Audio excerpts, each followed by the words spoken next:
over the fish in the sea and the birds in the sky, and over every living creature that moves on the ground. Then God said, I give you every seed-bearing plant on the face of the whole earth, and every tree that has fruit with seed in it. They will be yours for food. And to all the beasts of the earth, and all the birds in the sky, and all the creatures that move along the ground, everything that has the breath of life in it, I give every green plant for food. And it was so. God saw all that he had made, and it was very good. And there was evening, and there was morning, the sixth day. Genesis 2. Thus the heavens and the earth were completed in all their vast array. By the seventh day God had finished the work he had been doing. So on the seventh day he rested from all his work. Then God blessed the seventh day and made it holy, because on it he rested from all the work of creating that he had done. This is the account of the heavens and the earth when they were created, when the Lord God made the earth and the heavens. Now no shrub had yet appeared on the earth, and no plant had yet sprung up, for the Lord God had not sent rain on the earth, and there was no one to work the ground. But streams came up from the earth and watered the whole surface of the ground.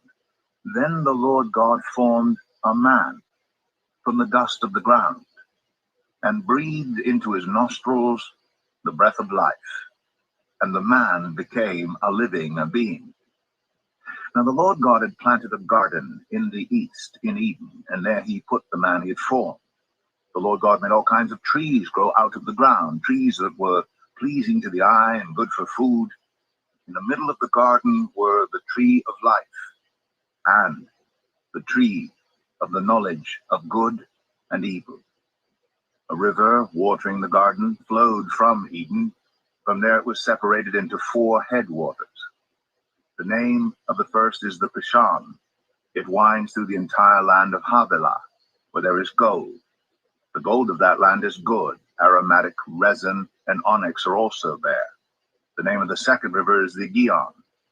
It winds through the entire land of Cush.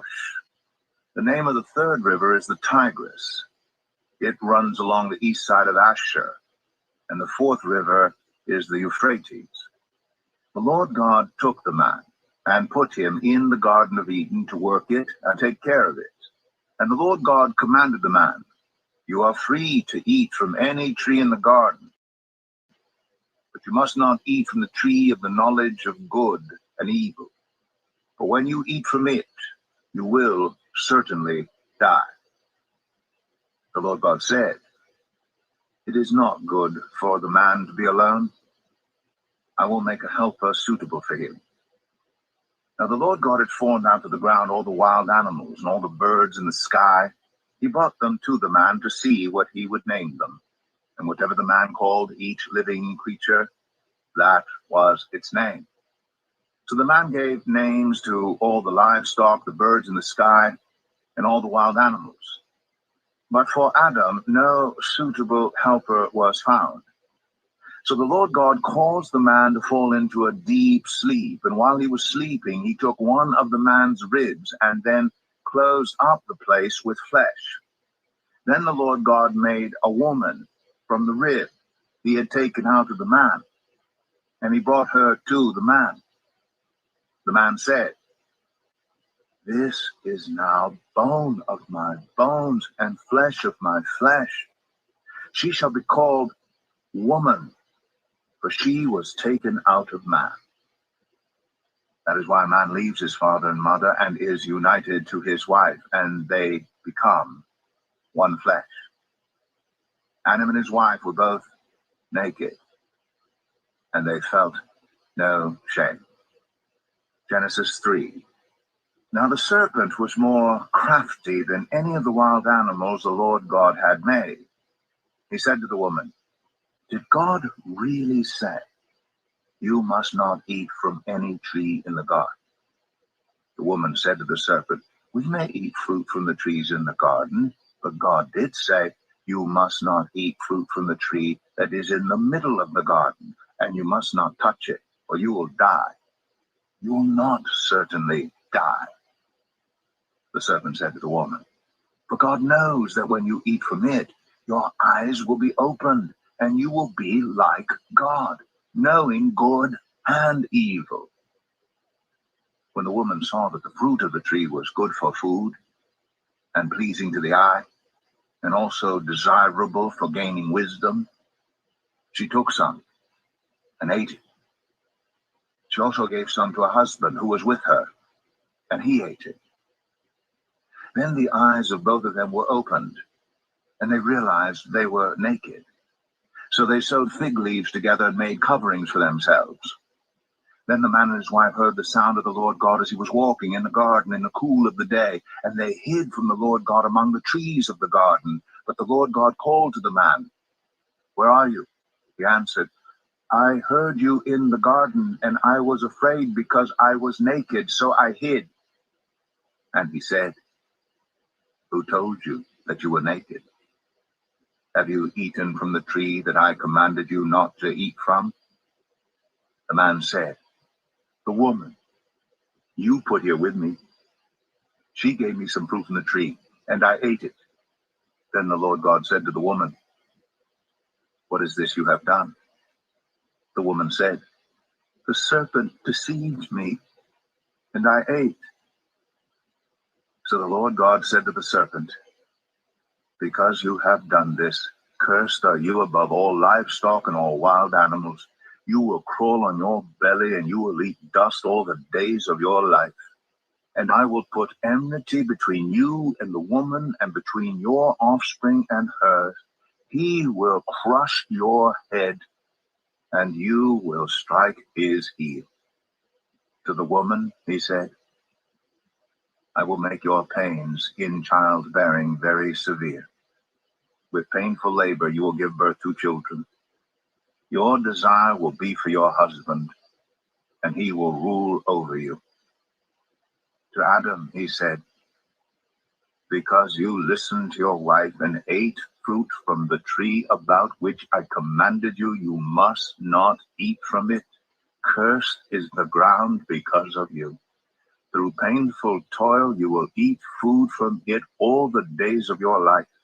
It will produce thorns and thistles for you, and you will eat the plants of the field. By the sweat of your brow you will eat your food until you return to the ground, since from it you were taken. For dust you are, and to dust you will return. Adam named his wife Eve, because she would become the mother of all the living. The Lord God made garments of skin for Adam and his wife and clothed them. And the Lord God said, The man has now become like one of us, knowing good and evil. He must not be allowed to reach out his hand and take also from the tree of life and eat and live forever. So the Lord God banished him from the Garden of Eden to work the ground from which he had been taken. After he drove the man out, he placed on the east side of the Garden of Eden cherubim and a flaming sword flashing back and forth to guard the way to the tree of life. Genesis 4. Adam made love to his wife Eve, and she became pregnant and gave birth to Cain. She said, With the help of the Lord I have brought forth a man. Later she gave birth to his brother Abel. Now Abel kept flocks, and Cain worked the soil. In the course of time, Cain brought some of the fruits of the soil as an offering to the Lord. And Abel also brought an offering, fat portions from some of the firstborn of his flock. The Lord looked with favor on Abel and his offering, but on Cain and his offering he did not look with favor. So Cain was very angry, and his face was downcast. Then the Lord said to Cain, Why are you angry? Why is your face downcast? If you do what is right, will you not be accepted? But if you do not do what is right, sin is crouching at your door. It desires to have you, but you must rule over it. Now Cain said to his brother Abel, Let's go out to the field. While they were in the field, Cain attacked his brother Abel and killed him. Then the Lord said to Cain, "Where is your brother Abel?" "I don't know," he replied. "Am I my brother's keeper?" The Lord said, "What have you done? Listen, your brother's blood cries out to me from the ground. Now you are under a curse and driven from the ground, which opened its mouth to receive your brother's blood from your hand. When you work the ground, it will no longer yield its crops for you. You will be a restless wanderer on the earth." Cain said to the Lord, "My punishment is more than I can bear. Today you are driving me from the land, and I will be hidden from your presence. I will be a restless wanderer on the earth, and whoever finds me will kill me." But the Lord said to him, "Not so. Anyone who kills Cain will suffer vengeance 7 times over." Then the Lord put a mark on Cain so that no one who found him would kill him. So Cain went out from the Lord's presence and lived in the land of Nod, east of Eden. Cain made love to his wife, and she became pregnant and gave birth to Enoch. Cain was then building a city, and he named it after his son Enoch. To Enoch was born Irad, and Irad was the father of Mehujael, and Mehujael was the father of Methushael, and Methushael was the father of Lamech. Lamech married 2 women, one named Adah and the other Zillah. Adah gave birth to Jabal. He was the father of those who live in tents and raise livestock. His brother's name was Jubal. He was the father of all who play stringed instruments and pipes. Zillah also had a son, Tubal-Cain, who forged all kinds of tools out of bronze and iron. Tubal-Cain's sister was Naamah. Lamech said to his wives, Adah and Zillah, "Listen to me. Wives of Lamech, hear my words. I have killed a man for wounding me, a young man for injuring me. If Cain is avenged 7 times, then Lamech 77 times."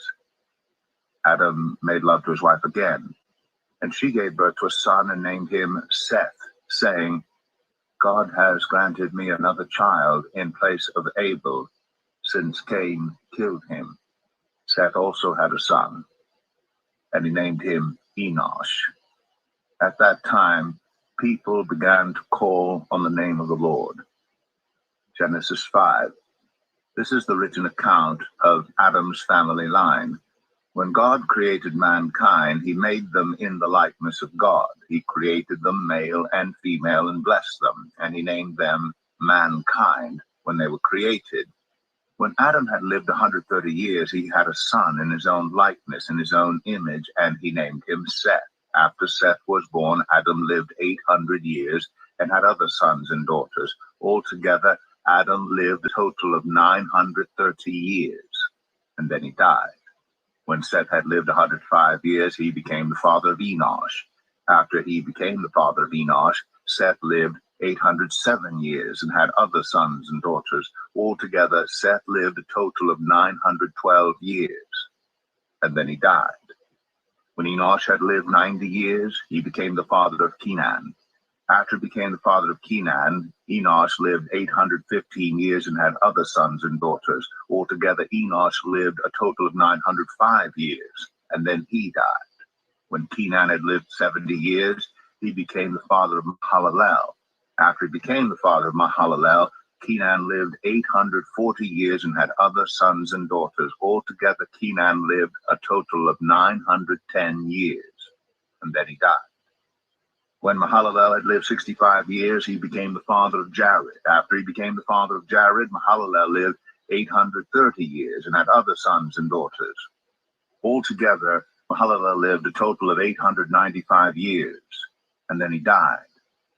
When Jared had lived 162 years, he became the father of Enoch. After he became the father of Enoch, Jared lived 800 years and had other sons and daughters. Altogether, Jared lived a total of 962 years, and then he died.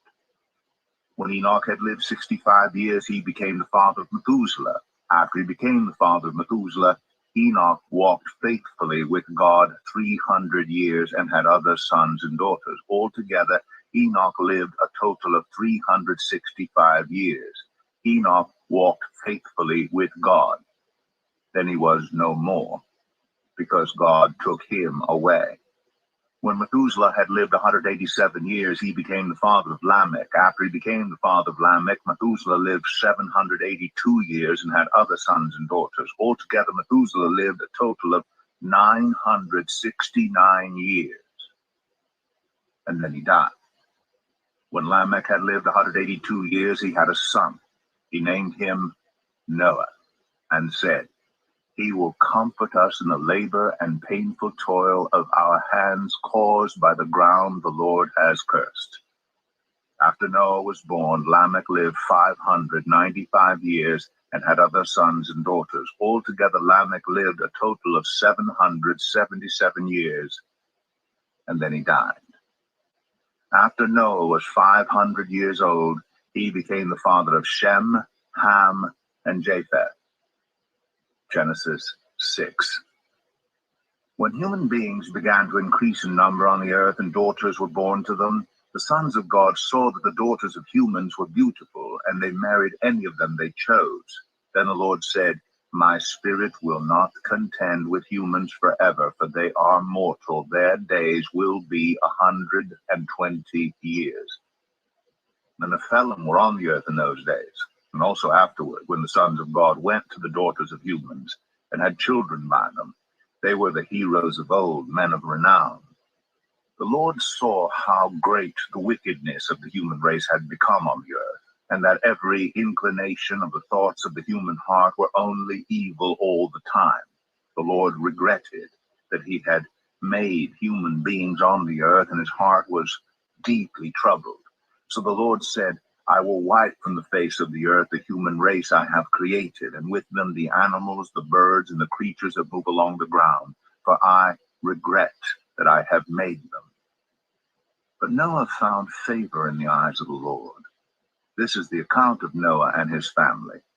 Noah was a righteous man, blameless among the people of his time, and he walked faithfully with God. Noah had 3 sons, Shem, Ham, and Japheth. Now the earth was corrupt in God's sight and was full of violence. God saw how corrupt the earth had become, for all the people on earth had corrupted their ways. So God said to Noah, "I am going to put an end to all people, for the earth is filled with violence because of them. I am surely going to destroy both them and the earth. So make yourself an ark of cypress wood, make rooms in it and coat it with pitch inside and out. This is how you are to build it. The ark is to be 300 cubits long, 50 cubits wide, and 30 cubits high. Make a roof for it, leaving below the roof an opening 1 cubit high all around. Put a door in the side of the ark and make lower, middle, and upper decks. I'm going to bring flood waters on the earth to destroy all life under the heavens, every creature that has the breath of life in it. Everything on earth will perish. But I will establish my covenant with you, and you will enter the ark, you and your sons and your wife and your sons' wives with you. You are to bring into the ark 2 of all living creatures, male and female, to keep them alive with you. 2 of every kind of bird, of every kind of animal, and of every kind of creature that moves along the ground will come to you to be kept alive. You are to take every kind of food that is to be eaten and store it away as food for you and for them." Noah did everything just as God commanded him. Genesis 7. The Lord then said to Noah, "Go into the ark, you and your whole family, because I have found you righteous in this generation.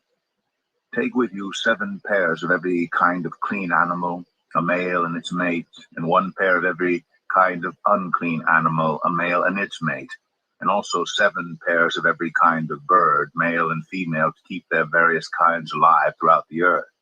7 days from now I will send rain on the earth for 40 days and 40 nights, and I will wipe from the face of the earth every living creature I have made."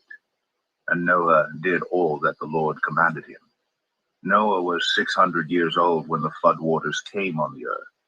And Noah and his sons and his wife and his sons' wives entered the ark to escape the waters of the flood.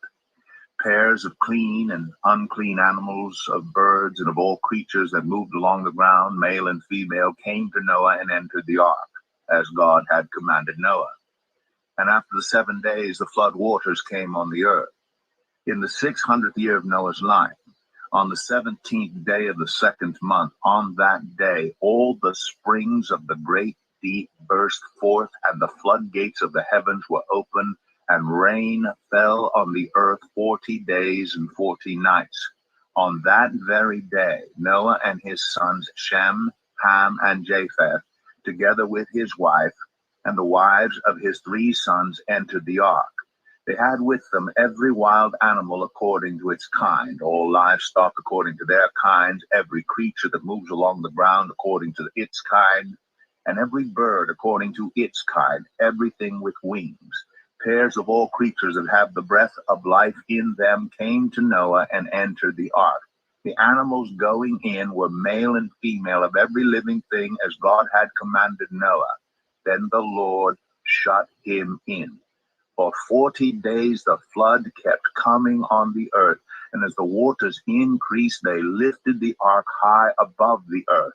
The waters rose and increased greatly on the earth, and the ark floated on the surface of the water. They rose greatly on the earth, and all the high mountains under the entire heavens were covered. The waters rose and covered the mountains to a depth of more than 15 cubits. Every living thing that moved on land perished, birds, livestock, wild animals, all the creatures that swarm over the earth, and all mankind. Everything on dry land that had the breath of life in its nostrils died. Every living thing on the face of the earth was wiped out. People and animals and the creatures that move along the ground and the birds were wiped from the earth. Only Noah was left, and those with him in the ark. The waters flooded the earth for 150 days. Genesis 8. But God remembered Noah and all the wild animals and the livestock that were with him in the ark, and he sent a wind over the earth, and the waters receded. Now the springs of the deep and the floodgates of the heavens had been closed, and the rain had stopped falling from the sky. The water receded steadily from the earth. At the end of the 150 days, the water had gone down. And on the 17th day of the 7th month, the ark came to rest on the mountains of Ararat. The waters continued to recede until the 10th month. And on the first day of the 10th month, the tops of the mountains became visible. After 40 days, Noah opened a window he had made in the ark and sent out a raven, and it kept flying back and forth until the water had dried up from the earth. Then he sent out a dove to see if the water had receded from the surface of the ground. But the dove could find nowhere to perch because there was water over all the surface of the earth. So it returned to Noah in the ark. He reached out his hand and took the dove and brought it back to himself in the ark. He waited 7 more days and again sent out the dove from the ark. When the dove returned to him in the evening, there in its beak was a freshly plucked olive leaf. Then Noah knew that the water had receded from the earth. He waited 7 more days and sent the dove out again, but this time it did not return to him. By the first day of the 1st month of Noah's 601st year, the water had dried up from the earth. Noah then removed the covering from the ark and saw that the surface of the ground was dry. By the 27th day of the 2nd month, the earth was completely dry. Then God said to Noah, "Come out of the ark, you and your wife and your sons and their wives. Bring out every kind of living creature that is with you, the birds, the animals, and all the creatures that move along the ground, so they can multiply on the earth and be fruitful and increase in number on it." So Noah came out together with his sons and his wife and his sons' wives, all the animals and all the creatures that move along the ground and all the birds. Everything that moves on land came out of the ark, one kind after another. Then Noah built an altar to the Lord, and taking some of all the clean animals and clean birds, he sacrificed burnt offerings on it. The Lord smelled the pleasing aroma and said in his heart, "Never again will I curse the ground because of humans, even though every inclination of the human heart is evil from childhood. And never again will I destroy all living creatures as I have done. As long as the earth endures, seed time and harvest, cold and heat, summer and winter, day and night will never cease. Genesis 9. Then God blessed Noah and his sons, saying to them, Be fruitful and increase in number and fill the earth. The fear and dread of you will fall on all the beasts of the earth and all the birds in the sky, on every creature that moves along the ground, and on all the fish in the sea. They are given into your hands. Everything that lives and moves about will be food for you. Just as I gave you the green plants, I now give you everything. But you must not eat meat that has its lifeblood still in it. And for your lifeblood, I will surely demand an accounting. I will demand an accounting from every animal, and from each human being too. I will demand an accounting for the life of another human being. Whoever sheds human blood, by humans shall their blood be shed. For in the image of God has God made mankind. As for you, be fruitful and increase in number. Multiply on the earth and increase upon it. Then God said to Noah and to his sons with him, I now establish my covenant with you and with your descendants after you, and with every living creature that was with you, the birds, the livestock, and all the wild animals, all those that came out of the ark with you, every living creature on earth. I establish my covenant with you. Never again will all life be destroyed by the waters of a flood. Never again will there be a flood to destroy the earth. And God said, This is the sign of the covenant I am making between me and you and every living creature with you, a covenant for all generations to come. I have set my rainbow in the clouds, and it will be the sign of the covenant between me and the earth. Whenever I bring clouds over the earth, and the rainbow appears in the clouds, I will remember my covenant between me and you and all living creatures of every kind. Never again will the waters become a flood to destroy all life. Whenever the rainbow appears in the clouds, I will see it and remember the everlasting covenant between God and all living creatures of every kind on the earth. So God said to Noah, This is the sign of the covenant I have established between me and all life on the earth. The sons of Noah who came out of the ark were Shem, Ham, and Japheth. Ham was the father of Canaan. These were the three sons of Noah, and from them came the people who were scattered over the whole earth. Noah, a man of the soil, proceeded to plant a vineyard. When he drank some of its wine, he became drunk and lay uncovered inside his tent. Ham, the father of Canaan, saw his father naked and told his two brothers outside. But Shem and Japheth took a garment and laid it across their shoulders. Then they walked in backward and covered their father's naked body. Their faces were turned the other way so that they would not see their father naked. When Noah awoke from his wine and found out what his youngest son had done to him, he said, Cursed be Canaan. The lowest of slaves will he be to his brothers. He also said, Praise be to the Lord, the God of Shem. May Canaan be the slave of Shem. May God extend Japheth's territory. May Japheth live in the tents of Shem, and may Canaan be the slave of Japheth. After the flood, Noah lived 350 years. Noah lived a total of 950 years. And then he died. Genesis 10. This is the account of Shem, Ham, and Japheth, Noah's sons, who themselves had sons after the flood. The sons of Japheth, Gomer, Magog, Madai, Javan, Tubal, Meshech, and Tiras. The sons of Gomer, Ashkenaz, Riphath, and Togarmah. The sons of Javan, Elisha, Tarshish, the Kittites, and the Rodanites. From these, the maritime people spread out into their territories by their clans within their nations, each with its own language. The sons of Ham, Cush, Egypt, Put, and Canaan. The sons of Cush, Seba, Havilah, Sabta, Ramah, and Sabtika. The sons of Ramah, Sheba, and Dedan. Cush was the father of Nimrod, who became a mighty warrior on the earth. He was a mighty hunter before the Lord. That is why it is said, like Nimrod, a mighty hunter before the Lord.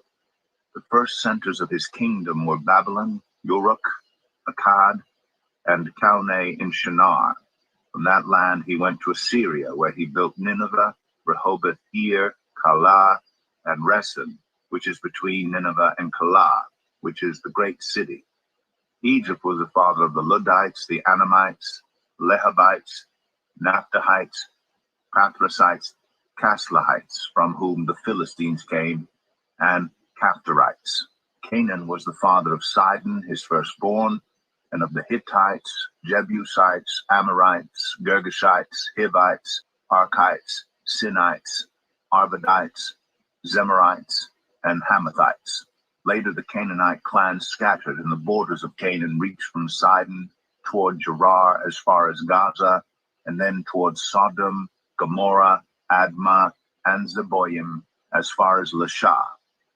These are the sons of Ham by their clans and languages in their territories and nations. Sons were also born to Shem, whose older brother was Japheth. Shem was the ancestor of all the sons of Eber. The sons of Shem, Elam, Ashur, Arphaxad, Lud, and Aram. The sons of Aram, Uz, Hul, Gether, and Meshech. Arphaxad was the father of Shelah, and Shelah the father of Eber. Two sons were born to Eber. One was named Peleg, because in his time the earth was divided. His brother was named Joktan. Joktan was the father of Almadad, Shalef, Azarmaveth, Jerah, Adoram, Uzal, Dikla, Obal, Abimael, Sheba, Ophir, Havilah, and Jobab. All these were sons of Joktan. The region where they lived stretched from Mesha towards Saphar, in the eastern hill country. These are the sons of Shem by their clans and languages in their territories and nations. These are the clans of Noah's sons, according to their lines of descent within their nations. From these the nations spread out over the earth after the flood. Genesis 11. Now the whole world had one language and a common speech. As people moved eastward, they found a plain in Shinar and settled there. They said to each other, "Come, let's make bricks and bake them thoroughly."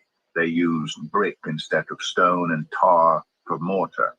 Then they said, "Come, let us build ourselves a city with a tower that reaches to the heavens, so that we may make a name for ourselves. Otherwise we will be scattered over the face of the whole earth." But the Lord came down to see the city and the tower the people were building. The Lord said, "If as one people speaking the same language they have begun to do this, then nothing they plan to do will be impossible for them. Come, let us go down and confuse their language so they will not understand each other." So the Lord scattered them from there over all the earth, and they stopped building the city. That is why it was called Babel, because there the Lord confused the language of the whole world. From there the Lord scattered them over the face of the whole earth. This is the account of Shem's family line. 2 years after the flood, when Shem was 100 years old, he became the father of Arphaxad. And after he became the father of Arphaxad, Shem lived 500 years and had other sons and daughters. When Arphaxad had lived 35 years, he became the father of Shelah. And after he became the father of Shelah, Arphaxad lived 403 years and had other sons and daughters. When Shelah had lived 30 years, he became the father of Eber. And after he became the father of Eber, Shelah lived 403 years and had other sons and daughters. When Eber had lived 34 years, he became the father of Peleg. And after he became the father of Peleg, Eber lived 430 years and had other sons and daughters.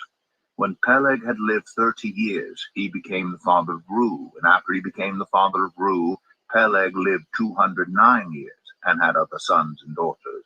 When Reu had lived 32 years, he became the father of Serug. And after he became the father of Serug, Reu lived 207 years and had other sons and daughters. When Serug had lived 30 years, he became the father of Nahor. And after he became the father of Nahor, Serug lived 200 years and had other sons and daughters. When Nahor had lived 29 years, he became the father of Terah. And after he became the father of Terah, Nahor lived 119 years and had other sons and daughters. After Terah had lived 70 years, he became the father of Abram, Nahor, and Haran. This is the account of Terah's family line. Terah became the father of Abram, Nahor, and Haran became the father of Lot. While his father Terah was still alive, Haran died in Ur of the Chaldeans in the land of his birth. Abram and Nahor both married. The name of Abram's wife was Sarai, and the name of Nahor's wife was Milcah. She was the daughter of Haran, the father of both Milcah and Iscah. Now Sarai was childless because she was not able to conceive. Terah took his son Abram, his grandson Lot, son of Haran, and his daughter-in-law Sarai, the wife of his son Abram, and together they set out from Ur of the Chaldeans to go to Canaan. But when they came to Haran, they settled there.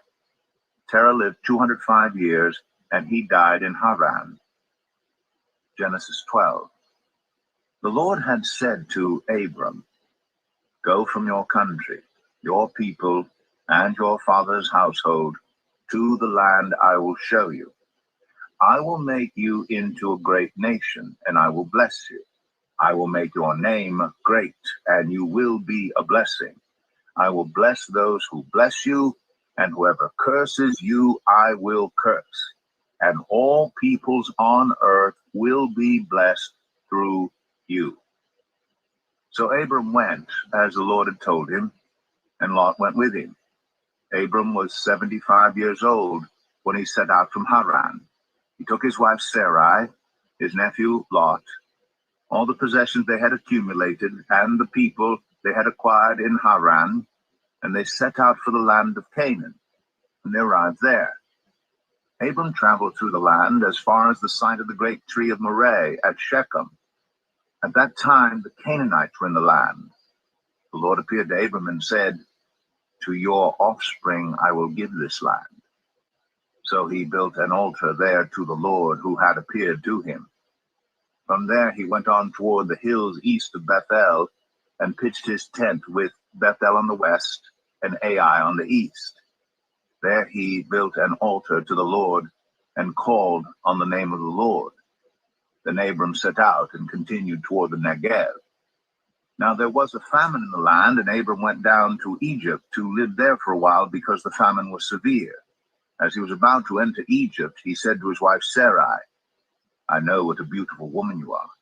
When the Egyptians see you, they will say, 'This is his wife.' Then they will kill me, but will let you live. Say you are my sister, so that I will be treated well for your sake, and my life will be spared because of you." When Abram came to Egypt, the Egyptians saw that Sarai was a very beautiful woman. And when Pharaoh's officials saw her, they praised her to Pharaoh, and she was taken into his palace.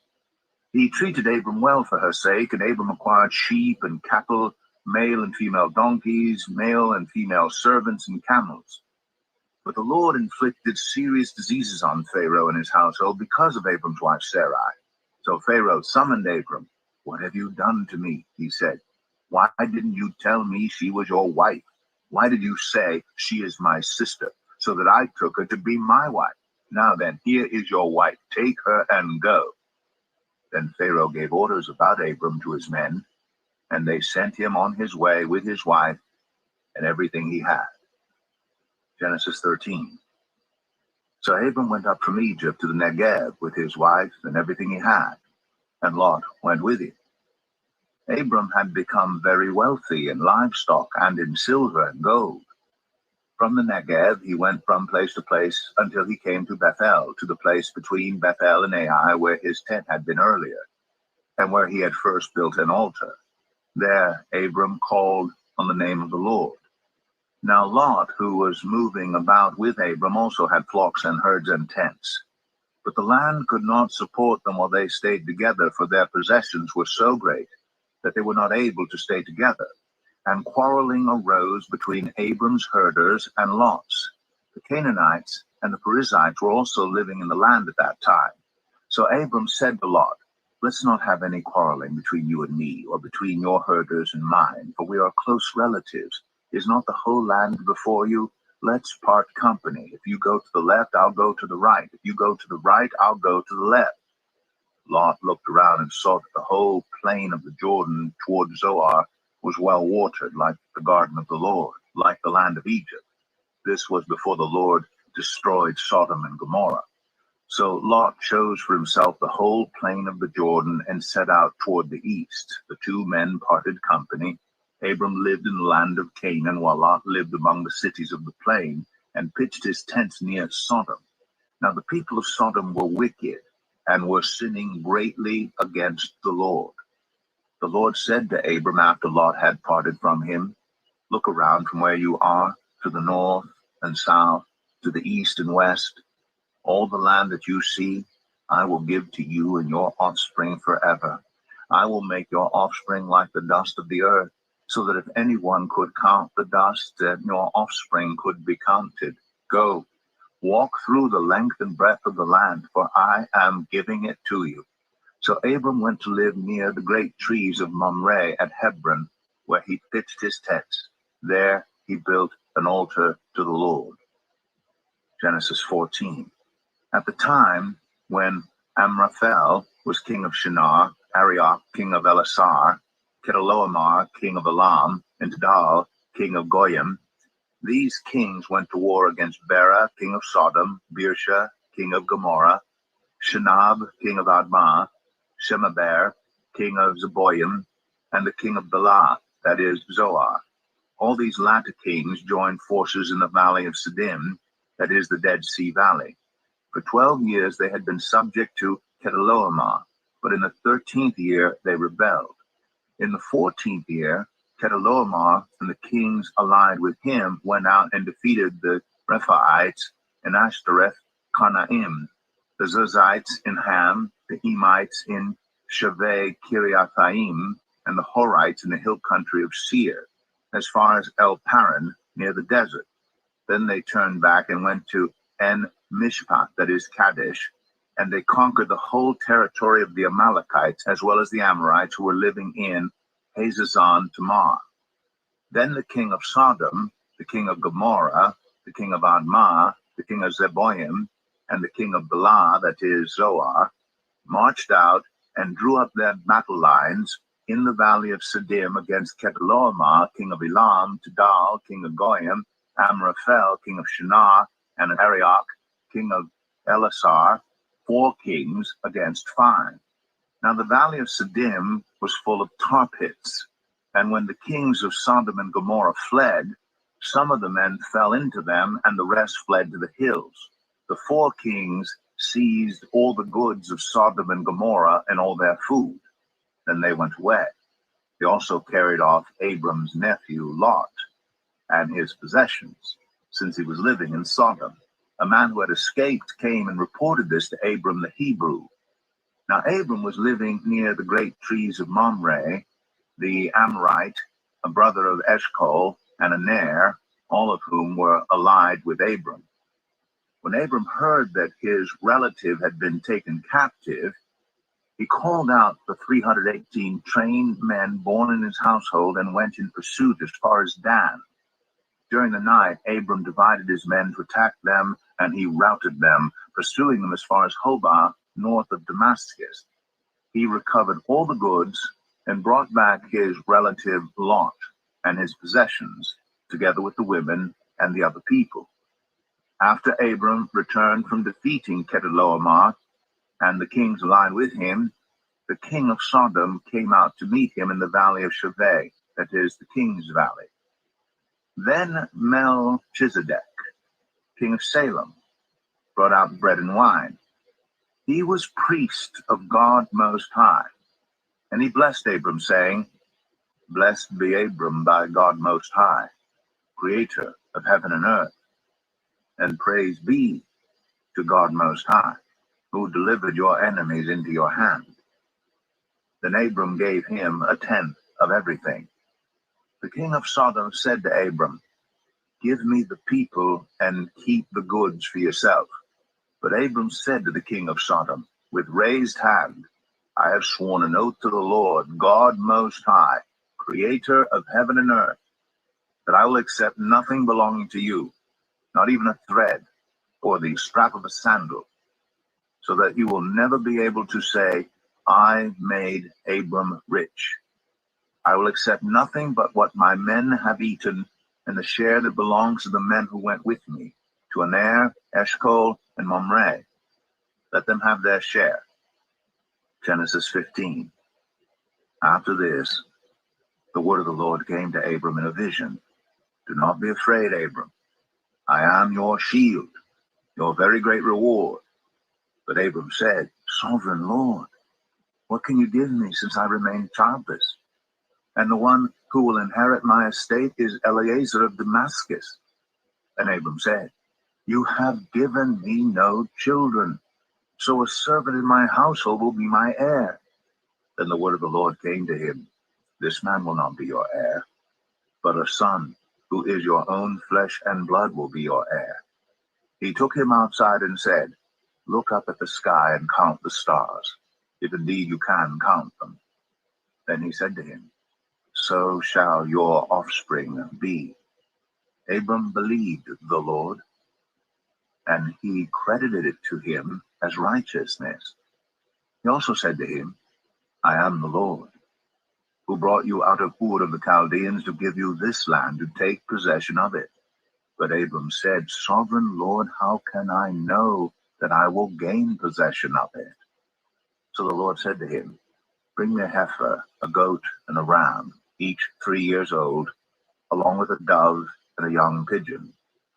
Abram brought all these to him, cut them in two, and arranged the halves opposite each other. The birds, however, he did not cut in half. Then birds of prey came down on the carcasses, but Abram drove them away. As the sun was setting, Abram fell into a deep sleep, and a thick and dreadful darkness came over him.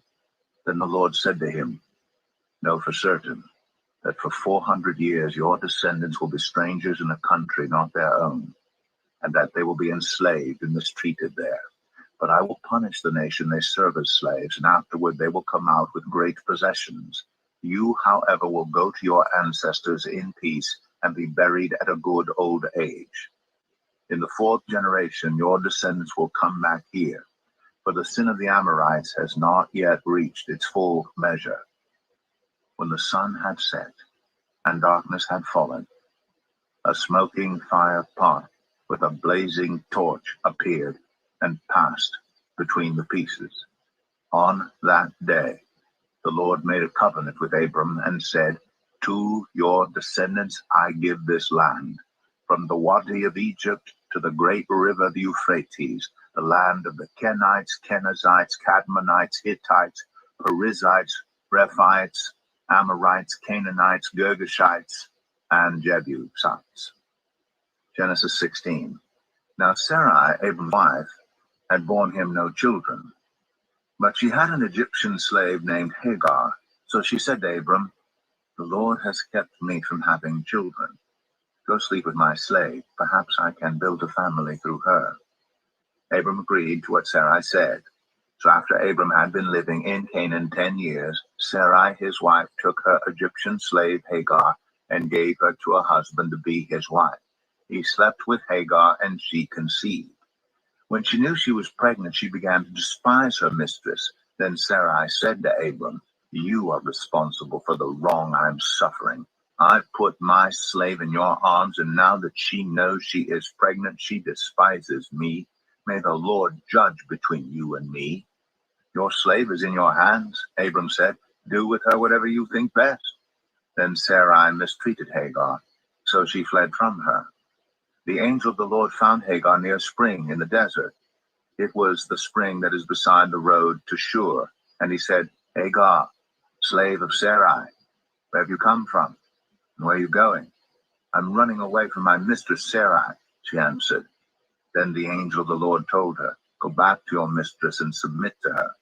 The angel added, I will increase your descendants so much that they will be too numerous to count. The angel of the Lord also said to her, You are now pregnant, and you will give birth to a son. You shall name him Ishmael, for the Lord has heard of your misery. He will be a wild donkey of a man. His hand will be against everyone, and everyone's hand against him, and he will live in hostility toward all his brothers. She gave this name to the Lord who spoke to her. You are the God who sees me, for she said, I have now seen the one who sees me. That is why the well was called Beer Lahai Roi. It is still there, between Kadesh and Bered. So Hagar bore Abram a son, and Abram gave the name Ishmael to the son she had born. Abram was 86 years old when Hagar bore him Ishmael. Genesis 17. When Abram was 99 years old, the Lord appeared to him and said, I am God Almighty. Walk before me faithfully and be blameless. Then I will make my covenant between me and you and will greatly increase your numbers. Abram fell face down, and God said to him, As for me, this is my covenant with you. You will be the father of many nations. No longer will you be called Abram. Your name will be Abraham, for I have made you a father of many nations. I will make you very fruitful. I will make nations of you, and kings will come from you. I will establish my covenant as an everlasting covenant between me and you and your descendants after you for the generations to come, to be your God and the God of your descendants after you. The whole land of Canaan, where you now reside as a foreigner, I will give as an everlasting possession to you and your descendants after you, and I will be their God. Then God said to Abraham, As for you, you must keep my covenant, you and your descendants after you for the generations to come. This is my covenant with you and your descendants after you, the covenant you are to keep. Every male among you shall be circumcised. You are to undergo circumcision, and it will be the sign of the covenant between me and you. For the generations to come, every male among you who is 8 days old must be circumcised, including those born in your household or bought with money from a foreigner, those who are not your offspring. Whether born in your household or bought with your money, they must be circumcised. My covenant in your flesh is to be an everlasting covenant. Any uncircumcised male who has not been circumcised in the flesh will be cut off from his people. He has broken my covenant. God also said to Abraham, As for Sarai, your wife, you are no longer to call her Sarai. Her name will be Sarah. I will bless her and will surely give you a son by her. I will bless her so that she will be the mother of nations. Kings of peoples will come from her. Abraham fell face down. He laughed and said to himself, Will a son be born to a man 100 years old? Will Sarah bear a child at the age of 90? And Abraham said to God, If only Ishmael might live under your blessing. Then God said, Yes, but your wife Sarah will bear you a son, and you will call him Isaac. I will establish my covenant with him as an everlasting covenant for his descendants after him. And as for Ishmael, I have heard you. I will surely bless him. I will make him fruitful and will greatly increase his numbers. He will be the father of 12 rulers, and I will make him into a great nation. But my covenant I will establish with Isaac, whom Sarah will bear to you by this time next year. When he had finished speaking with Abraham, God went up from him. On that very day, Abraham took his son Ishmael, and all those born in his household or bought with his money, every male in his household, and circumcised them, as God told him. Abraham was 99 years old when he was circumcised, and his son Ishmael was 13. Abraham and his son Ishmael were both circumcised on that very day. And every male in Abraham's household, including those born in his household or bought from a foreigner, was circumcised with him. Genesis 18. The Lord appeared to Abraham near the great trees of Mamre while he was sitting at the entrance to his tent in the heat of the day. Abraham looked up and saw 3 men standing nearby. When he saw them, he hurried from the entrance of his tent to meet them and bowed low to the ground. He said, "If I have found favor in your eyes, my Lord, do not pass your servant by. Let a little water be brought, and then you may all wash your feet and rest under this tree. Let me get you something to eat, so you can be refreshed, and then go on your way, now that you have come to your servant." "Very well," they answered. "Do as you say." So Abraham hurried into the tent to Sarah. "Quick," he said, "get 3 seahs of the finest flour, and knead it, and bake some bread." Then he ran to the herd and selected a choice tender calf, and gave it to a servant who hurried to prepare it. He then brought some curds and milk and the calf that had been prepared, and set these before them. While they ate, he stood near them under a tree. "Where's your wife, Sarah?" they asked him. "There, in the tent," he said. Then one of them said, "I will surely return to you about this time next year, and Sarah, your wife, will have a son." Now Sarah was listening at the entrance to the tent, which was behind him. Abraham and Sarah were already very old, and Sarah was past the age of childbearing. So Sarah laughed to herself as she thought, "After I am worn out and my Lord is old, will I now have this pleasure?" Then the Lord said to Abraham, "Why did Sarah laugh and say, 'Will I really have a child now that I'm old?' Is anything too hard for the Lord? I will return to you at the appointed time next year, and Sarah will have a son." Sarah was afraid, so she lied and said, "I did not laugh."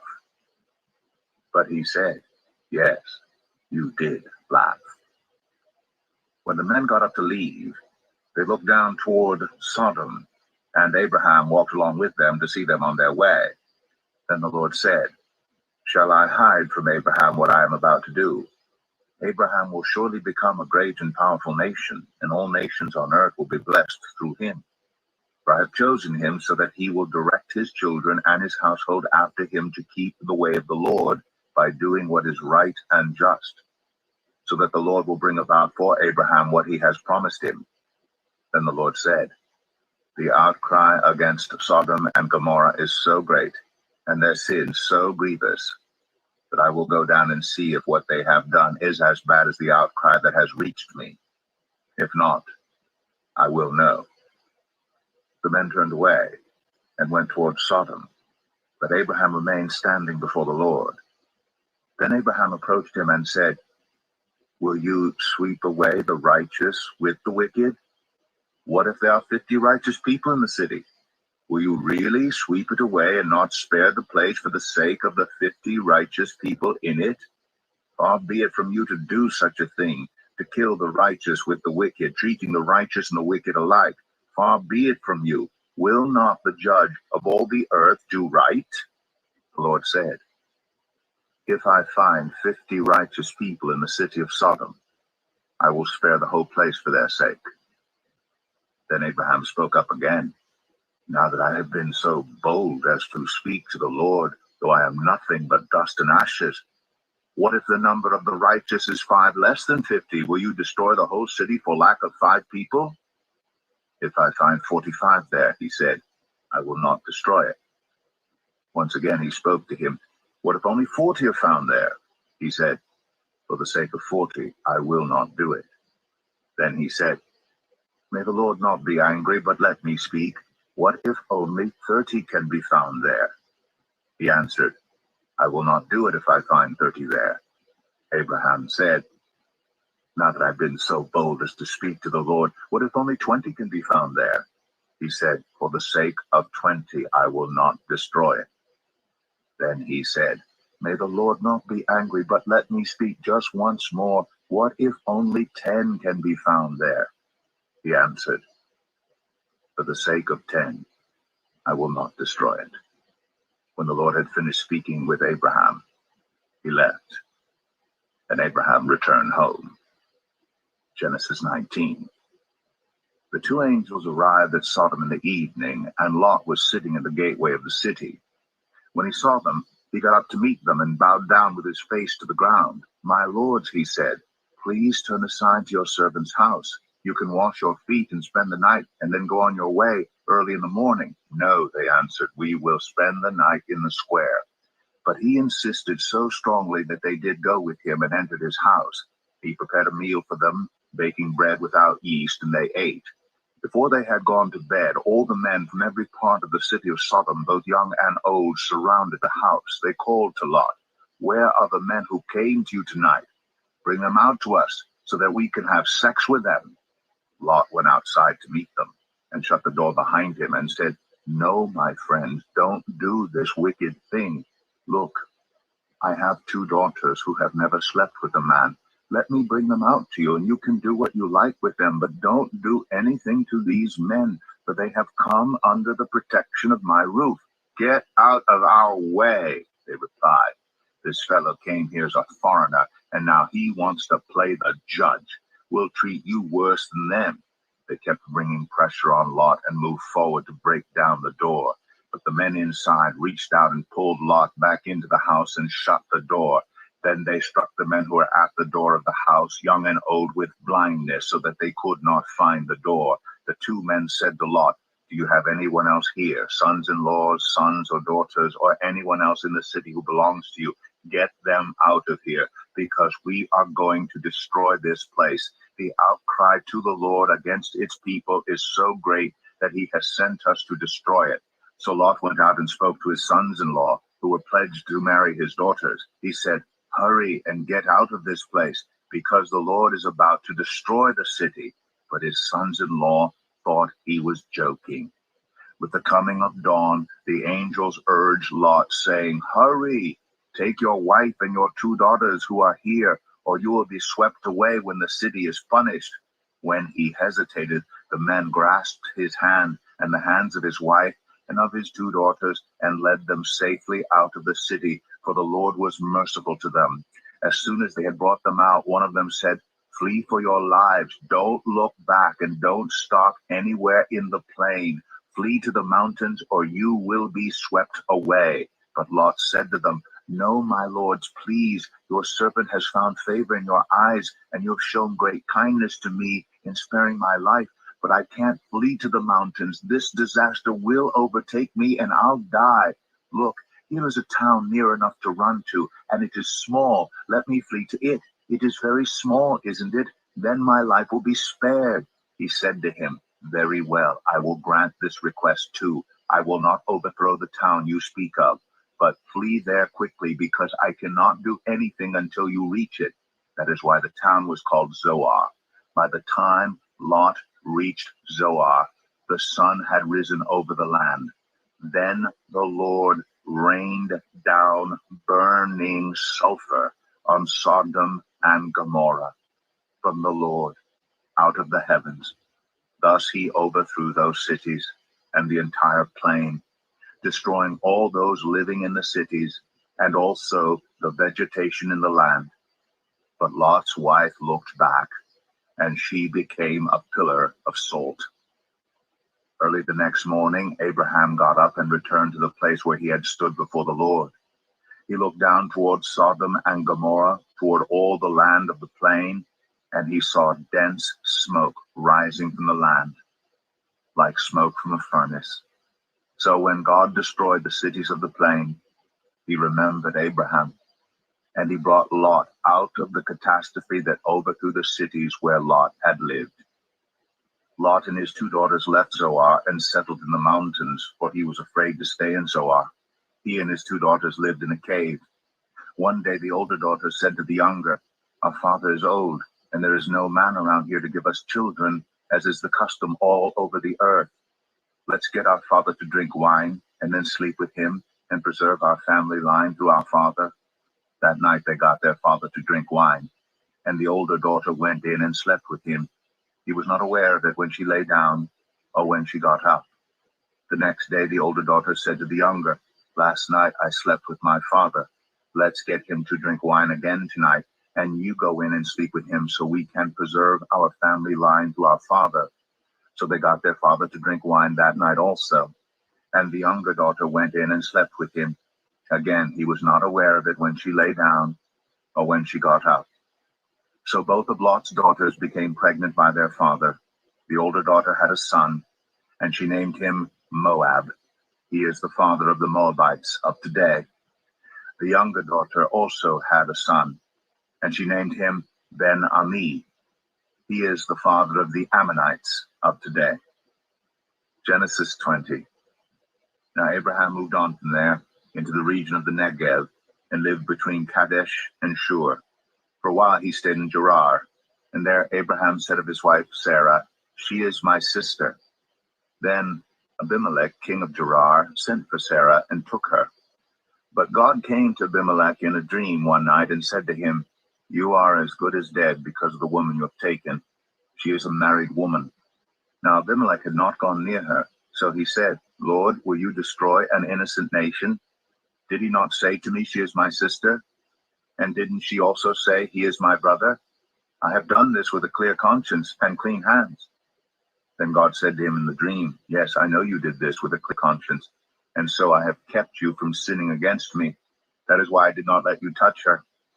Now return the man's wife, for he is a prophet, and he will pray for you, and you will live. But if you do not return her, you may be sure that you and all who belong to you will die."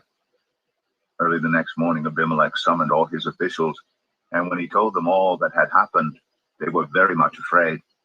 Then Abimelech called Abraham in and said, "What have you done to us? How have I wronged you that you have brought such great guilt upon me and my kingdom? You have done things to me that should never be done." And Abimelech asked Abraham, "What was your reason for doing this?"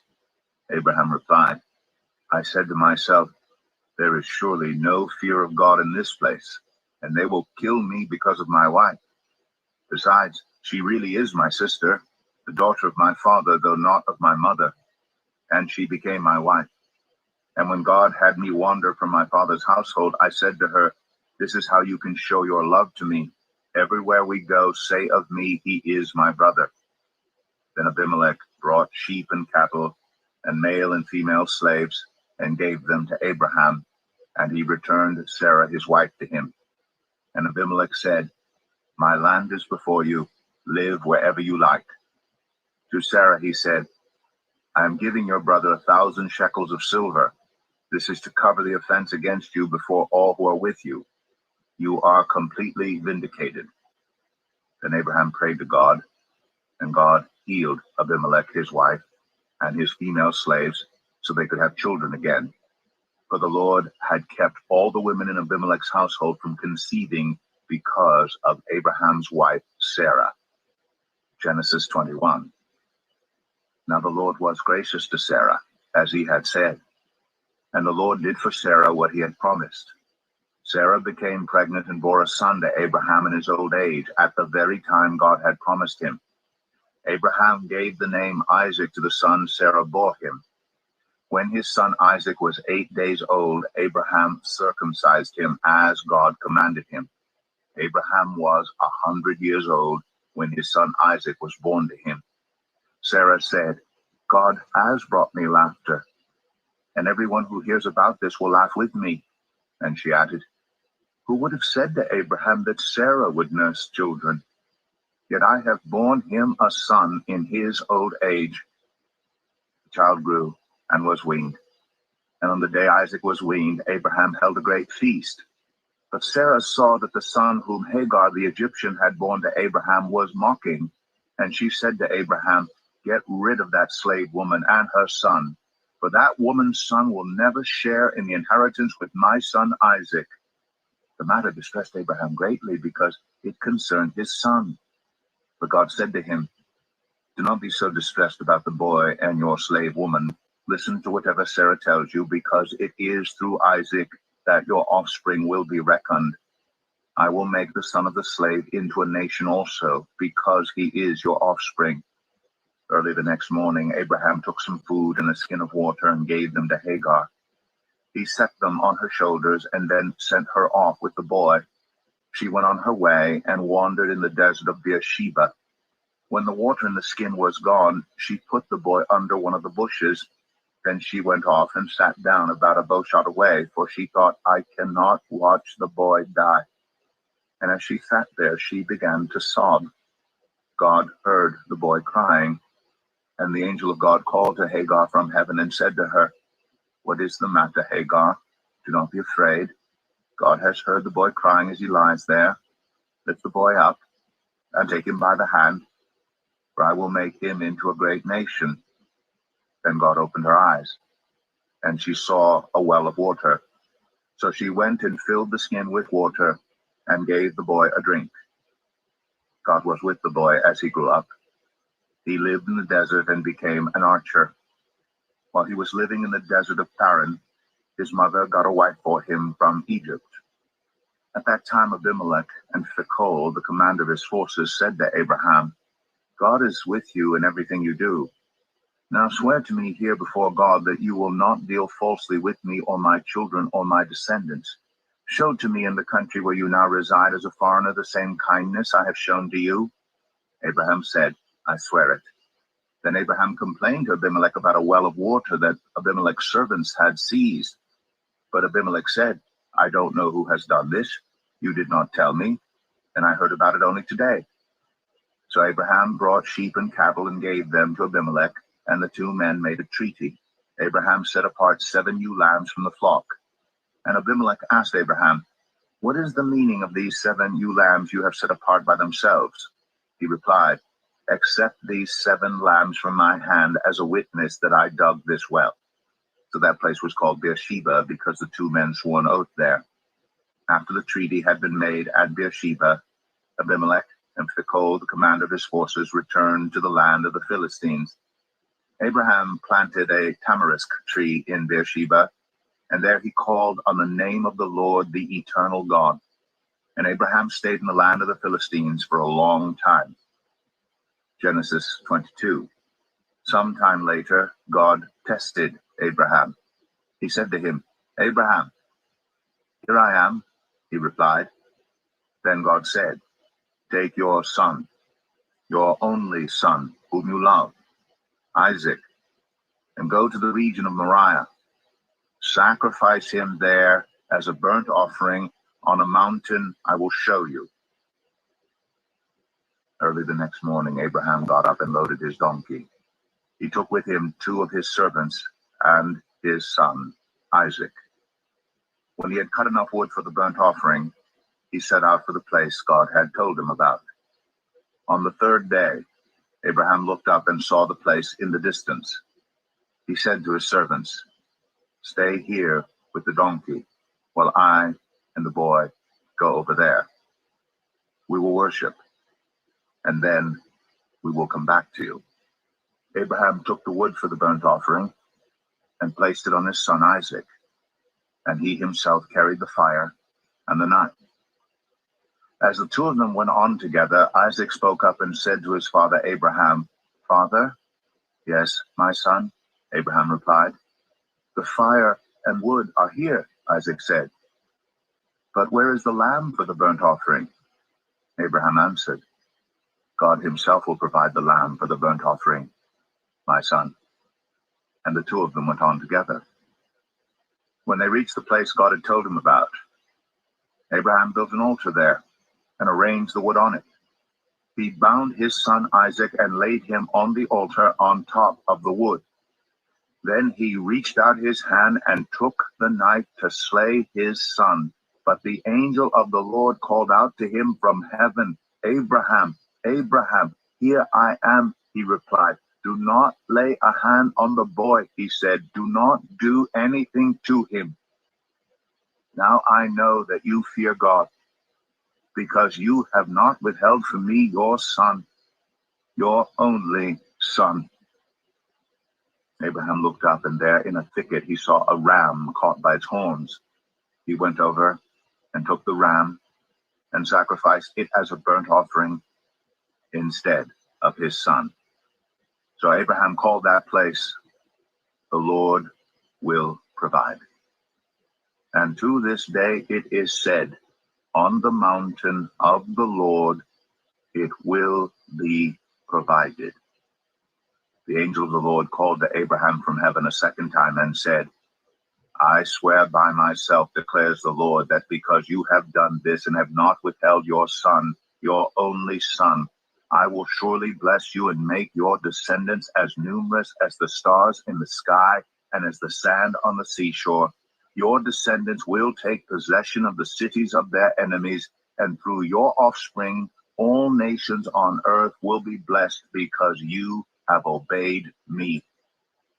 Then Abraham returned to his servants, and they set off together for Beersheba. And Abraham stayed in Beersheba. Sometime later, Abraham was told, Milcah is also a mother. She has borne sons to your brother Nahor, Uz, the firstborn, Buz, his brother, Kemuel, the father of Aram, Kesed, Hazo, Pildash, Jidlaph, and Bethuel. Bethuel became the father of Rebekah. Milcah bore these 8 sons to Abraham's brother Nahor. His concubine, whose name was Rumah, also had sons, Tebah, Gaham, Tahash, and Makkah. Genesis 23. Sarah lived to be 127 years old. She died at Kiriath Arba, that is Hebron, in the land of Canaan, and Abraham went to mourn for Sarah and to weep over her. Then Abraham rose from beside his dead wife and spoke to the Hittites. He said, I am a foreigner and stranger among you. Sell me some property for a burial site here so I can bury my dead. The Hittites replied to Abraham, Sir, listen to us. You are a mighty prince among us. Bury your dead in the choicest of our tombs. None of us will refuse you his tomb for burying your dead. Then Abraham rose and bowed down before the people of the land, the Hittites. He said to them, If you are willing to let me bury my dead, then listen to me and intercede with Ephron, son of Zohar, on my behalf. So he will sell me the cave of Machpelah, which belongs to him, and is at the end of his field. Ask him to sell it to me for the full price as a burial site among you. Ephron the Hittite was sitting among his people, and he replied to Abraham in the hearing of all the Hittites who had come to the gate of his city, No, my lord, he said, listen to me. I give you the field, and I give you the cave that is in it. I give it to you in the presence of my people. Bury your dead. Again Abraham bowed down before the people of the land, and he said to Ephron in their hearing, Listen to me if you will. I will pay the price of the field. Accept it from me so I can bury my dead there. Ephron answered Abraham, Listen to me, my lord. The land is worth 400 shekels of silver. But what is that between you and me? Bury your dead. Abraham agreed to Ephron's terms and weighed out for him the price he had named in the hearing of the Hittites, 400 shekels of silver, according to the weight current among the merchants. So Ephron's field in Machpelah, near Mamre, both the field and the cave in it and all the trees within the borders of the field, was deeded to Abraham as his property in the presence of all the Hittites who had come to the gate of the city. Afterward, Abraham buried his wife Sarah in the cave in the field of Machpelah near Mamre, which is at Hebron, in the land of Canaan. So the field and the cave in it were deeded to Abraham by the Hittites as a burial site. Genesis 24. Abraham was now very old, and the Lord had blessed him in every way. He said to the senior servant in his household, the one in charge of all that he had, Put your hand under my thigh. I want you to swear by the Lord, the God of heaven and the God of earth, that you will not get a wife for my son from the daughters of the Canaanites among whom I am living, but will go to my country and my own relatives and get a wife for my son Isaac. The servant asked him, What if the woman is unwilling to come back with me to this land? Shall I then take your son back to the country you came from? Make sure that you do not take my son back there, Abraham said. The Lord, the God of heaven, who brought me out of my father's household and my native land, and who spoke to me and promised me on oath, saying, To your offspring I will give this land. He will send his angel before you, so that you can get a wife for my son from there. If the woman is unwilling to come back with you, Then you will be released from this oath of mine. Only do not take my son back there." So the servant put his hand under the thigh of his master Abraham and swore an oath to him concerning this matter. Then the servant left, taking with him 10 of his master's camels loaded with all kinds of good things from his master. He set out for Aram Naharaim and made his way to the town of Nahor. He had the camels kneel down near the well outside the town. It was toward evening, the time the women go out to draw water. Then he prayed, "Lord, God of my master Abraham, make me successful today, and show kindness to my master Abraham. See, I'm standing beside this spring, and the daughters of the townspeople are coming out to draw water. May it be that when I say to a young woman, 'Please let down your jar that I may have a drink,' and she says, 'Drink, and I'll water your camels too,' let her be the one you have chosen for your servant Isaac. By this I will know that you have shown kindness to my master." Before he had finished praying, Rebekah came out with her jar on her shoulder. She was the daughter of Bethuel, son of Milcah, who was the wife of Abraham's brother Nahor. The woman was very beautiful, a virgin. No man had ever slept with her. She went down to the spring, filled her jar, and came up again. The servant hurried to meet her and said, "Please, give me a little water from your jar." "Drink, my lord," she said, and quickly lowered the jar to her hands and gave him a drink. After she had given him a drink, she said, "I'll draw water for your camels too, until they have had enough to drink." So she quickly emptied her jar into the trough, ran back to the well to draw more water, and drew enough for all his camels. Without saying a word, the man watched her closely to learn whether or not the Lord had made his journey successful.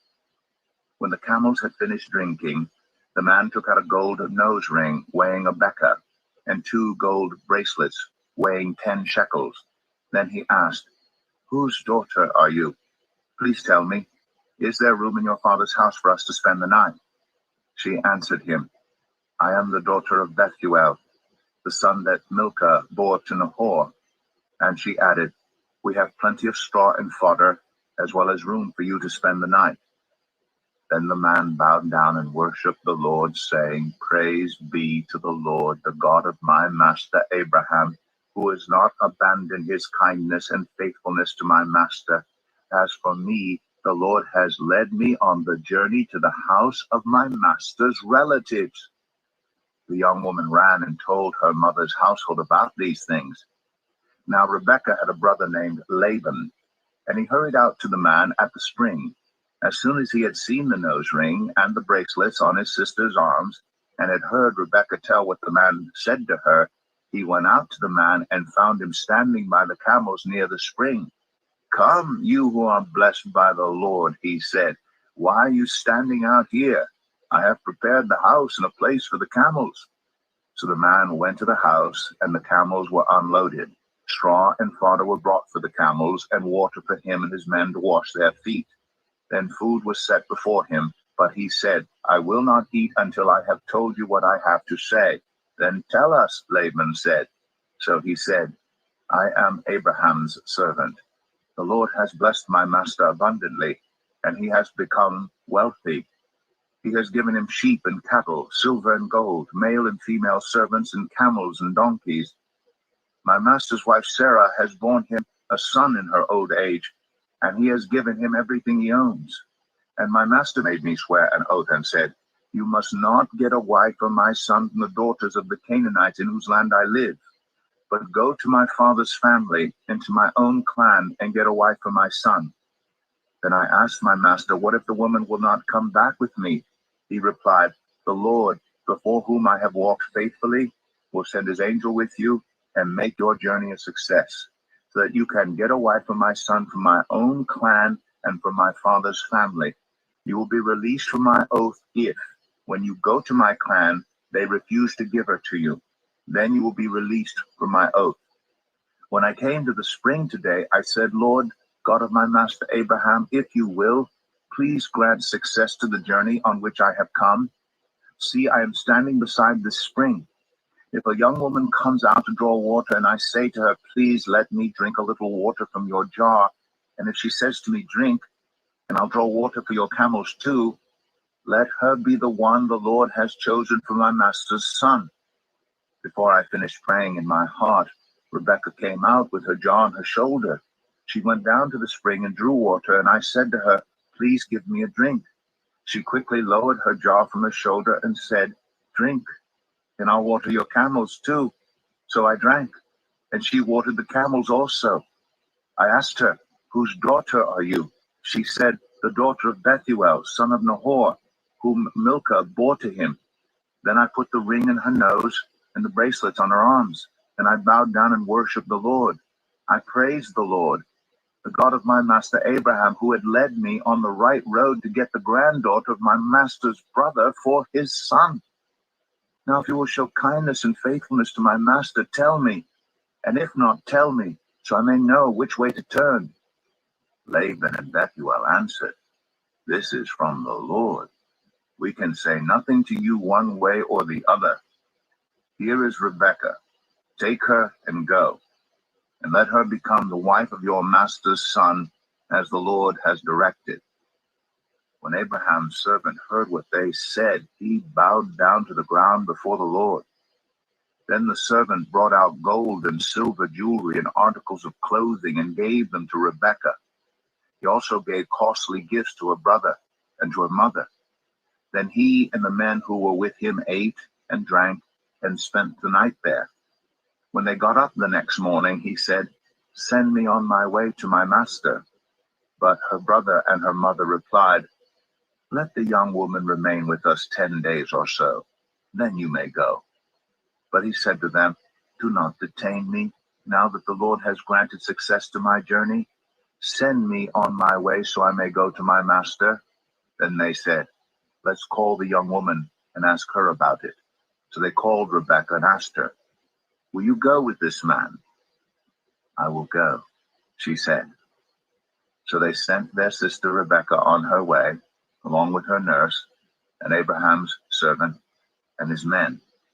And they blessed Rebekah and said to her, our sister, may you increase to thousands upon thousands. May your offspring possess the cities of their enemies. Then Rebekah and her attendants got ready and mounted the camels and went back with the man. So the servant took Rebekah and left. Now Isaac had come from Beer Lahai Roi, for he was living in the Negev. He went out to the field one evening to meditate, and as he looked up, he saw camels approaching. Rebekah also looked up and saw Isaac. She got down from her camel and asked the servant, who is that man in the field coming to meet us? He is my master, the servant answered. So she took her veil and covered herself. Then the servant told Isaac all he had done. Isaac brought her into the tent of his mother Sarah, and he married Rebekah. So she became his wife, and he loved her. And Isaac was comforted after his mother's death. Genesis 25. Abraham had taken another wife, whose name was Keturah. She bore him Zimran, Jokshan, Medan, Midian, Ishbak, and Shua. Jokshan was the father of Sheba and Dedan. The descendants of Dedan were the Asherites, the Letushites, and the Leumites. The sons of Midian were Ephah, Epher, Hanok, Abida, and Eldaah. All these were descendants of Keturah. Abraham left everything he owned to Isaac, but while he was still living, he gave gifts to the sons of his concubines and sent them away from his son Isaac to the land of the east. Abraham lived 175 years. Then Abraham breathed his last and died at a good old age, an old man and full of years, and he was gathered to his people. His sons Isaac and Ishmael buried him in the cave of Machpelah near Mamre, in the field of Ephron, son of Zoar the Hittite, the field Abraham had bought from the Hittites. There Abraham was buried with his wife Sarah. After Abraham's death, God blessed his son Isaac, who then lived near Beer Lahai Roi. This is the account of the family line of Abraham's son Ishmael, whom Sarah's slave Hagar the Egyptian bore to Abraham. These are the names of the sons of Ishmael, listed in the order of their birth. Nebaioth, the firstborn of Ishmael, Kedar, Adbeel, Mibsam, Mishma, Dumah, Massa, Hadad, Tema, Jetur, Naphish, and Kedemah. These were the sons of Ishmael, and these are the names of the 12 tribal rulers according to their settlement and camps. Ishmael lived 137 years. He breathed his last and died, and he was gathered to his people.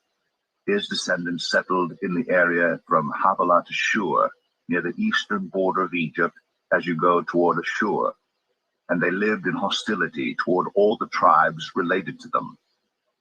This is the account of the family line of Abraham's son Isaac. Abraham became the father of Isaac, and Isaac was 40 years old when he married Rebekah, daughter of Bethuel, the Aramean from Paddan Aram, and sister of Laban the Aramean. Isaac prayed to the Lord on behalf of his wife because she was childless. The Lord answered his prayer, and his wife Rebekah became pregnant. The babies jostled each other within her, and she said, "Why is this happening to me?" So she went to inquire of the Lord. The Lord said to her, "Two nations are in your womb, and two people from within you will be separated. One people will be stronger than the other, and the older will serve the younger." When the time came for her to give birth, there were twin boys in her womb. The first to come out was red, and his whole body was like a hairy garment. So they named him Esau. After this, his brother came out, with his hand grasping Esau's heel. So he was named Jacob. Isaac was 60 years old when Rebekah gave birth to them. The boys grew up, and Esau became a skillful hunter, a man of the open country, while Jacob was content to stay at home among the tents. Isaac, who had a taste for wild game, loved Esau, but Rebekah loved Jacob. Once when Jacob was cooking some stew, Esau came in from the open country, famished. He said to Jacob, "Quick, let me have some of that red stew. I'm famished." That is why he was also called Edom. Jacob replied, "First sell me your birthright." "Look, I am about to die," Esau said. "What good is the birthright to me?" But Jacob said, "Swear to me first."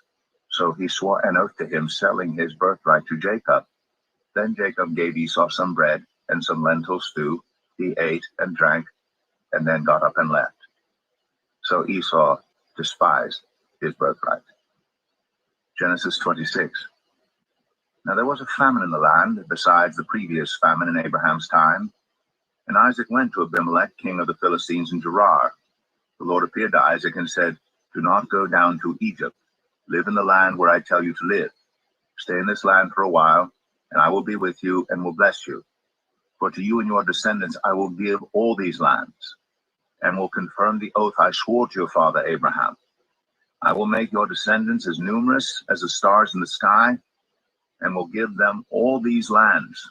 And through your offspring all nations on earth will be blessed, because Abraham obeyed me and did everything I required of him, keeping my commands, my decrees, and my instructions."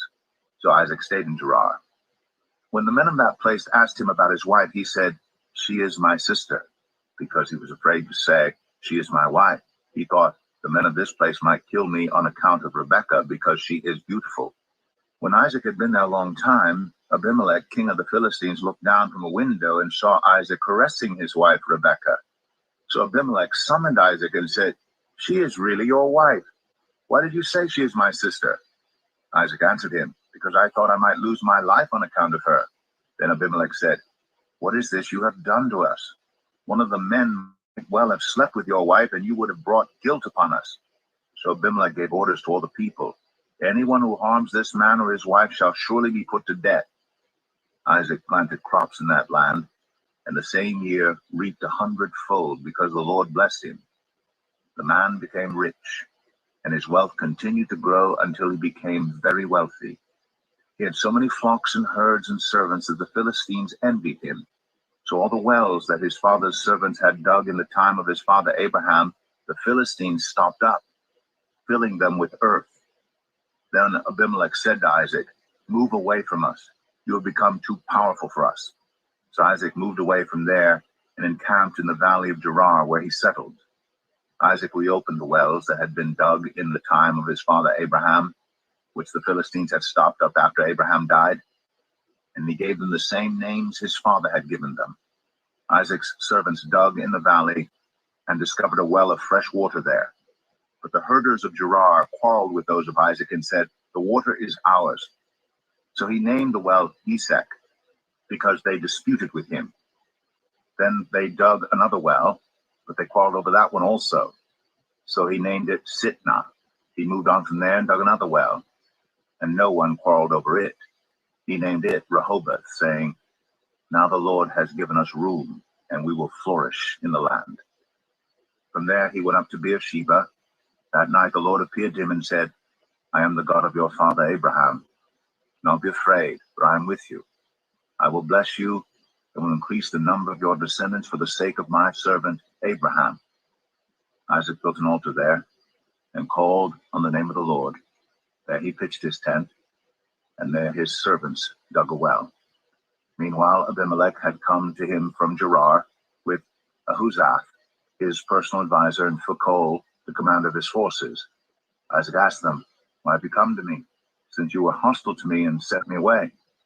They answered, "We saw clearly that the Lord was with you, so we said there ought to be a sworn agreement between us and you. Let us make a treaty with you that you will do us no harm, just as we did not harm you, but always treated you well and sent you away peacefully. And now you are blessed by the Lord." Isaac then made a feast for them, and they ate and drank. Early the next morning the men swore an oath to each other, and Isaac sent them on their way, and they went away peacefully. That day Isaac's servants came and told him about the well they had dug. They said, "We found water." He called it Sheba, and to this day the name of the town has been Beersheba. When Esau was 40 years old, he married Judith, daughter of Beeri the Hittite, and also Basemath, daughter of Elon the Hittite. They were a source of grief to Isaac and Rebekah. Genesis 27. When Isaac was old and his eyes were so weak that he could no longer see, he called for Esau, his older son, and said to him, "My son." "Here I am," he answered. Isaac said, "I am now an old man, and don't know the day of my death. Now then, get your equipment, your quiver and bow, and go out to the open country to hunt some wild game for me. Prepare me the kind of tasty food I like, and bring it to me to eat, so that I may give you my blessing before I die." Now Rebekah was listening as Isaac spoke to his son Esau. When Esau left for the open country to hunt game and bring it back, Rebekah said to her son Jacob, "Look, I overheard your father say to your brother Esau, 'Bring me some game and prepare me some tasty food to eat, so that I may give you my blessing in the presence of the Lord before I die.' Now, my son, listen carefully and do what I tell you. Go out to the flock and bring me 2 choice young goats, so I can prepare some tasty food for your father, just the way he likes it. Then take it to your father to eat, so that he may give you his blessing before he dies." Jacob said to Rebekah his mother, "But my brother Esau is a hairy man, while I have smooth skin. What if my father touches me? I would appear to be tricking him, and would bring down a curse on myself rather than a blessing." His mother said to him, "My son, let the curse fall on me. Just do what I say. Go and get them for me." So he went and got them and brought them to his mother, and she prepared some tasty food just the way his father liked it. Then Rebekah took the best clothes of Esau, her older son, which she had in the house, and put them on her younger son, Jacob. She also covered his hands and the smooth part of his neck with the goat skins. Then she handed to her son Jacob the tasty food and the bread she had made. He went to his father and said, "My father?" "Yes, my son," he answered. "Who is it?" Jacob said to his father, "I am Esau, your firstborn. I have done as you told me. Please sit up and eat some of my game, so that you may give me your blessing." Isaac asked his son, "How did you find it so quickly, my son?" "The Lord your God gave me success," he replied. Then Isaac said to Jacob, "Come near so I can touch you, my son, to know whether you really are my son Esau or not." Jacob went close to his father Isaac, who touched him and said, "The voice is the voice of Jacob." but the hands are the hands of Esau. He did not recognize him, for his hands were hairy, like those of his brother Esau. So he proceeded to bless him. "Are you really my son Esau?" he asked. "I am," he replied. Then he said, "My son, bring me some of your game to eat, so that I may give you my blessing." Jacob brought it to him, and he ate. And he brought some wine, and he drank. Then his father Isaac said to him, "Come here, my son, and kiss me." So he went to him and kissed him. When Isaac caught the smell of his clothes, he blessed him and said, "Ah, the smell of my son is like the smell of a field that the Lord has blessed. May God give you heaven's dew and earth's richness, and abundance of grain and new wine. May nations serve you, and peoples bow down to you. Be Lord over your brothers, and may the sons of your mother bow down to you. May those who curse you be cursed, and those who bless you be blessed." After Isaac finished blessing him, and Jacob had scarcely left his father's presence, his brother Esau came in from hunting. He too prepared some tasty food and brought it to his father. Then he said to him, "My father, please sit up and eat some of my game so that you may give me your blessing." His father Isaac asked him, "Who are you?" "I am your son," he answered, "your firstborn, Esau." Isaac trembled violently and said, "Who was it then that hunted game and brought it to me? I ate it just before you came, and I blessed him, and indeed he will be blessed." When Esau heard his father's words, he burst out with a loud and bitter cry and said to his father, "Bless me, me too, my father." But he said, "Your brother came deceitfully and took your blessing." Esau said, "Isn't he rightly named Jacob? This is the second time he has taken advantage of me. He took my birthright, and now he's taken my blessing." Then he asked, "Haven't you reserved any blessing for me?" Isaac answered Esau, "I have made him lord over you, and have made all his relatives his servants, and I have sustained him with grain and new wine. So what can I possibly do for you, my son?" Esau said to his father, "Do you have only one blessing, my father? Bless me too, my father." Then Esau wept aloud. His father Isaac answered him, "Your dwelling will be away from the earth's richness, away from the dew of heaven above. You will live by the sword, and you will serve your brother. But when you grow restless, you will throw his yoke from off your neck." Esau held a grudge against Jacob because of the blessing his father had given him. He said to himself, "The days of mourning for my father are near. Then I will kill my brother Jacob." When Rebekah was told what her older son Esau had said, she sent for her younger son Jacob and said to him, "Your brother Esau is planning to avenge himself by killing you. Now then, my son, do what I say. Flee at once to my brother Laban in Haran. Stay with him for a while until your brother's fury subsides. When your brother is no longer angry with you and forgets what you did to him, I'll send word for you to come back from there. Why should I lose both of you in one day?" Then Rebekah said to Isaac, "I'm disgusted with living because of these Hittite women. If Jacob takes a wife from among the women of this land, from Hittite women like these, my life will not be worth living." Genesis 28. So Isaac called for Jacob and blessed him. Then he commanded him, "Do not marry a Canaanite woman. Go at once to Padan Aram, to the house of your mother's father Bethuel. Take a wife for yourself there, from among the daughters of Laban, your mother's brother. May God Almighty bless you and make you fruitful and increase your numbers until you become a community of peoples. May he give you and your descendants the blessing given to Abraham, so that you may take possession of the land where you now reside as a foreigner, the land God gave to Abraham." Then Isaac sent Jacob on his way, and he went to Padan Aram, to Laban, son of Bethuel the Aramean, the brother of Rebekah, who was the mother of Jacob and Esau. Now Esau learned that Isaac had blessed Jacob and had sent him to Padan Aram to take a wife from there, and that when he blessed him, he commanded him, "Do not marry a Canaanite woman." and that Jacob had obeyed his father and mother and had gone to Padan Aram. Esau then realized how displeasing the Canaanite women were to his father Isaac. So he went to Ishmael and married Mahalath, the sister of Nebaioth, and daughter of Ishmael, son of Abraham, in addition to the wives he already had. Jacob left Beersheba and set out for Haran. When he reached a certain place, he stopped for the night because the sun had set. Taking one of the stones there, he put it under his head and lay down to sleep.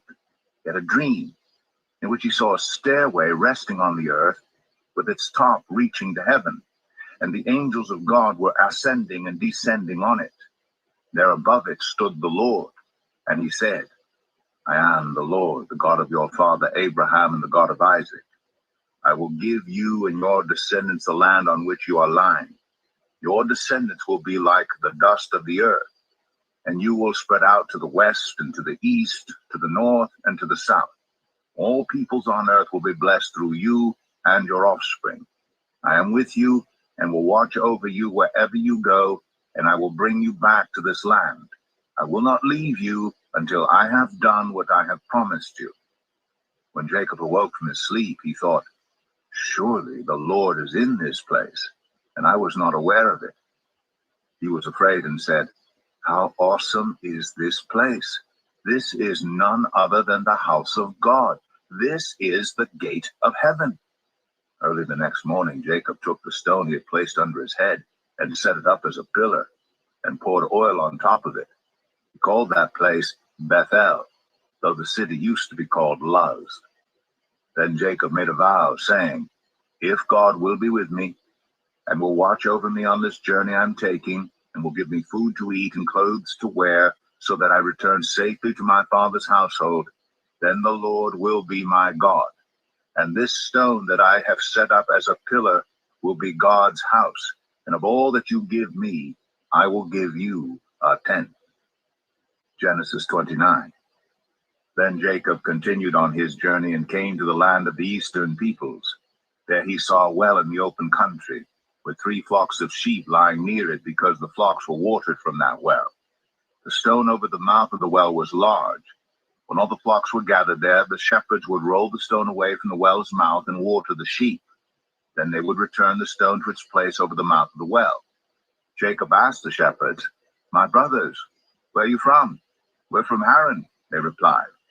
He said to them, do you know Laban, Nahor's grandson? Yes, we know him, they answered.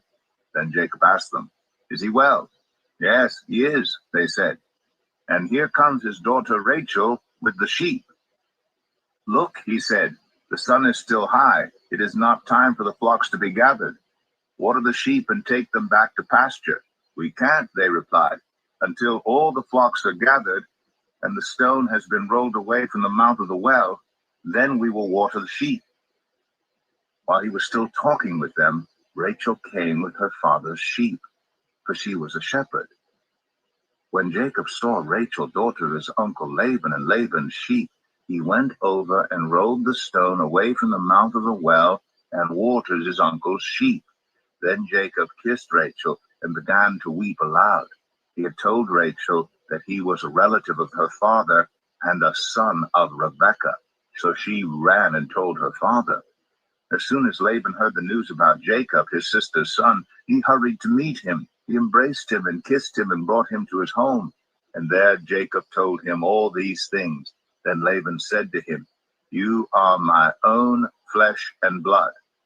After Jacob had stayed with him for a whole month, Laban said to him, just because you are a relative of mine, should you work for me for nothing? Tell me what your wages should be.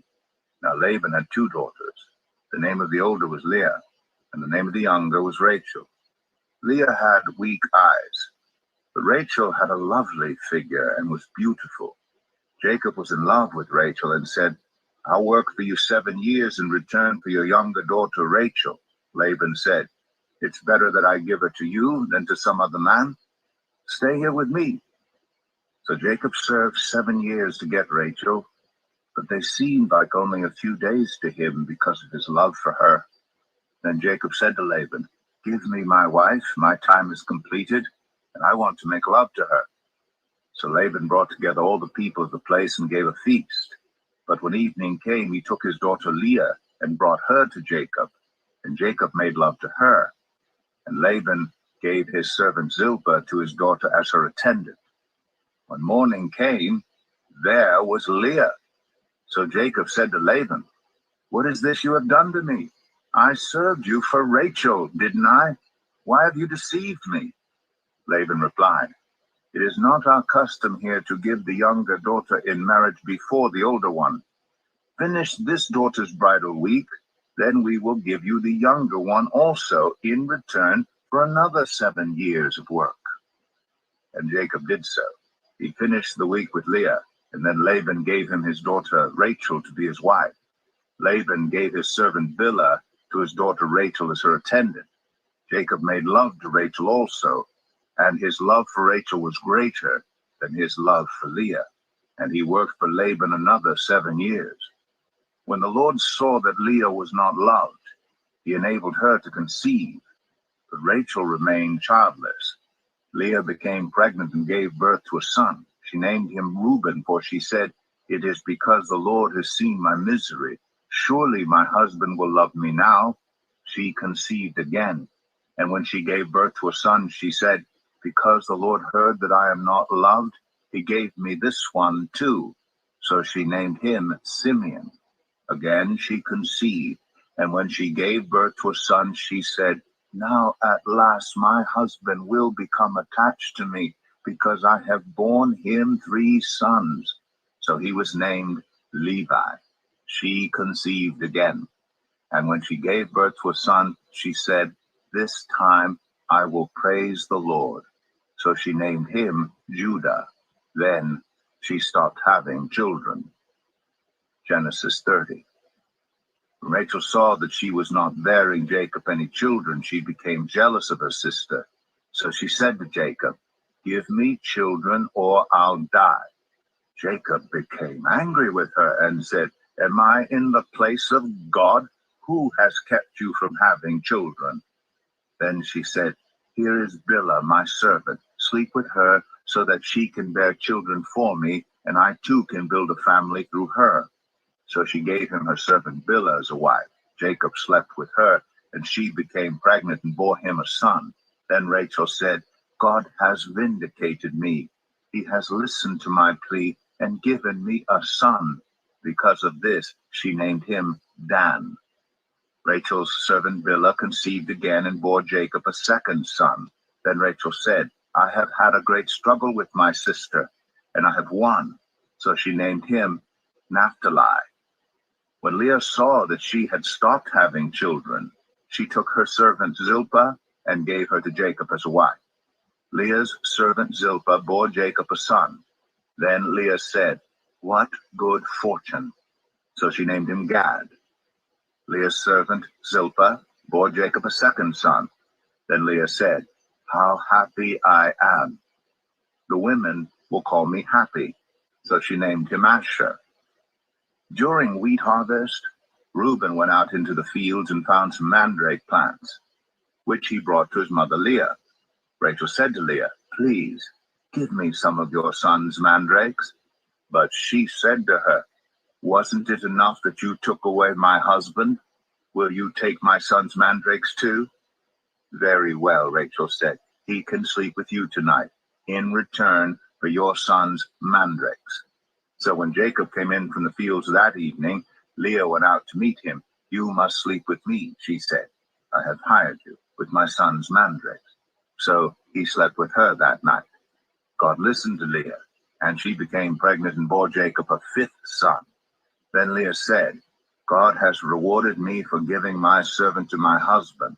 So she named him Issachar. Leah conceived again and bore Jacob a 6th son. Then Leah said, "God has presented me with a precious gift.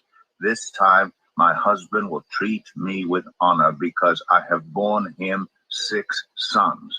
So she named him Zebulun. Sometime later she gave birth to a daughter and named her Dinah. Then God remembered Rachel. He listened to her and enabled her to conceive. She became pregnant and gave birth to a son and said, God has taken away my disgrace. She named him Joseph and said, May the Lord add to me another son. After Rachel gave birth to Joseph, Jacob said to Laban, Send me on my way so I can go back to my own homeland. Give me my wives and children, for whom I have served you, and I will be on my way. You know how much work I've done for you. But Laban said to him, If I have found favor in your eyes, please stay. I have learned by divination that the Lord has blessed me because of you. He added, Name your wages, and I will pay them. Jacob said to him, You know how I've worked for you, and how your livestock has fared under my care. The little you had before I came has increased greatly, and the Lord has blessed you wherever I have been. But now, when may I do something for my own household? What shall I give you? He asked. Don't give me anything, Jacob replied. But if you will do this one thing for me, I will go on tending your flocks and watching over them.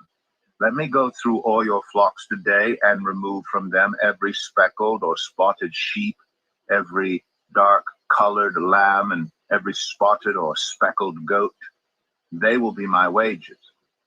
And my honesty will testify for me in the future. Whenever you check on the wages you have paid me, any goat in my possession that is not speckled or spotted, or any lamb that is not dark-colored, will be considered stolen. Agreed, said Laban. Let it be as you have said.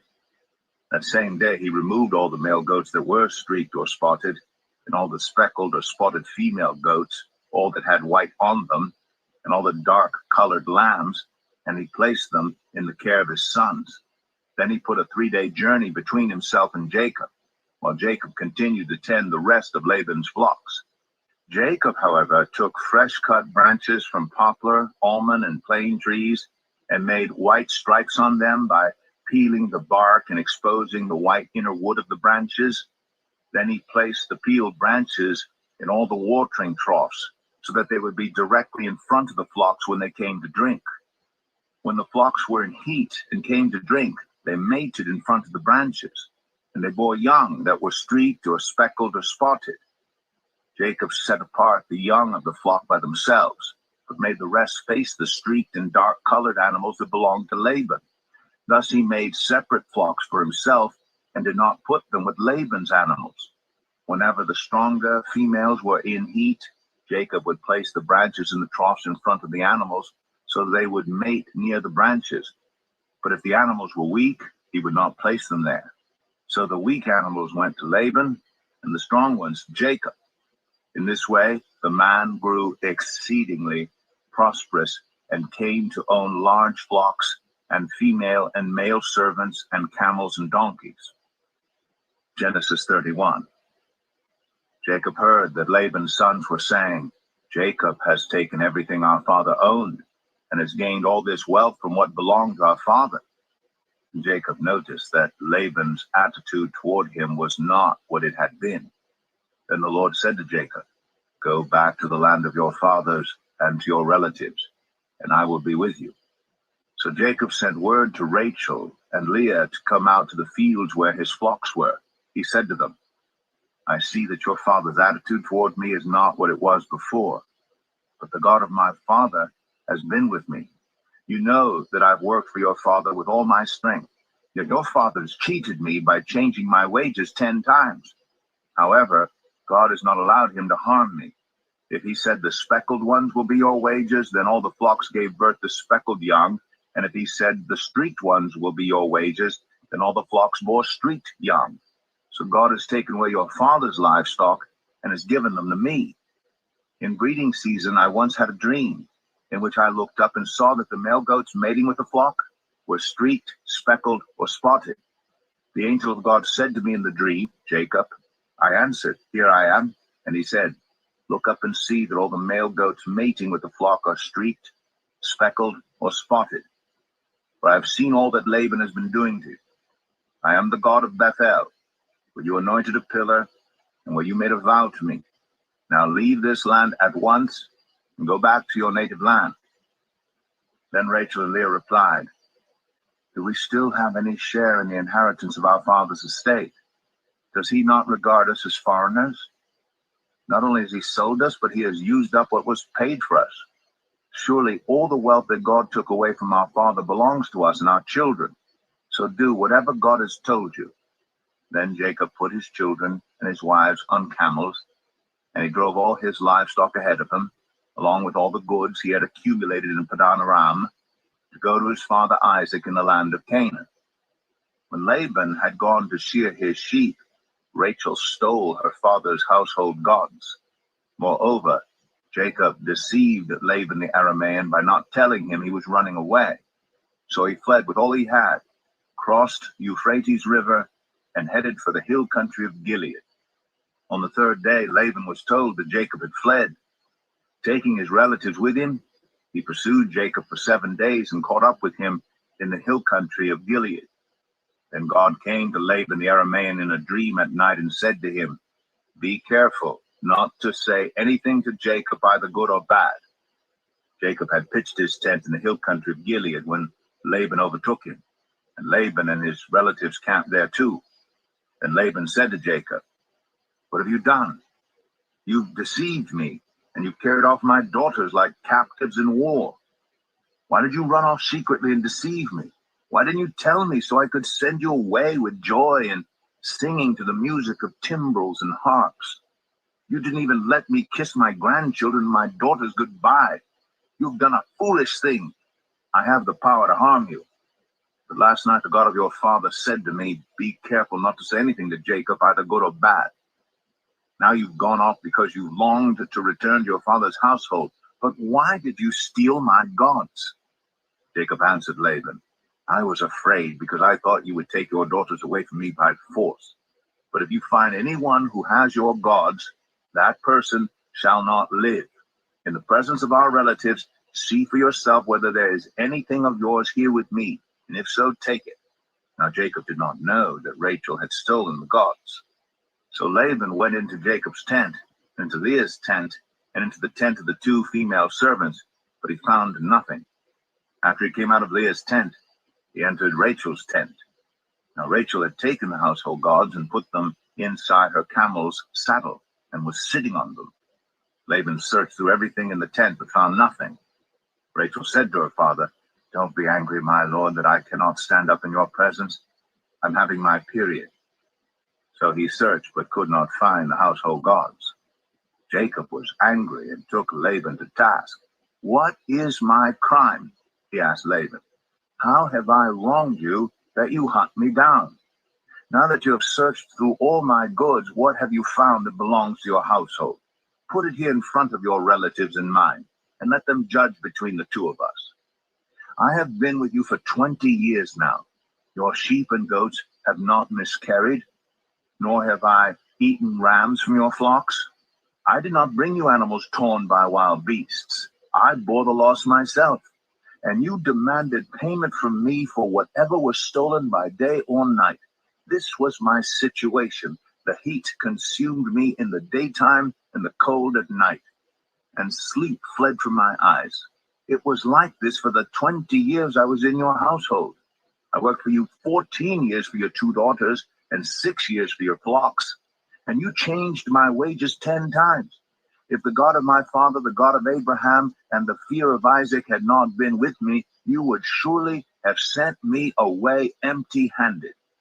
But God has seen my hardship and the toil of my hands, and last night he rebuked you." Laban answered Jacob, "The women are my daughters, the children are my children, and the flocks are my flocks. All you see is mine. Yet what can I do today about these daughters of mine, or about the children they have borne? Come now, let's make a covenant, you and I. Let us serve as a witness between us." So Jacob took a stone and set it up as a pillar. He said to his relatives, "Gather some stones." So they took stones and piled them in a heap. They ate there by the heap. Laban called it Jagar Sahadatha, and Jacob called it Gilead. Laban said, "This heap is a witness between you and me today." That is why it is called Gilead. It was also called Mizpah, because he said, "May the Lord keep watch between you and me when we are away from each other, if you mistreat my daughters, or if you take any wives besides my daughters, even though no one is with us, remember that God is a witness between you and me. Laban also said to Jacob, here is this heap, and here is this pillar I've set up between you and me. This heap is a witness, and this pillar is a witness. I will not go past this heap to your side to harm you, and that you will not go past this heap and pillar to my side to harm me. May the God of Abraham and the God of Nahor, the God of their father, judge between us. So Jacob took an oath in the name of the fear of his father Isaac. He offered a sacrifice there in the hill country and invited his relatives to a meal. After they had eaten, they spent the night there. Early the next morning, Laban kissed his grandchildren and his daughters and blessed them. Then he left and returned home. Genesis 32. Jacob also went on his way, and the angels of God met him. When Jacob saw them, he said, this is the camp of God. So he named that place Mahanaim. Jacob sent messengers ahead of him to his brother Esau in the land of Seir, the country of Edom. He instructed them, this is what you are to say to my lord Esau. Your servant Jacob says, I have been staying with Laban and have remained there till now. I have cattle and donkeys, sheep and goats, male and female servants. Now I am sending this message to my lord, that I may find favor in your eyes. When the messengers returned to Jacob, they said, we went to your brother Esau, and now he is coming to meet you, and 400 men are with him. In great fear and distress, Jacob divided the people who were with him into two groups, and the flocks and herds and camels as well. He thought, if Esau comes and attacks one group, the group that is left may escape.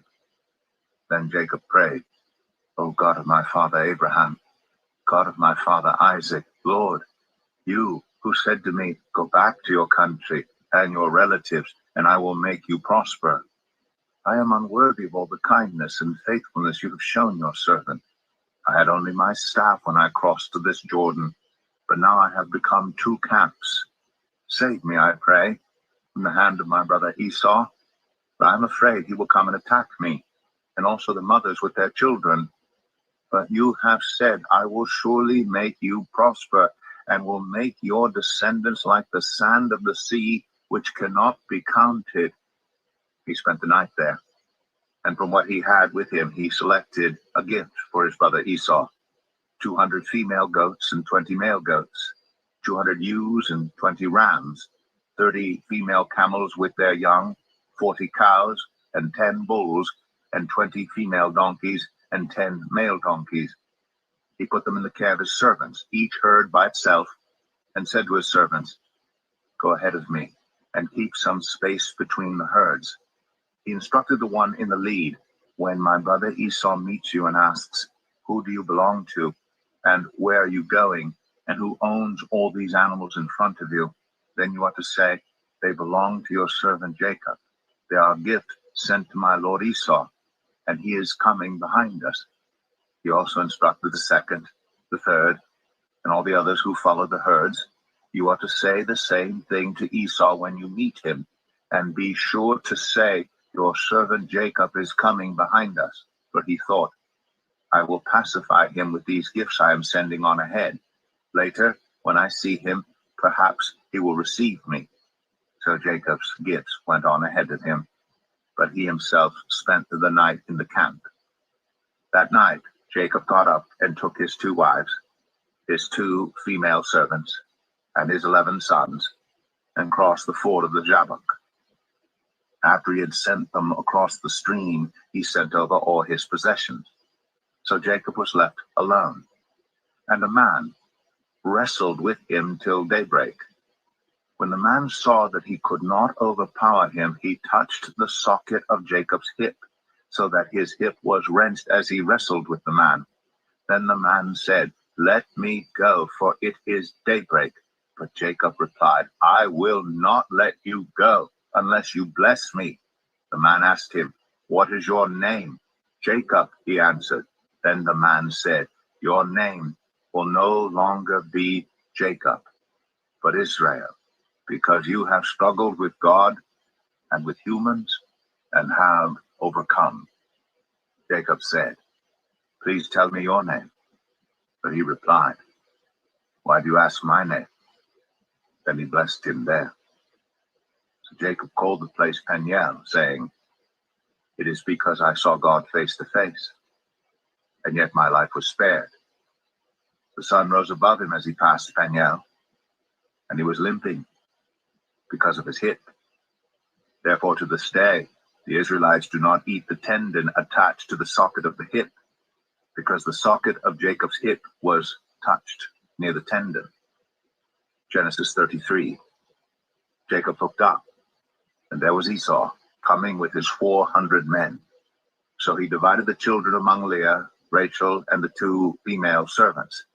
He put the female servants and their children in front, Leah and her children next, and Rachel and Joseph in the rear. He himself went on ahead and bowed down to the ground 7 times as he approached his brother. But Esau ran to meet Jacob and embraced him. He threw his arms around his neck and kissed him, and they wept. Then Esau looked up and saw the women and children. "Who are these with you?" he asked. Jacob answered, "They are the children God has graciously given your servant." Then the female servants and their children approached and bowed down. Next, Leah and her children came and bowed down. Last of all came Joseph and Rachel, and they too bowed down. Esau asked, "What's the meaning of all these flocks and herds I met?" "To find favor in your eyes, my lord," he said. But Esau said, "I already have plenty, my brother. Keep what you have for yourself." "No, please," said Jacob. "If I have found favor in your eyes, accept this gift from me. For to see your face is like seeing the face of God. Now that you have received me favorably, please accept the present that was brought to you. For God has been gracious to me, and I have all I need." And because Jacob insisted, Esau accepted it. Then Esau said, "Let us be on our way. I'll accompany you." But Jacob said to him, "My lord knows that the children are tender, and that I must care for the ewes and cows that are nursing their young. If they are driven hard just one day, all the animals will die. So let my lord go on ahead of his servant, while I move along slowly at the pace of the flocks and herds before me and the pace of the children, until I come to my lord in Seir." Esau said, "Then let me leave some of my men with you." "But why do that?" Jacob asked. "Just let me find favor in the eyes of my lord." So that day Esau started on his way back to Seir. Jacob, however, went to Succoth, where he built a place for himself and made shelters for his livestock. That is why the place is called Succoth. After Jacob came from Padan Aram, he arrived safely at the city of Shechem in Canaan and camped within sight of the city. For 100 pieces of silver, he bought from the sons of Hamor, the father of Shechem, the plot of ground where he pitched his tent. There he set up an altar and called it El Elohe Israel. Genesis 34. Now Dinah, the daughter Leah had borne to Jacob, went out to visit the women of the land. When Shechem, son of Hamor the Hivite, the ruler of that area, saw her, he took her and raped her. His heart was drawn to Dinah, daughter of Jacob. He loved the young woman and spoke tenderly to her. And Shechem said to his father Hamor, "Get me this girl as my wife." When Jacob heard that his daughter Dinah had been defiled, his sons were in the fields with his livestock, so he did nothing about it until they came home. Then Shechem's father Hamor went out to talk with Jacob. Meanwhile, Jacob's sons had come in from the fields as soon as they heard what had happened. They were shocked and furious because Shechem had done an outrageous thing in Israel by sleeping with Jacob's daughter, a thing that should not be done. But Hamor said to them, "My son Shechem has his heart set on your daughter. Please give her to him as his wife. Intermarry with us, give us your daughters, and take our daughters for yourselves. You can settle among us, the land is open to you, live in it, trade in it, and acquire property in it." Then Shechem said to Dinah's father and brothers, "Let me find favor in your eyes, and I will give you whatever you ask. Make the price for the bride and the gift I am to bring as great as you like, and I'll pay whatever you ask me. Only give me the young woman as my wife." Because their sister Dinah had been defiled, Jacob's sons replied deceitfully as they spoke to Shechem and his father Hamor. They said to them, "We can't do such a thing. We can't give our sister to a man who is not circumcised. That would be a disgrace to us. We will enter into an agreement with you on one condition only, that you become like us by circumcising all your males. Then we will give you our daughters and take your daughters for ourselves. We'll settle among you and become one people with you. But if you will not agree to be circumcised, we'll take our sister and go." Their proposal seemed good to Hamor and his son Shechem. The young man, who was the most honored of all his father's family, lost no time in doing what they said, because he was delighted with Jacob's daughter. So Hamor and his son Shechem went to the gate of their city to speak to the men of their city. "These men are friendly toward us," they said. "Let them live in our land and trade in it. The land has plenty of room for them. We can marry their daughters, and they can marry ours. But the men will agree to live with us as one people only on the condition that our males be circumcised as they themselves are. Won't their livestock, their property, and all their other animals become ours? So let us agree to their terms, and they will settle among us." All the men who went out of the city gate agreed with Hamor and his son Shechem, and every male in the city was circumcised. 3 days later, while all of them were still in pain, 2 of Jacob's sons, Simeon and Levi, Dinah's brothers, took their swords and attacked the unsuspecting city, killing every male. They put Hamor and his son Shechem to the sword and took Dinah from Shechem's house and left. The sons of Jacob came upon the dead bodies and looted the city where their sister had been defiled. They seized their flocks and herds and donkeys and everything else of theirs in the city and out in the fields. They carried off all their wealth and all their women and children, taking as plunder everything in the houses. Then Jacob said to Simeon and Levi, "You have brought trouble on me by making me obnoxious to the Canaanites and Perizzites, the people living in this land. We are few in number, and if they join forces against me and attack me, I and my household will be destroyed." They replied, "Should he have treated our sister like a prostitute?" Genesis 35. Then God said to Jacob, "Go up to Bethel and settle there, and build an altar there to God, who appeared to you when you were fleeing from your brother Esau." So Jacob said to his household and to all who were with him, "Get rid of the foreign gods you have with you, and purify yourselves and change your clothes.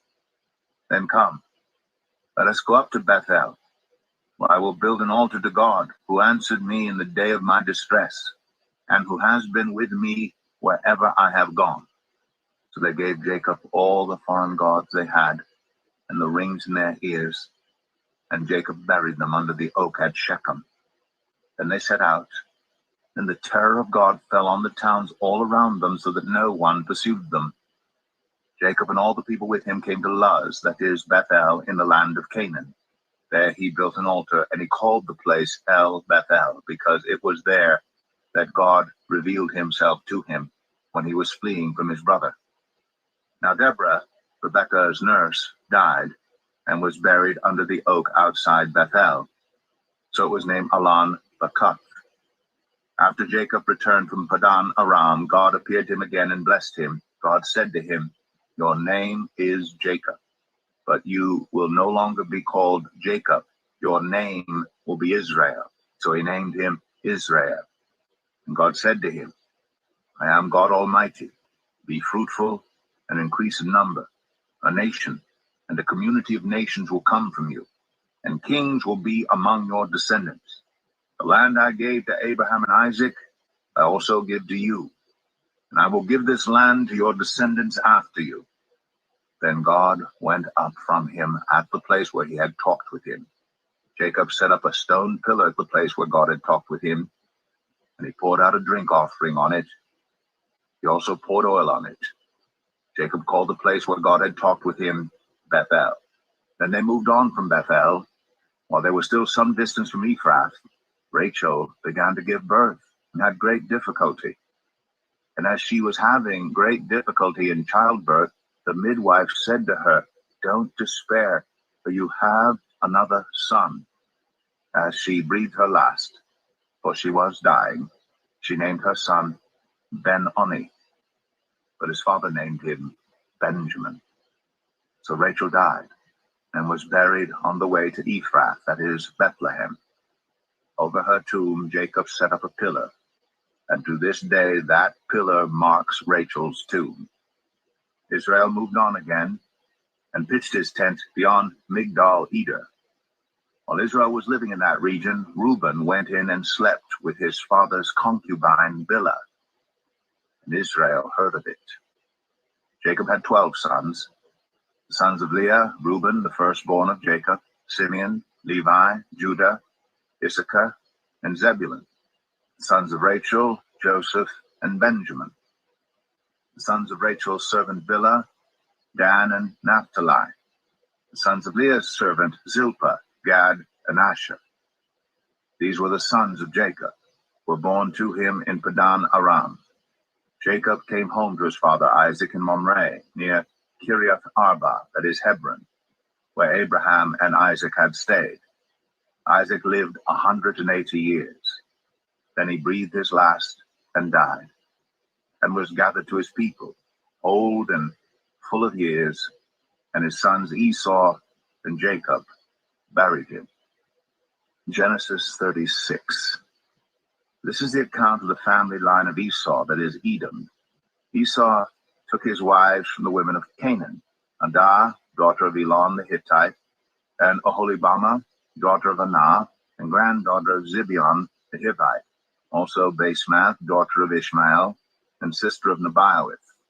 Adah bore Eliphaz to Esau, Basemath bore Ruel, and Oholibamah bore Jeush, Jalam, and Korah. These were the sons of Esau, who were born to him in Canaan.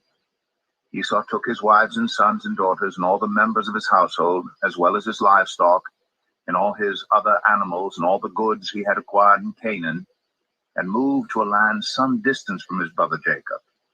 Their possessions were too great for them to remain together. The land where they were staying could not support them both because of their livestock. So Esau, that is Edom, settled in the hill country of Seir. This is the account of the family line of Esau, the father of the Edomites, in the hill country of Seir. These are the names of Esau's sons: Eliphaz, the son of Esau's wife Adah, and Ruel, the son of Esau's wife Basemath. The sons of Eliphaz: Teman, Omar, Zepho, Gatam, and Kenaz. Esau's son Eliphaz also had a concubine named Timnah, who bore him Amalek. These were grandsons of Esau's wife Adah. The sons of Ruel: Nahath, Zerah, Shema, and Mizah. These were grandsons of Esau's wife Basemath. The sons of Esau's wife Oholibamah, daughter of Anah and granddaughter of Zibeon, whom she bore to Esau: Jeush, Jalam, and Korah. These were the chiefs among Esau's descendants. The sons of Eliphaz, the firstborn of Esau, chiefs: Teman, Omar, Zepho, Kenaz, Korah, Gatam, and Amalek. These were the chiefs descended from Eliphaz in Edom. They were grandsons of Adah. The sons of Esau's son Ruel, chiefs: Nahath, Zerah, Shema, and Mizah. These were the chiefs descended from Ruel in Edom. They were grandsons of Esau's wife Basemath. The sons of Esau's wife Oholibamah, chiefs: Jeush, Jalam, and Korah. These were the chiefs descended from Esau's wife Oholibamah, daughter of Anah.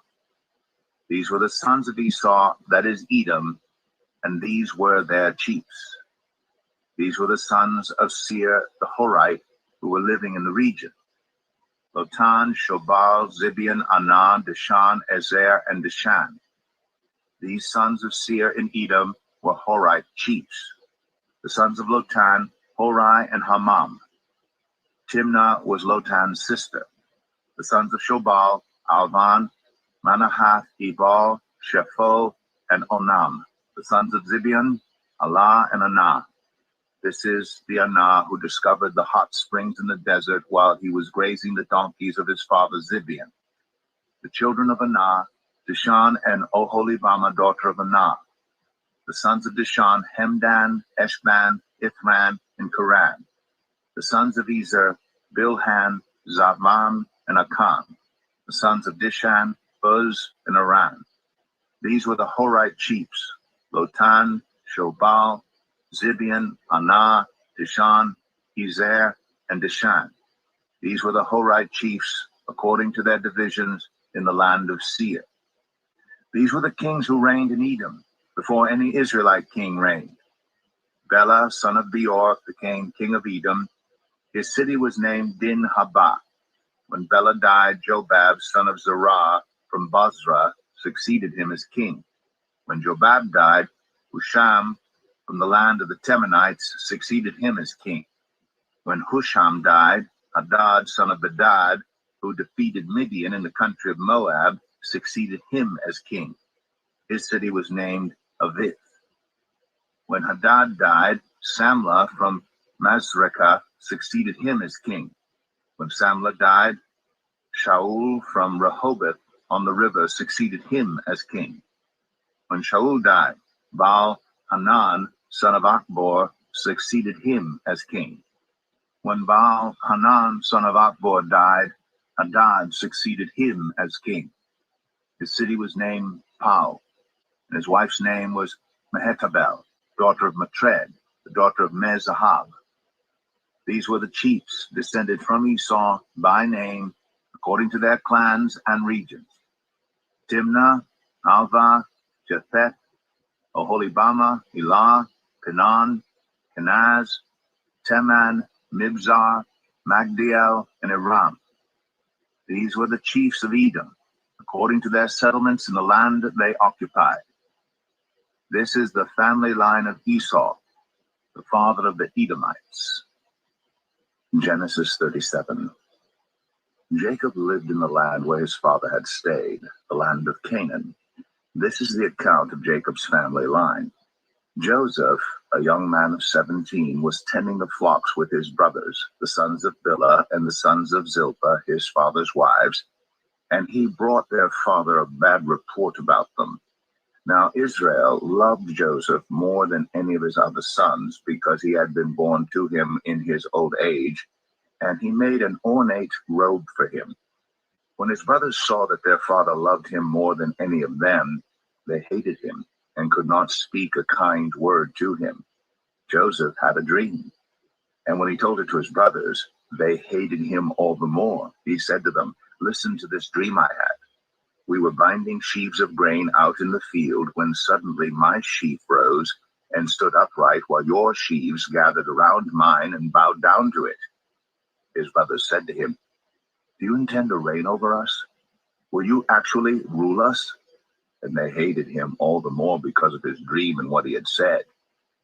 Then he had another dream, and he told it to his brothers. "Listen," he said, "I had another dream, and this time the sun and moon and 11 stars were bowing down to me." When he told his father as well as his brothers, his father rebuked him and said, "What is this dream you had? Will your mother and I and your brothers actually come and bow down to the ground before you?" His brothers were jealous of him, but his father kept the matter in mind. Now his brothers had gone to graze their father's flocks near Shechem, and Israel said to Joseph, "As you know, your brothers are grazing the flocks near Shechem. Come, I am going to send you to them." "Very well," he replied. So he said to him, "Go and see if all is well with your brothers and with the flocks, and bring word back to me." Then he sent him off from the valley of Hebron. When Joseph arrived at Shechem, a man found him wandering around in the fields and asked him, "What are you looking for?" He replied, "I'm looking for my brothers. Can you tell me where they are grazing their flocks?" "They have moved on from here," the man answered. "I heard them say, 'Let's go to Dothan.'" So Joseph went after his brothers and found them near Dothan. But they saw him in the distance, and before he reached them, they plotted to kill him. "Here comes that dreamer," they said to each other. "Come now, let's kill him and throw him into one of these cisterns and say that a ferocious animal devoured him. Then we'll see what comes of his dreams." When Reuben heard this, he tried to rescue him from their hands. "Let's not take his life," he said. "Don't shed any blood. Throw him into this cistern here in the wilderness, but don't lay a hand on him." Reuben said this to rescue him from them and take him back to his father. So when Joseph came to his brothers, they stripped him of his robe, the ornate robe he was wearing, and they took him and threw him into the cistern. The cistern was empty. There was no water in it. As they sat down to eat their meal, they looked up and saw a caravan of Ishmaelites coming from Gilead. Their camels were loaded with spices, balm, and myrrh, and they were on their way to take them down to Egypt. Judah said to his brothers, "What will we gain if we kill our brother and cover up his blood? Come, let's sell him to the Ishmaelites and not lay our hands on him. After all, he is our brother, our own flesh and blood." His brothers agreed. So when the Midianite merchants came by, his brothers pulled Joseph up out of the cistern and sold him for 20 shekels of silver to the Ishmaelites, who took him to Egypt. When Reuben returned to the cistern and saw that Joseph was not there, he tore his clothes. He went back to his brothers and said, "The boy isn't there. Where can I turn now?" Then they got Joseph's robe, slaughtered a goat, and dipped the robe in the blood. They took the ornate robe back to their father and said, "We found this. Examine it to see whether it is your son's robe." He recognized it and said, "It is my son's robe. Some ferocious animal has devoured him. Joseph has surely been torn to pieces." Then Jacob tore his clothes, put on sackcloth, and mourned for his son many days. All his sons and daughters came to comfort him, but he refused to be comforted. "No," he said, "I will continue to mourn until I join my son in the grave." So his father wept for him. Meanwhile, the Midianites sold Joseph in Egypt to Potiphar, one of Pharaoh's officials, the captain of the guard. Genesis 38. At that time, Judah left his brothers and went down to stay with a man of Adullam named Hira. There Judah met the daughter of a Canaanite man named Shua. He married her and made love to her. She became pregnant and gave birth to a son, who was named Er. She conceived again and gave birth to a son and named him Onan. She gave birth to still another son and named him Shelah. It was at Kezib that she gave birth to him. Judah got a wife for Er, his firstborn, and her name was Tamar. But Er, Judah's firstborn, was wicked in the Lord's sight, so the Lord put him to death. Then Judah said to Onan, "Sleep with your brother's wife and fulfill your duty to her as a brother-in-law to raise up offspring for your brother." But Onan knew that the child would not be his, so whenever he slept with his brother's wife, he spilled his semen on the ground to keep from providing offspring for his brother. What he did was wicked in the Lord's sight, so the Lord put him to death also. Judah then said to his daughter-in-law Tamar, "Live as a widow in your father's household until my son Shelah grows up." For he thought, "He may die too, just like his brothers." So Tamar went to live in her father's household. After a long time, Judah's wife, the daughter of Shua, died. When Judah had recovered from his grief, he went up to Timnah, to the men who were shearing his sheep, and his friend Hira the Adullamite went with him. When Tamar was told, "Your father-in-law is on his way to Timnah to shear his sheep," she took off her widow's clothes, covered herself with a veil to disguise herself, and then sat down at the entrance to Enaim, which is on the road to Timnah. For she saw that though Shelah had now grown up, she had not been given to him as his wife. When Judah saw her, he thought she was a prostitute, for she had covered her face. Not realizing that she was his daughter-in-law, he went over to her by the roadside and said, "Come now, let me sleep with you." "And what will you give me to sleep with you?" she asked. "I'll send you a young goat from my flock," he said. "Will you give me something as a pledge until you send it?" she asked. He said, "What pledge should I give you?" Your seal and its cord, and the staff in your hand, she answered. So he gave them to her and slept with her, and she became pregnant by him. After she left, she took off her veil and put on her widow's clothes again. Meanwhile, Judah sent the young goat by his friend the Adullamite in order to get his pledge back from the woman, but he did not find her. He asked the men who lived there, "Where is the shrine prostitute who was beside the road at Enaim?" "There hasn't been any shrine prostitute here," they said. So he went back to Judah and said, "I didn't find her. Besides, the men who lived there said, 'There hasn't been any shrine prostitute here.'" Then Judah said, "Let her keep what she has, or we will become a laughingstock. After all, I did send her this young goat, but you didn't find her." About 3 months later, Judah was told, "Your daughter-in-law Tamar is guilty of prostitution, and as a result, she is now pregnant." Judah said, "Bring her out and have her burned to death." As she was being brought out, she sent a message to her father-in-law. "I am pregnant by the man who owns these," she said, and she added, "See if you recognize whose seal and cord and staff these are." Judah recognized them and said, "She is more righteous than I, since I wouldn't give her to my son Shelah." And he did not sleep with her again. When the time came for her to give birth, there were twin boys in her womb. As she was giving birth, one of them put out his hand, so the midwife took a scarlet thread and tied it on his wrist and said, "This one came out first." But when he drew back his hand, his brother came out, and she said, "So this is how you have broken out." And he was named Perez. Then his brother, who had the scarlet thread on his wrist, came out, and he was named Zerah. Genesis 39. Now Joseph had been taken down to Egypt. Potiphar, an Egyptian who was one of Pharaoh's officials, the captain of the guard, bought him from the Ishmaelites who had taken him there. The Lord was with Joseph, so that he prospered, and he lived in the house of his Egyptian master. When his master saw that the Lord was with him, and that the Lord gave him success in everything he did, Joseph found favor in his eyes and became his attendant. Potiphar put him in charge of his household, and he entrusted to his care everything he owned. From the time he put him in charge of his household and of all that he owned, the Lord blessed the household of the Egyptian because of Joseph. The blessing of the Lord was on everything Potiphar had, both in the house and in the field. So Potiphar left everything he had in Joseph's care. With Joseph in charge, he did not concern himself with anything except the food he ate. Now Joseph was well built and handsome, and after a while his master's wife took notice of Joseph and said, "Come to bed with me." But he refused. With me in charge, he told her, "My master does not concern himself with anything in the house. Everything he owns he has entrusted to my care. No one is greater in this house than I am.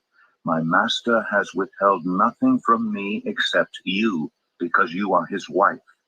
How then could I do such a wicked thing and sin against God?"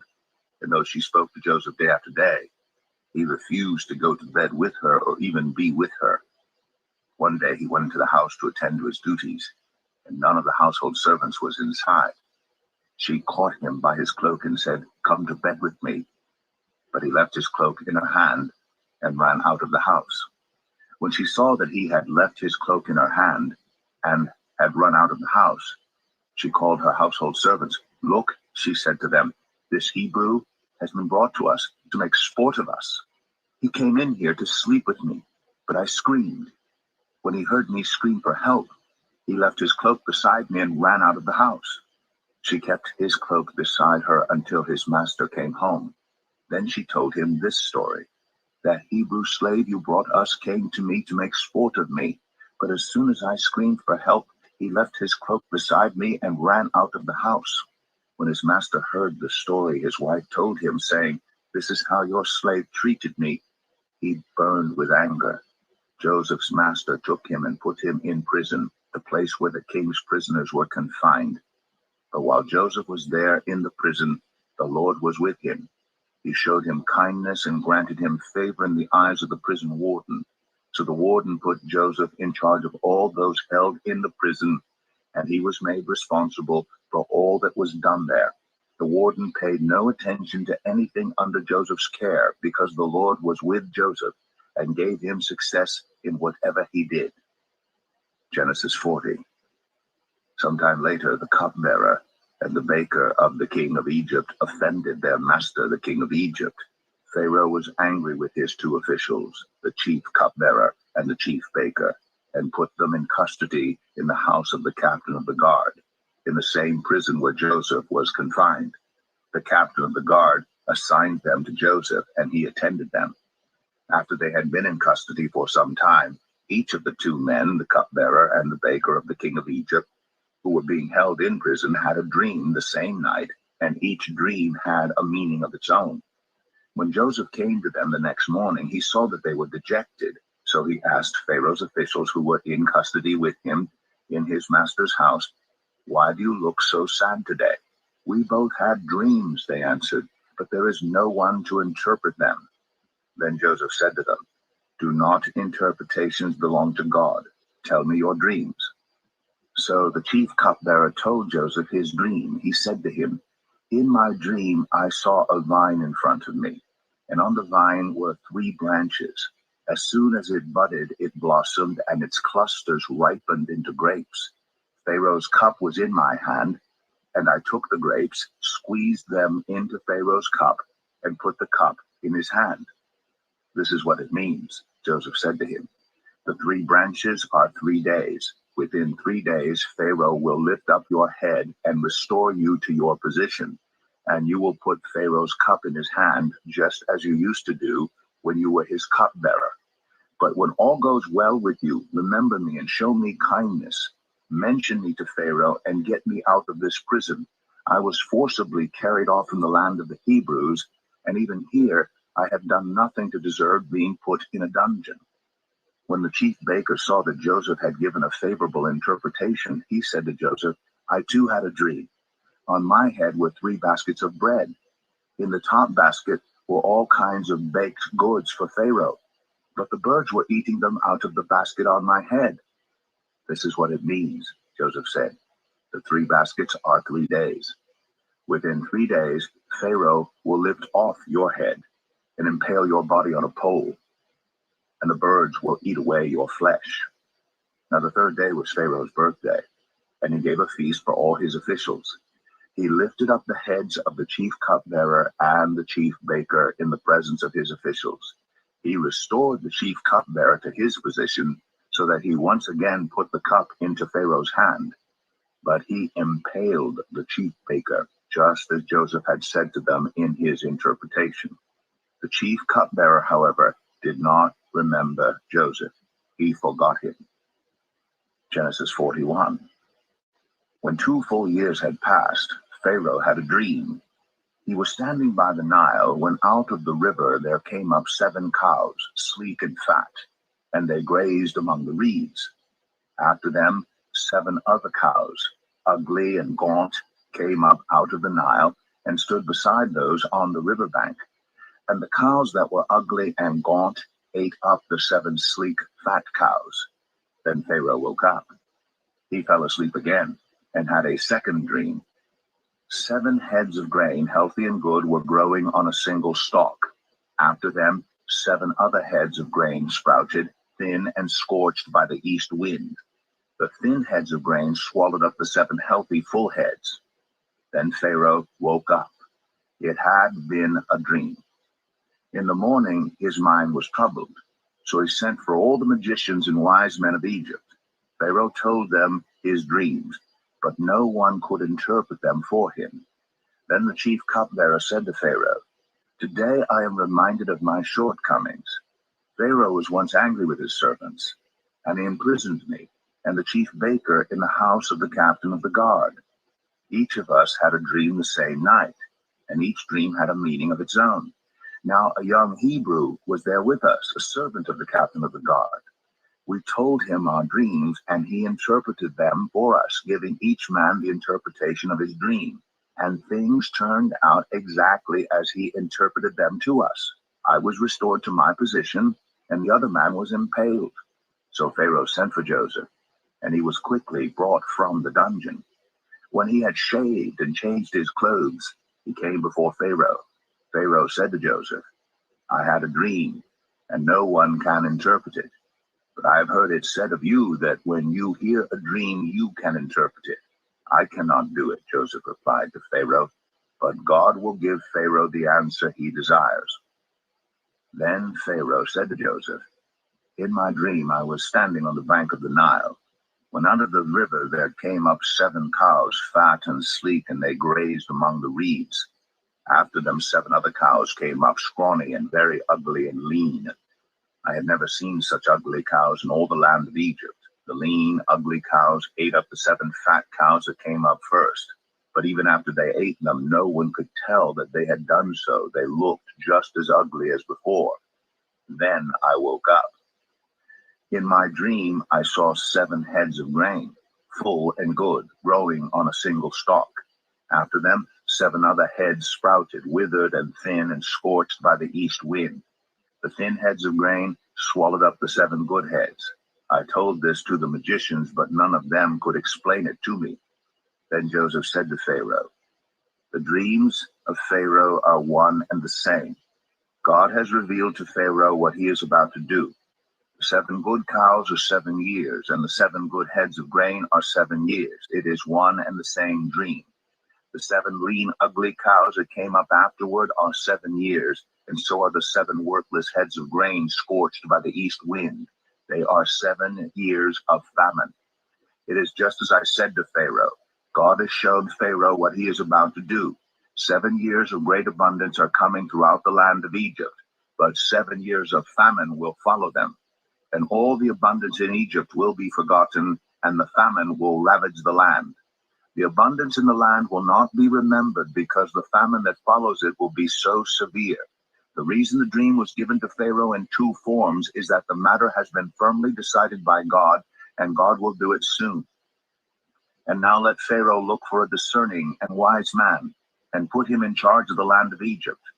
Let Pharaoh appoint commissioners over the land to take 1/5 of the harvest of Egypt during the 7 years of abundance.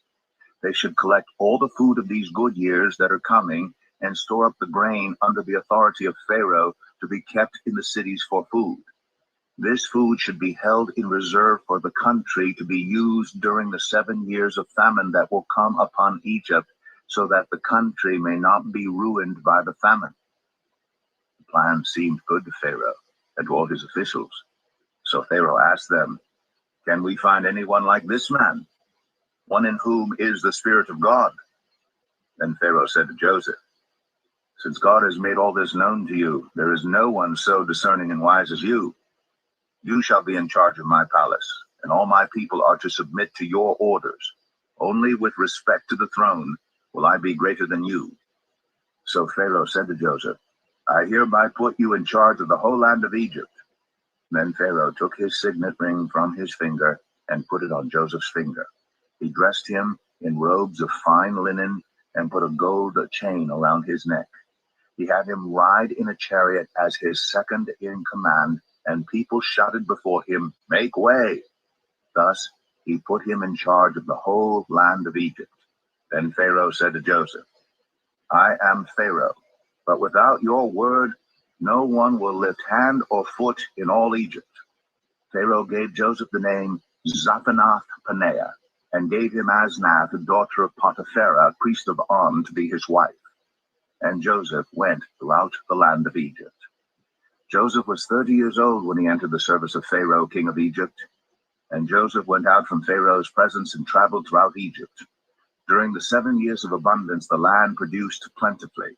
Joseph collected all the food produced in those 7 years of abundance in Egypt and stored it in the cities. In each city, he put the food grown in the fields surrounding it. Joseph stored up huge quantities of grain, like the sand of the sea. It was so much that he stopped keeping records because it was beyond measure. Before the years of famine came, 2 sons were born to Joseph by Asnath, daughter of Potipharah, priest of On. Joseph named his firstborn Manasseh and said, it is because God has made me forget all my trouble and all my father's household. The second son he named Ephraim and said, it is because God has made me fruitful in the land of my suffering. the 7 years of abundance in Egypt came to an end, and the 7 years of famine began, just as Joseph had said. There was famine in all the other lands, but in the whole land of Egypt there was food. When all Egypt began to feel the famine, the people cried to Pharaoh for food. Then Pharaoh told all the Egyptians, "Go to Joseph and do what he tells you." When the famine had spread over the whole country, Joseph opened all the storehouses and sold grain to the Egyptians, for the famine was severe throughout Egypt, and all the world came to Egypt to buy grain from Joseph because the famine was severe everywhere. Genesis 42.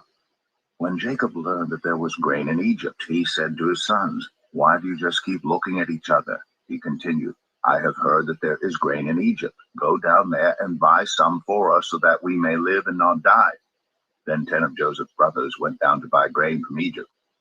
But Jacob did not send Benjamin, Joseph's brother, with the others because he was afraid that harm might come to him.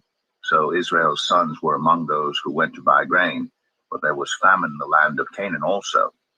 Now Joseph was the governor of the land, the person who sold grain to all its people. So when Joseph's brothers arrived, they bowed down to him with their faces to the ground. As soon as Joseph saw his brothers, he recognized them. But he pretended to be a stranger and spoke harshly to them. "Where do you come from?" he asked. "From the land of Canaan," they replied, "to buy food." Although Joseph recognized his brothers, they did not recognize him. Then he remembered his dreams about them and said to them, "You are spies. You have come to see where our land is unprotected." "No, my lord," they answered, "your servants have come to buy food. We are all the sons of one man. Your servants are honest men, not spies." "No," he said to them, "you have come to see where our land is unprotected." But they replied, "Your servants were 12 brothers, the sons of one man, who lives in the land of Canaan. The youngest is now with our father, and one is no more." Joseph said to them, "It is just as I told you. You are spies, and this is how you will be tested. As surely as Pharaoh lives, you will not leave this place unless your youngest brother comes here. Send one of your number to get your brother. The rest of you will be kept in prison, so that your words may be tested to see if you are telling the truth. If you are not, then as surely as Pharaoh lives, you are spies." And he put them all in custody for 3 days. On the third day, Joseph said to them, "Do this and you will live, for I fear God. If you are honest men, let one of your brothers stay here in prison, or the rest of you go and take grain back to your starving households. But you must bring your youngest brother to me, so that your words may be verified and that you may not die." This they proceeded to do. They said to one another, "Surely we are being punished because of our brother. We saw how distressed he was when he pleaded with us for his life, but we would not listen. That's why this distress has come on us." Reuben replied, "Didn't I tell you not to sin against the boy? But you wouldn't listen. Now we must give an accounting for his blood." They did not realize that Joseph could understand them, since he was using an interpreter. He turned away from them and began to weep, but then came back and spoke to them again. He had Simeon taken from them and bound before their eyes. Joseph gave orders to fill their bags with grain, to put each man's silver back in his sack, and to give them provisions for their journey. After this was done for them, they loaded their grain on their donkeys and left. At the place where they stopped for the night, one of them opened his sack to get feed for his donkey, and he saw his silver in the mouth of his sack. "My silver has been returned," he said to his brothers. "Here it is in my sack." Their hearts sank, and they turned to each other trembling and said, "What is this that God has done to us?" When they came to their father Jacob in the land of Canaan, they told him all that had happened to them. They said, "The man who is Lord over the land spoke harshly to us and treated us as though we were spying on the land. But we said to him, 'We are honest men, we are not spies. We were 12 brothers, sons of one father. One is no more, and the youngest is now with our father in Canaan.' Then the man who is Lord over the land said to us, 'This is how I will know whether you are honest men. Leave one of your brothers here with me and take food for your starving households and go. But bring your youngest brother to me, so I will know that you are not spies but honest men.' Then I will give your brother back to you, and you can trade in the land." As they were emptying their sacks, there in each man's sack was his pouch of silver. When they and their father saw the money pouches, they were frightened. Their father Jacob said to them, "You have deprived me of my children. Joseph is no more, and Simeon is no more, and now you want to take Benjamin? Everything is against me." Then Reuben said to his father, "You may put both of my sons to death if I do not bring him back to you. Entrust him to my care, and I will bring him back." But Jacob said, "My son will not go down there with you. His brother is dead, and he is the only one left. If harm comes to him on the journey you are taking, you will bring my gray head down to the grave in sorrow." Genesis 43. Now the famine was still severe in the land. So when they had eaten all the grain they had brought from Egypt, their father said to them, "Go back and buy us a little more food." But Judah said to him, "The man warned us solemnly, 'You will not see my face again unless your brother is with you. If you will send our brother along with us, we will go down and buy food for you. But if you will not send him, we will not go down, because the man said to us, 'You will not see my face again unless your brother is with you.'" Israel asked, "Why did you bring this trouble on me by telling the man you had another brother?" They replied, "The man questioned us closely about ourselves and our family." "Is your father still living?" he asked. "Do you have another brother?" We simply answered his questions. How are we to know he would say, "Bring your brother down here"? Then Judah said to Israel his father, "Send the boy along with me, and we will go at once, so that we and you and our children may live and not die. I myself will guarantee his safety. You can hold me personally responsible for him. If I do not bring him back to you and set him here before you, I will bear the blame before you all my life. As it is, if we had not delayed, we could have gone and returned twice." Then their father Israel said to them, "If it must be, then do this. Put some of the best products of the land in your bags and take them down to the man as a gift: a little balm, a little honey, some spices and myrrh, some pistachio nuts and almonds. Take double the amount of silver with you, for you must return the silver that was put back into the mouths of your sacks. Perhaps it was a mistake. Take your brother also, and go back to the man at once. And may God Almighty grant you mercy before the man, so that he will let your other brother and Benjamin come back with you. As for me, if I am bereaved, I am bereaved." So the men took the gifts and double the amount of silver, and Benjamin also. They hurried down to Egypt and presented themselves to Joseph. When Joseph saw Benjamin with them, he said to the steward of his house, "Take these men to my house, slaughter an animal, and prepare a meal. They are to eat with me at noon." The man did as Joseph told him and took the men to Joseph's house. Now the men were frightened when they were taken to his house. They thought, "We were brought here because of the silver that was put back into our sacks the first time. He wants to attack us and overpower us and seize us as slaves and take our donkeys." So they went up to Joseph's steward and spoke to him at the entrance to the house.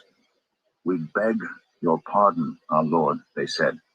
"We came down here the first time to buy food, but at the place where we stopped for the night, we opened our sacks, and each of us found his silver, the exact weight, in the mouth of his sack. So we have brought it back with us. We've also brought additional silver with us to buy food. We don't know who put our silver in our sacks." "It's all right," he said. "Don't be afraid. Your God, the God of your father, has given you treasure in your sacks. I received your silver." Then he brought Simeon out to them. The steward took the men into Joseph's house, gave them water to wash their feet, and provided fodder for their donkeys. They prepared their gifts for Joseph's arrival at noon, because they had heard that they were to eat there. When Joseph came home, they presented to him the gifts they had brought into the house, and they bowed down before him to the ground. He asked them how they were, and then he said, "How is your aged father you told me about? Is he still living?" They replied, "Your servant, our father, is still alive and well." And they bowed down, prostrating themselves before him. As he looked about and saw his brother Benjamin, his own mother's son, he asked, "Is this your youngest brother, the one you told me about?" And he said, "God be gracious to you, my son." Deeply moved at the sight of his brother, Joseph hurried out and looked for a place to weep. He went into his private room and wept there. After he had washed his face, he came out and, controlling himself, said, "Serve the food." They served him by himself, the brothers by themselves, and the Egyptians who ate with him by themselves, because Egyptians could not eat with Hebrews, for that is detestable to Egyptians. The men had been seated before him in the order of their ages, from the firstborn to the youngest, and they looked at each other in astonishment. When portions were served to them from Joseph's table, Benjamin's portion was 5 times as much as anyone else's. So they feasted and drank freely with him. Genesis 44. Now Joseph gave these instructions to the steward of his house: "Fill the men's sacks with as much food as they can carry, and put each man's silver in the mouth of his sack. Then put my cup, the silver one, in the mouth of the youngest one's sack, along with the silver for his grain." And he did as Joseph said. As morning dawned, the men were sent on their way with their donkeys. They had not gone far from the city when Joseph said to his steward, "Go after those men at once, and when you catch up with them, say to them, 'Why have you repaid good with evil? Isn't this the cup my master drinks from, and also uses for divination? This is a wicked thing you have done.'" When he caught up with them, he repeated these words to them. But they said to him, "Why does my lord say such things? Far be it from your servants to do anything like that. We even brought back to you from the land of Canaan the silver we found inside the mouths of our sacks. So why would we steal silver or gold from your master's house? If any of your servants is found to have it, he will die, and the rest of us will become my lord's slaves." "Very well then," he said, "let it be as you say. Whoever is found to have it will become my slave. The rest of you will be free from blame." Each of them quickly lowered his sack to the ground and opened it. Then the steward proceeded to search, beginning with the oldest and ending with the youngest, and the cup was found in Benjamin's sack. At this they tore their clothes. Then they all loaded their donkeys and returned to the city. Joseph was still in the house when Judah and his brothers came in, and they threw themselves to the ground before him. Joseph said to them, "What is this you have done? Don't you know that a man like me can find things out by divination?" "What can we say to my lord?" Judah replied. "What can we say? How can we prove our innocence? God has uncovered your servant's guilt. We are now my lord's slaves, we ourselves, and the one who was found to have the cup."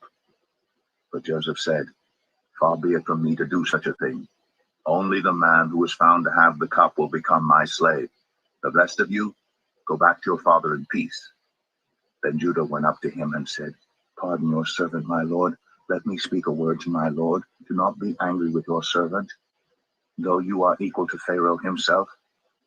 My lord asked his servants, 'Do you have a father or a brother?' And we answered, 'We have an aged father, and there is a young son born to him in his old age. His brother is dead, and he is the only one of his mother's sons left, and his father loves him.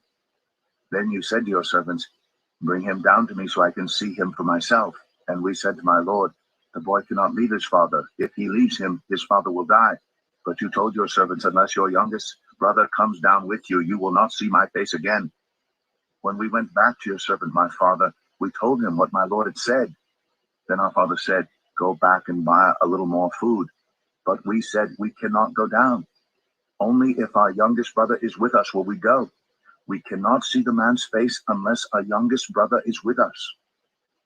Your servant, my father, said to us, "You know that my wife bore me 2 sons. One of them went away from me, and I said, 'He has surely been torn to pieces,' and I have not seen him since. If you take this one from me too, and harm comes to him, you will bring my gray head down to the grave in misery. So now, if the boy is not with us when I go back to your servant my father, and if my father, whose life is closely bound up with the boy's life, sees that the boy isn't there, he will die. Your servants will bring the gray head of our father down to the grave in sorrow, Your servant guaranteed the boy's safety to my father. I said, if I do not bring him back to you, I will bear the blame before you, my father, all my life. Now then, please, let your servant remain here as my lord's slave in place of the boy, and let the boy return with his brothers.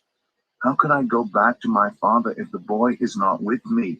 No, do not let me see the misery that would come on my father. Genesis 45. Then Joseph could no longer control himself before all his attendants, and he cried out, have everyone leave my presence. So there was no one with Joseph when he made himself known to his brothers, and he wept so loudly that the Egyptians heard him, and Pharaoh's household heard about it. Joseph said to his brothers, I am Joseph. Is my father still living? But his brothers were not able to answer him because they were terrified at his presence. Then Joseph said to his brothers, come close to me. When they had done so, he said, I am your brother Joseph, the one you sold into Egypt. And now do not be distressed, and do not be angry with yourselves for selling me here, because it was to save lives that God sent me ahead of you. For 2 years now there has been famine in the land, and for the next 5 years there will be no plowing and reaping. But God sent me ahead of you to preserve for you a remnant on earth, and to save your lives by a great deliverance. So then it was not you who sent me here, but God. He made me father to Pharaoh, lord of his entire household, and ruler of all Egypt. Now hurry back to my father and say to him, this is what your son Joseph says. God has made me lord of all Egypt. Come down to me, don't delay. You shall live in the region of Goshen and be near me, you, your children and grandchildren, your flocks and herds, and all you have. I will provide for you there, because 5 years of famine are still to come. Otherwise, you and your household and all who belong to you will become destitute.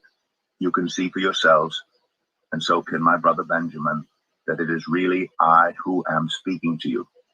Tell my father about all the honor accorded me in Egypt, and about everything you have seen, and bring my father down here quickly. Then he threw his arms around his brother Benjamin and wept. And Benjamin embraced him, weeping. And he kissed all his brothers and wept over them. Afterward, his brothers talked with him. When the news reached Pharaoh's palace that Joseph's brothers had come, Pharaoh and all his officials were pleased. Pharaoh said to Joseph, tell your brothers, do this. Load your animals and return to the land of Canaan, and bring your father and your families back to me. I will give you the best of the land of Egypt, and you can enjoy the fat of the land. You are also directed to tell them, do this. Take some carts from Egypt for your children and your wives, and get your father and come. Have a mind about your belongings, because the best of all Egypt will be yours. So the sons of Israel did this. Joseph gave them carts as Pharaoh had commanded, and he also gave them provisions for their journey. To each of them he gave new clothing, but to Benjamin he gave 300 shekels of silver and 5 sets of clothes. And this is what he sent to his father: 10 donkeys loaded with the best things of Egypt, and 10 female donkeys loaded with grain and bread and other provisions for his journey. Then he sent his brothers away, and as they were leaving, he said to them, don't quarrel on the way. So they went up out of Egypt and came to their father Jacob in the land of Canaan. They told him, Joseph is still alive. In fact, he is ruler of all Egypt. Jacob was stunned. He did not believe them. But when they told him everything Joseph had said to them, and when he saw the carts Joseph had sent to carry him back, the spirit of their father Jacob revived. And Israel said, I am convinced my son Joseph is still alive. I will go and see him before I die. Genesis 46. So Israel set out with all that was his, and when he reached Beersheba, he offered sacrifices to the God of his father Isaac. And God spoke to Israel in a vision at night and said, Jacob, Jacob. Here I am, he replied. I am God, the God of your father, he said. Do not be afraid to go down to Egypt, for I will make you into a great nation there. I will go down to Egypt with you, and I will surely bring you back again, and Joseph's own hand will close your eyes. Then Jacob left Beersheba, and Israel's sons took their father Jacob and their children and their wives in the carts that Pharaoh had sent to transport him. So Jacob and all his offspring went to Egypt, taking with them their livestock and the possessions they had acquired in Canaan. Jacob brought with him to Egypt his sons and grandsons, and his daughters and granddaughters, all his offspring. These are the names of the sons of Israel, Jacob and his descendants, who went to Egypt. Reuben, the firstborn of Jacob, the sons of Reuben, Hanok, Palu, Hezron, and Carmi. Sons of Simeon, Jemuel, Jamin, Ohad, Jakin, Zohar, and Shaul, the son of a Canaanite woman. The sons of Levi, Gershon, Kohath, and Merari. Sons of Judah, Er, Onan, Shelah, Perez, and Zerah. But Er and Onan had died in the land of Canaan. Sons of Perez, Hezron, and Hamul. The sons of Issachar, Tola, Pua, Jeshub, and Shimron. The sons of Zebulun, Sered, Elon, and Jaliel. These were the sons of Leah, born to Jacob in Padan Aram, besides his daughter Dinah. These sons and daughters of his were 33 in all. The sons of Gad, Zephon, Haggai, Shunai, Esbon, Eri, Aradai, and Erelai. The sons of Asher, Imnah, Ishva, Ishvi, and Beriah. Their sister was Sarah. The sons of Beriah, Heber, and Malkiel. These were the children born to Jacob by Zilpah, whom Laban had given to his daughter Leah, 16 in all. The sons of Jacob's wife Rachel, Joseph, and Benjamin. In Egypt, Manasseh and Ephraim were born to Joseph by Asnath, daughter of Potipharah, priest of On. The sons of Benjamin, Bela, Becher, Ashbel, Jerah, Naaman, Ehi, Rosh, Muppim, Huppim, and Ard. These were the sons of Rachel who were born to Jacob, 14 in all. The son of Dan, Hushim. The sons of Naphtali, Jaziel, Gunai, Jezer, and Shillem.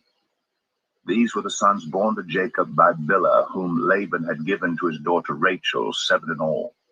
All those who went to Egypt with Jacob, those who were his direct descendants, not counting his sons' wives, numbered 66 persons. With the 2 sons who had been born to Joseph in Egypt, the members of Jacob's family, which went to Egypt, were 70 in all. Now Jacob sent Judah ahead of him to Joseph to get directions to Goshen. When they arrived in the region of Goshen, Joseph had his chariot made ready and went to Goshen to meet his father Israel. As soon as Joseph appeared before him, he threw his arms around his father and wept for a long time. Israel said to Joseph, "Now I am ready to die, since I have seen for myself that you are still alive." Then Joseph said to his brothers and to his father's household, "I will go up and speak to Pharaoh, and will say to him, 'My brothers and my father's household, who are living in the land of Canaan, have come to me. The men are shepherds. They tend livestock, and they have brought along their flocks and herds and everything they own.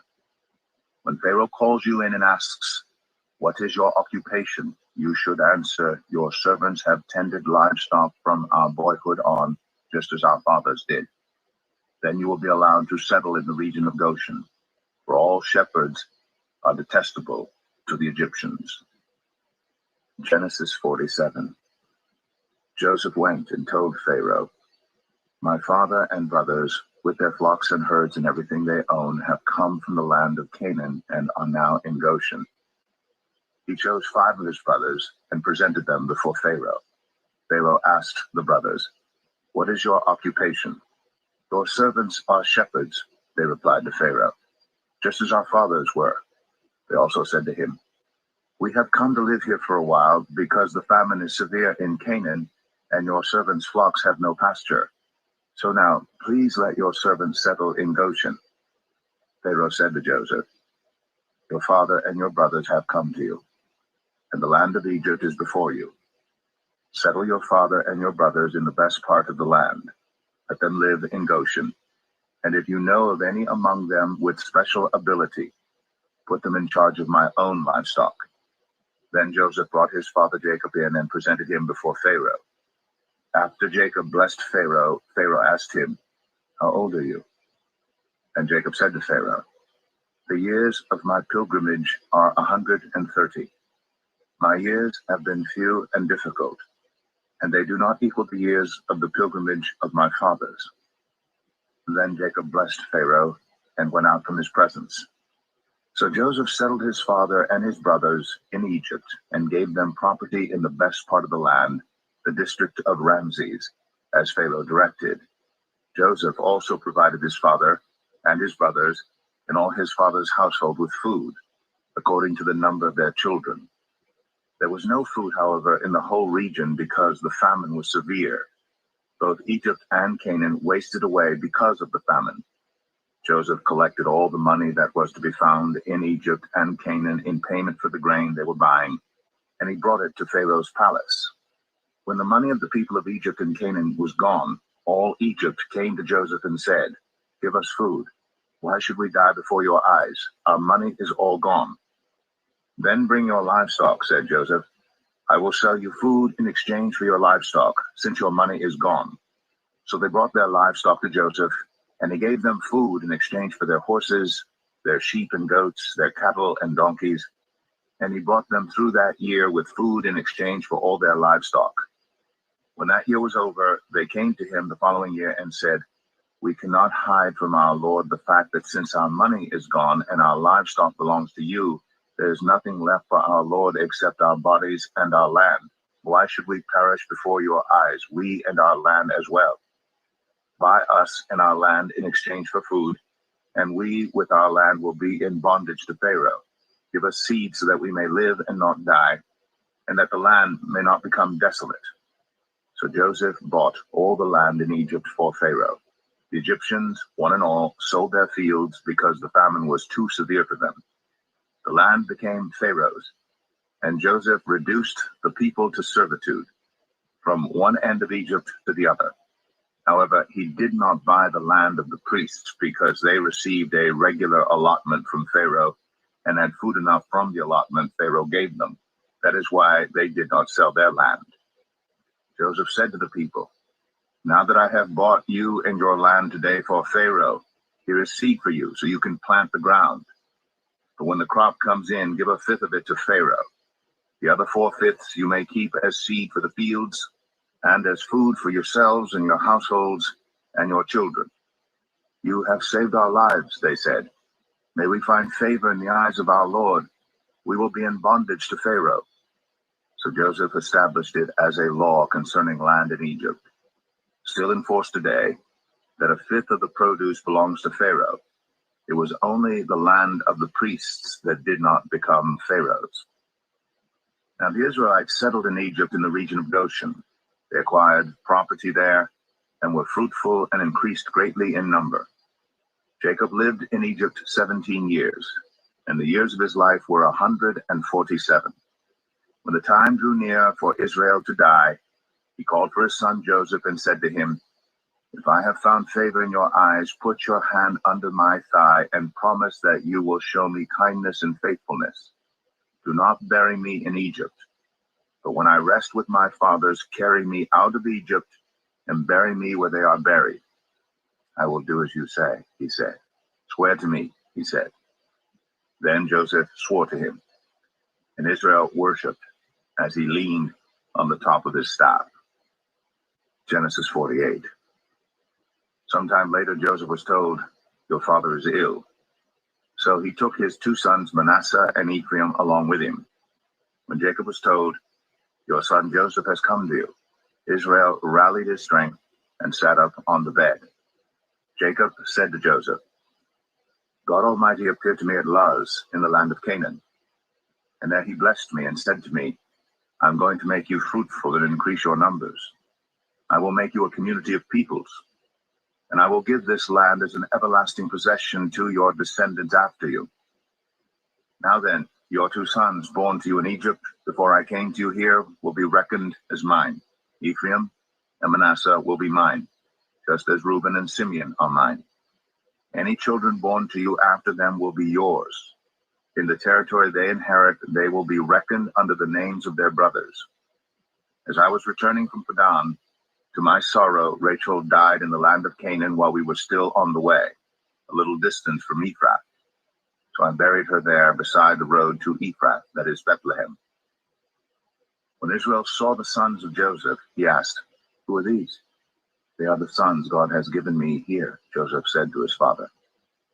Then Israel said, Bring them to me so I may bless them.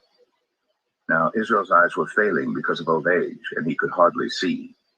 So Joseph brought his sons close to him, and his father kissed them and embraced them. Israel said to Joseph, I never expected to see your face again, and now God has allowed me to see your children too.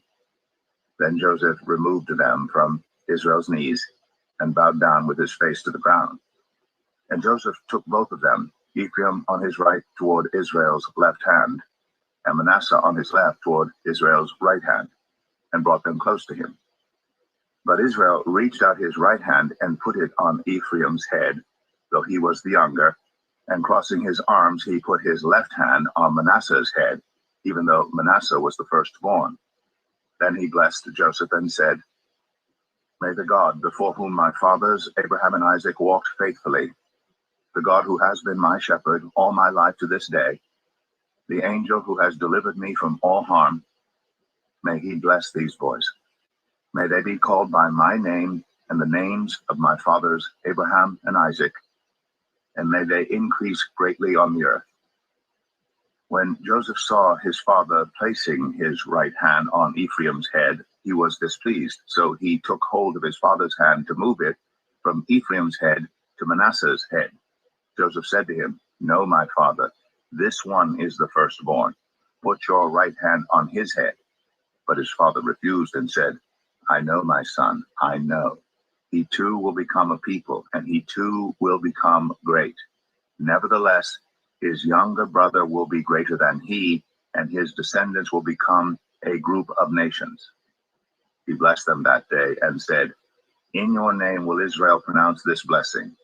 May God make you like Ephraim and Manasseh. So he put Ephraim ahead of Manasseh. Then Israel said to Joseph, I am about to die, but God will be with you and take you back to the land of your fathers. And to you I give one more ridge of land than to your brothers, the ridge I took from the Amorites with my sword and my bow. Genesis 49. Then Jacob called for his sons and said, Gather round so I can tell you what will happen to you in days to come. Assemble and listen, sons of Jacob. Listen to your father Israel. Reuben, you are my firstborn, my might, the first sign of my strength, excelling in honor, excelling in power, turbulent as the waters. You will no longer excel, for you went up onto your father's bed, onto my couch, and defiled it. Simeon and Levi are brothers. Their swords are weapons of violence. Let me not enter their council. Let me not join their assembly. For they have killed men in their anger, and hamstrung oxen as they pleased. Cursed be their anger so fierce, and their fury so cruel. I will scatter them in Jacob, and disperse them in Israel. Judah, your brothers will praise you. Your hand will be on the neck of your enemies.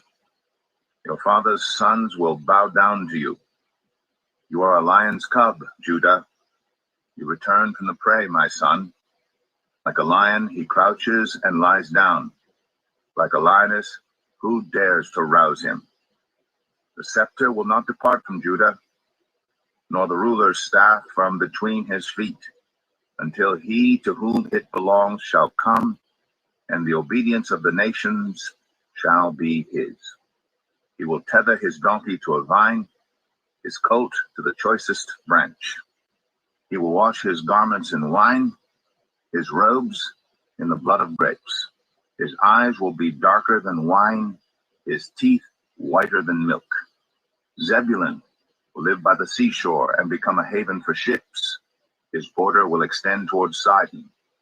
Issachar is a raw-boned donkey lying down among the sheep pens. When he sees how good is his resting place and how pleasant is his land, he will bend his shoulder to the burden and submit to forced labor. Dan will provide justice for his people as one of the tribes of Israel. Dan will be a snake by the roadside, a viper along the path that bites the horse's heels so that its rider tumbles backward. I look for your deliverance, Lord. Gad will be attacked by a band of raiders, but he will attack them at their heels. Asher's food will be rich. He will provide delicacies fit for a king. Naphtali is a doe set free that bears beautiful fawns. Joseph is a fruitful vine near a spring whose branches climb over a wall. With bitterness, archers attacked him. They shot at him with hostility, but his bow remained steady. His strong arm stayed limber. Because of the hand of the mighty one of Jacob, because of the shepherd, the rock of Israel, because of your father's God who helps you, because of the Almighty who blesses you with blessings of the skies above, blessings of the deep springs below, blessings of the breast and womb, your father's blessings are greater than the blessings of the ancient mountains, than the bounty of the age-old hills. Let all these rest on the head of Joseph, on the brow of the prince among his brothers. Benjamin is a ravenous wolf. In the morning he devours the prey. In the evening he divides the plunder. All these are the 12 tribes of Israel. And this is what their father said to them when he blessed them, giving each the blessing appropriate to him. Then he gave them these instructions. I am about to be gathered to my people. Bury me with my fathers in the cave in the field of Ephron the Hittite, the cave in the field of Machpelah, near Mamre in Canaan, which Abraham bought along with the field as a burial place from Ephron the Hittite. There Abraham and his wife Sarah were buried. There Isaac and his wife Rebekah were buried. And there I buried Leah. The field and the cave in it were bought from the Hittites. When Jacob had finished giving instructions to his sons, he drew his feet up into the bed, breathed his last, and was gathered to his people. Genesis 50. Joseph threw himself on his father and wept over him and kissed him. Then Joseph directed the physicians in his service to embalm his father Israel. So the physicians embalmed him, taking a full 40 days, for that was the time required for embalming. And the Egyptians mourned for him 70 days. When the days of mourning had passed, Joseph said to Pharaoh's court, If I have found favor in your eyes, speak to Pharaoh for me. Tell him, my father made me swear an oath and said, I am about to die. Bury me in the tomb I dug for myself in the land of Canaan. Now let me go up and bury my father.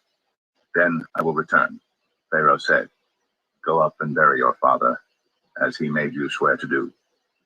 So Joseph went up to bury his father. All Pharaoh's officials accompanied him, the dignitaries of his court and all the dignitaries of Egypt, besides all the members of Joseph's household and his brothers and those belonging to his father's household. Only their children and their flocks and herds were left in Goshen. Chariots and horsemen also went up with him. It was a very large company. When they reached the threshing floor of Atad, near the Jordan, they lamented loudly and bitterly. And there Joseph observed a 7-day period of mourning for his father. When the Canaanites who lived there saw the mourning at the threshing floor of Atad, they said, The Egyptians are holding a solemn ceremony of mourning. That is why that place near the Jordan is called Abel Mizraim. So Jacob's sons did as he had commanded them. They carried him to the land of Canaan and buried him in the cave in the field of Machpelah near Mamre, which Abraham had bought along with the field as a burial place from Ephron the Hittite. After burying his father, Joseph returned to Egypt together with his brothers and all the others who had gone with him to bury his father. When Joseph's brothers saw that their father was dead, they said, "What if Joseph holds a grudge against us and pays us back for all the wrongs we did to him?" So they sent word to Joseph, saying, "Your father left these instructions before he died. This is what you are to say to Joseph. I ask you to forgive your brothers the sins and the wrongs they committed in treating you so badly. Now please forgive the sins of the servants of the God of your father." When their message came to him, Joseph wept. His brothers then came and threw themselves down before him. "We are your slaves," they said. But Joseph said to them, "Don't be afraid. Am I in the place of God? You intended to harm me, but God intended it for good, to accomplish what is now being done, the saving of many lives. So then don't be afraid. I will provide for you and your children." And he reassured them and spoke kindly to them. Joseph stayed in Egypt, along with all his father's family. He lived 110 years and saw the third generation of Ephraim's children. Also the children of Machir, son of Manasseh, were placed at birth on Joseph's knees. Then Joseph said to his brothers, "I am about to die, but God will surely come to your aid and take you up out of this land to the land he promised on oath to Abraham, Isaac, and Jacob." And Joseph made the Israelites swear an oath and said, "God will surely come to your aid, and then you must carry my bones up from this place." So Joseph died at the age of 110. And after they embalmed him, he was placed in a coffin in Egypt. The book of Exodus, chapter 1. These are the names of the sons of Israel who went to Egypt with Jacob, each with his family: Reuben, Simeon, Levi, and Judah, Issachar, Zebulun, and Benjamin, Dan and Naphtali, Gad and Asher. The descendants of Jacob numbered 70 in all. Joseph was already in Egypt. Now Joseph and all his brothers and all that generation died, but the Israelites were exceedingly fruitful. They multiplied greatly, increased in numbers, and became so numerous that the land was filled with them. Then a new king, to whom Joseph meant nothing, came to power in Egypt. "Look," he said to his people, "the Israelites have become far too numerous for us. Come, we must deal shrewdly with them, or they will become even more numerous, and if war breaks out, will join our enemies, fight against us, and leave the country." So they put slave masters over them to oppress them with forced labor, and they built Pithom and Ramses as store cities for Pharaoh. But the more they were oppressed, the more they multiplied and spread. So the Egyptians came to dread the Israelites and worked them ruthlessly. They made their lives bitter with harsh labor and brick and mortar, and with all kinds of work in the fields. In all their harsh labor, the Egyptians worked them ruthlessly. The king of Egypt said to the Hebrew midwives, whose names were Shiphrah and Puah, "When you are helping the Hebrew women during childbirth on the delivery stool, if you see that the baby is a boy, kill him. But if it is a girl, let her live." The midwives, however, feared God and did not do what the king of Egypt had told them to do. They let the boys live. Then the king of Egypt summoned the midwives and asked them, "Why have you done this? Why have you let the boys live?" The midwives answered Pharaoh, "Hebrew women are not like Egyptian women. They are vigorous and give birth before the midwives arrive." So God was kind to the midwives, and the people increased and became even more numerous. And because the midwives feared God, he gave them families of their own. Then Pharaoh gave this order to all his people: "Every Hebrew boy that is born you must throw into the Nile, but let every girl live." Exodus 2. Now a man of the tribe of Levi married a Levite woman, and she became pregnant and gave birth to a son. When she saw that he was a fine child, she hid him for 3 months. But when she could hide him no longer, she got a papyrus basket for him and coated it with tar and pitch. Then she placed the child in it and put it among the reeds along the bank of the Nile. His sister stood at a distance to see what would happen to him. Then Pharaoh's daughter went down to the Nile to bathe, and her attendants were walking along the riverbank. She saw the basket among the reeds and sent her female slave to get it. She opened it and saw the baby. He was crying, and she felt sorry for him. "This is one of the Hebrew babies," she said. Then his sister asked Pharaoh's daughter, "Shall I go and get one of the Hebrew women to nurse the baby for you?" "Yes, go," she answered.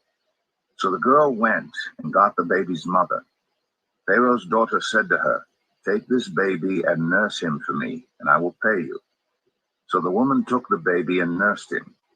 When the child grew older, she took him to Pharaoh's daughter, and he became her son.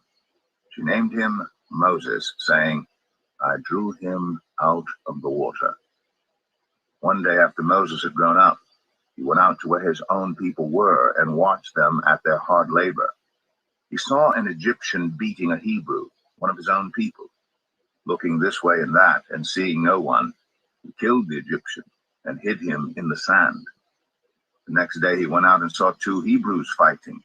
He asked the one in the wrong, "Why are you hitting your fellow Hebrew?" The man said, "Who made you ruler and judge over us? Are you thinking of killing me as you killed the Egyptian?" Then Moses was afraid and thought, "What I did must have become known."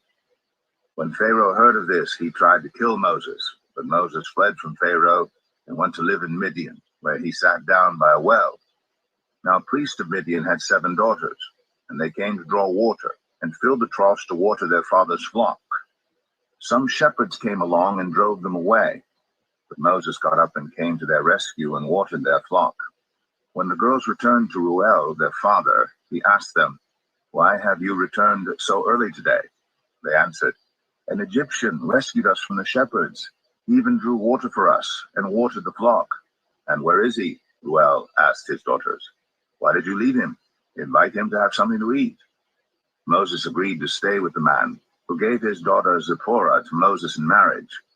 Zipporah gave birth to a son, and Moses named him Gershom, saying, "I have become a foreigner in a foreign land." During that long period, the king of Egypt died. The Israelites groaned in their slavery and cried out, and their cry for help because of their slavery went up to God. God heard their groaning, and he remembered his covenant with Abraham, with Isaac, and with Jacob. So God looked on the Israelites and was concerned about them. Exodus 3. Now Moses was tending the flock of Jethro, his father-in-law, the priest of Midian. And he led the flock to the far side of the wilderness and came to Horeb, the mountain of God. There the angel of the Lord appeared to him in flames of fire from within a bush. Moses saw that though the bush was on fire, it did not burn up.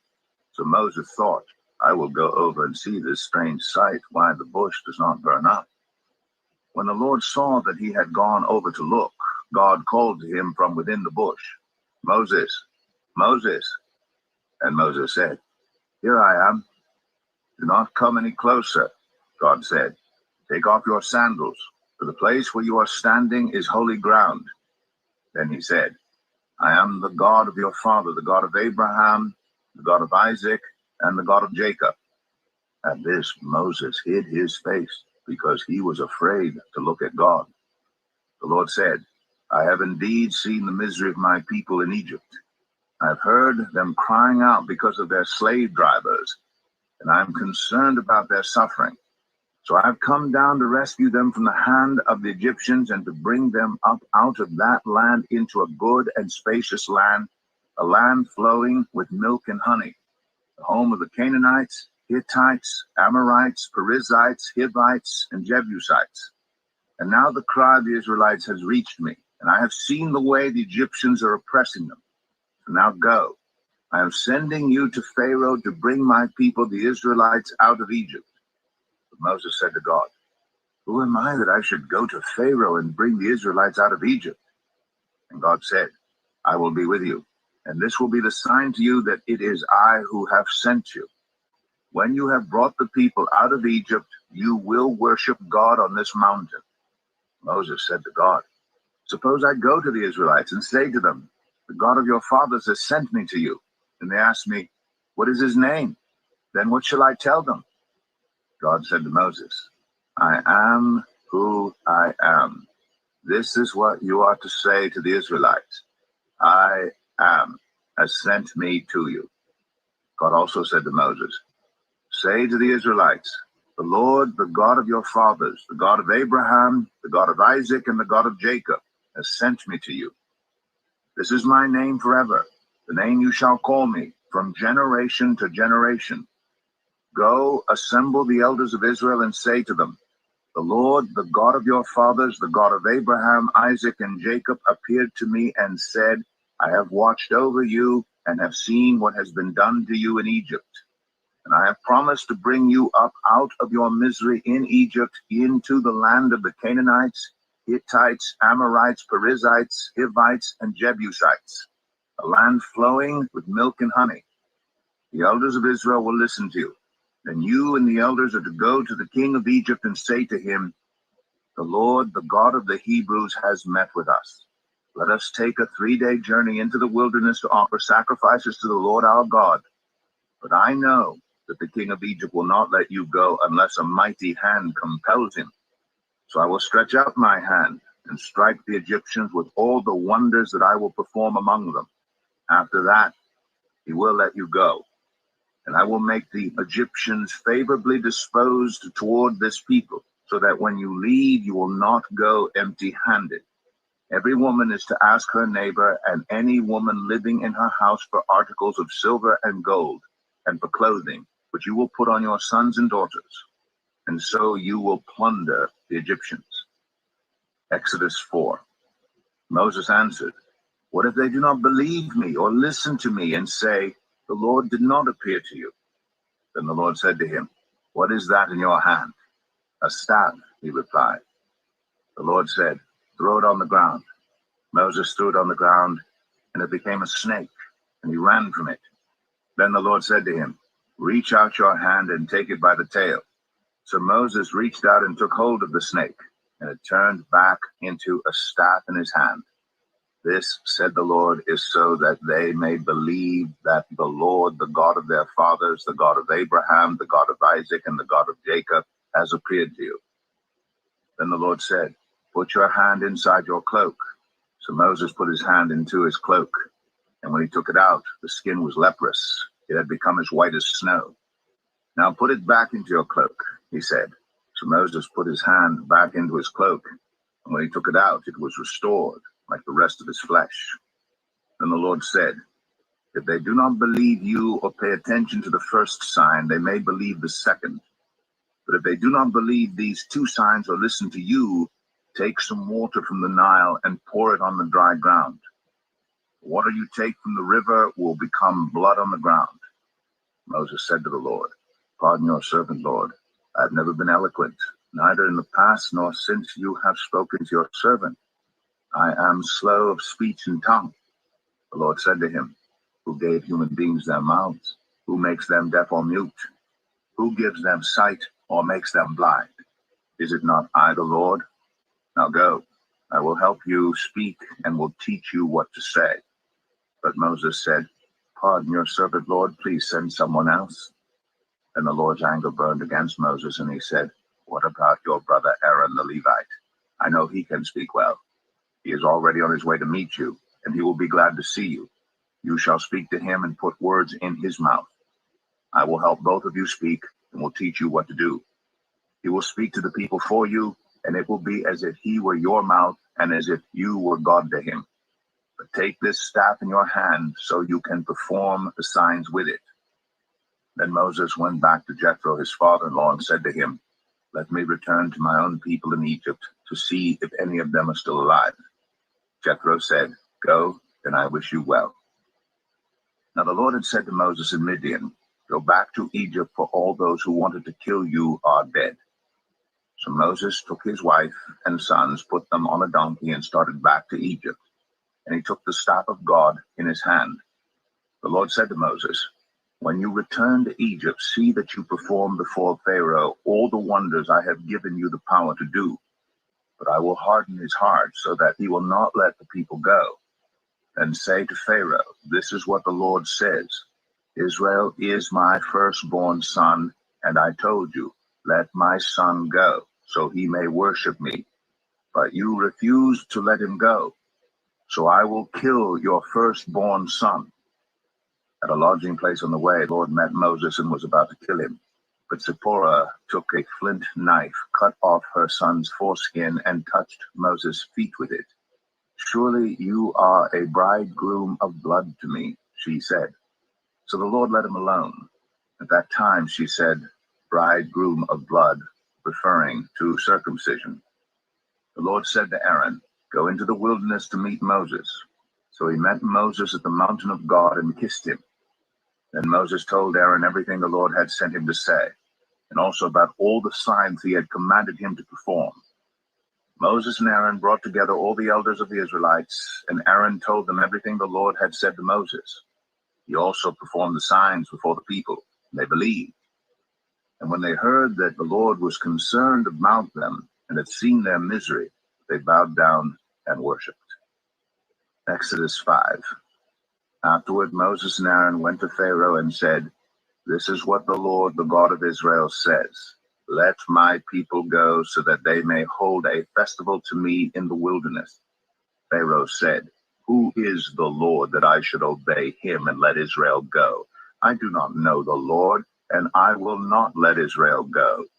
Then they said, "The God of the Hebrews has met with us. Now let us take a 3-day journey into the wilderness to offer sacrifices to the Lord our God, or he may strike us with plagues or with the sword."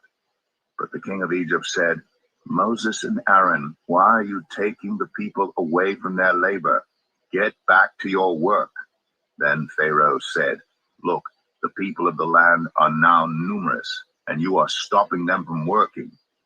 That same day, Pharaoh gave this order to the slave drivers and overseers in charge of the people: "You are no longer to supply the people with straw for making bricks. Let them go and gather their own straw, but require them to make the same number of bricks as before. Don't reduce the quota. They are lazy. That is why they are crying out, 'Let us go and sacrifice to our God.' Make the work harder for the people so that they keep working and pay no attention to lies." Then the slave drivers and the overseers went out and said to the people, "This is what Pharaoh says: I will not give you any more straw. Go and get your own straw wherever you can find it, but your work will not be reduced at all." So the people scattered all over Egypt to gather stubble to use for straw. The slave drivers kept pressing them, saying, "Complete the work required of you for each day, just as when you had straw." And Pharaoh's slave drivers beat the Israelite overseers they had appointed, demanding, "Why haven't you met your quota of bricks yesterday or today as before?" Then the Israelite overseers went and appealed to Pharaoh. "Why have you treated your servants this way? Your servants are given no straw, yet we are told, 'Make bricks.' Your servants are being beaten, but the fault is with your own people." Pharaoh said, "Lazy. That's what you are, lazy. That is why you keep saying, 'Let us go and sacrifice to the Lord.' Now get to work. You will not be given any straw, yet you must produce your full quota of bricks." The Israelite overseers realized they were in trouble when they were told, "You are not to reduce the number of bricks required of you for each day." When they left Pharaoh, they found Moses and Aaron waiting to meet them, and they said, "May the Lord look on you and judge you. You have made us obnoxious to Pharaoh and his officials, and have put a sword in their hand to kill us."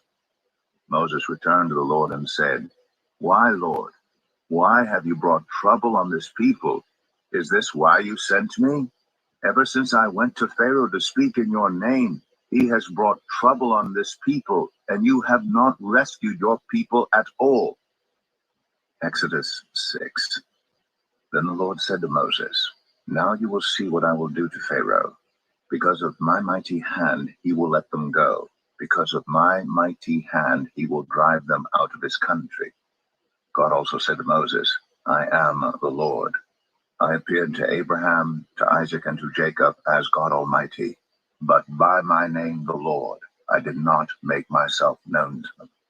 I also established my covenant with them to give them the land of Canaan, where they resided as foreigners. Moreover, I have heard the groaning of the Israelites, whom the Egyptians are enslaving, and I have remembered my covenant. Therefore say to the Israelites, I am the Lord, and I will bring you out from under the yoke of the Egyptians. I will free you from being slaves to them, and I will redeem you with an outstretched arm and with mighty acts of judgment. I will take you as my own people, and I will be your God. Then you will know that I am the Lord your God, who brought you out from under the yoke of the Egyptians. And I will bring you to the land I swore with uplifted hand to give to Abraham, to Isaac, and to Jacob. I will give it to you as a possession. I am the Lord. Moses reported this to the Israelites, but they did not listen to him because of their discouragement and harsh labor. Then the Lord said to Moses, Go tell Pharaoh, king of Egypt, to let the Israelites go out of his country. But Moses said to the Lord, If the Israelites will not listen to me, why would Pharaoh listen to me, since I speak with faltering lips? Now the Lord spoke to Moses and Aaron about the Israelites and Pharaoh, king of Egypt, and he commanded them to bring the Israelites out of Egypt. These were the heads of their families. The sons of Reuben, the firstborn of Israel, were Hanok and Palu, Hezron and Carmi. These were the clans of Reuben. The sons of Simeon were Jemuel, Jamin, Ohad, Jachin, Zohar, and Shaul, the son of a Canaanite woman. These were the clans of Simeon. These were the names of the sons of Levi according to their records: Gershon, Kohath, and Merari. Levi lived 137 years. The sons of Gershon by clans were Libni and Shimei. The sons of Kohath were Amram, Izhar, Hebron, and Uziel. Kohath lived 133 years. The sons of Merari were Malai and Mushai.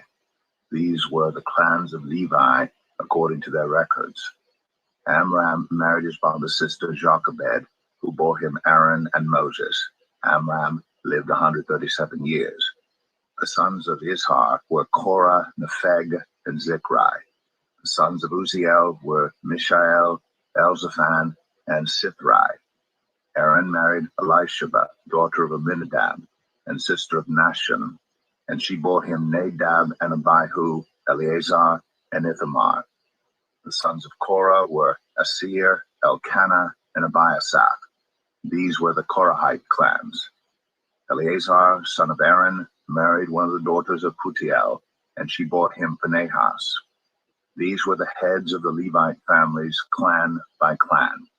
It was this Aaron and Moses to whom the Lord said, Bring the Israelites out of Egypt by their divisions.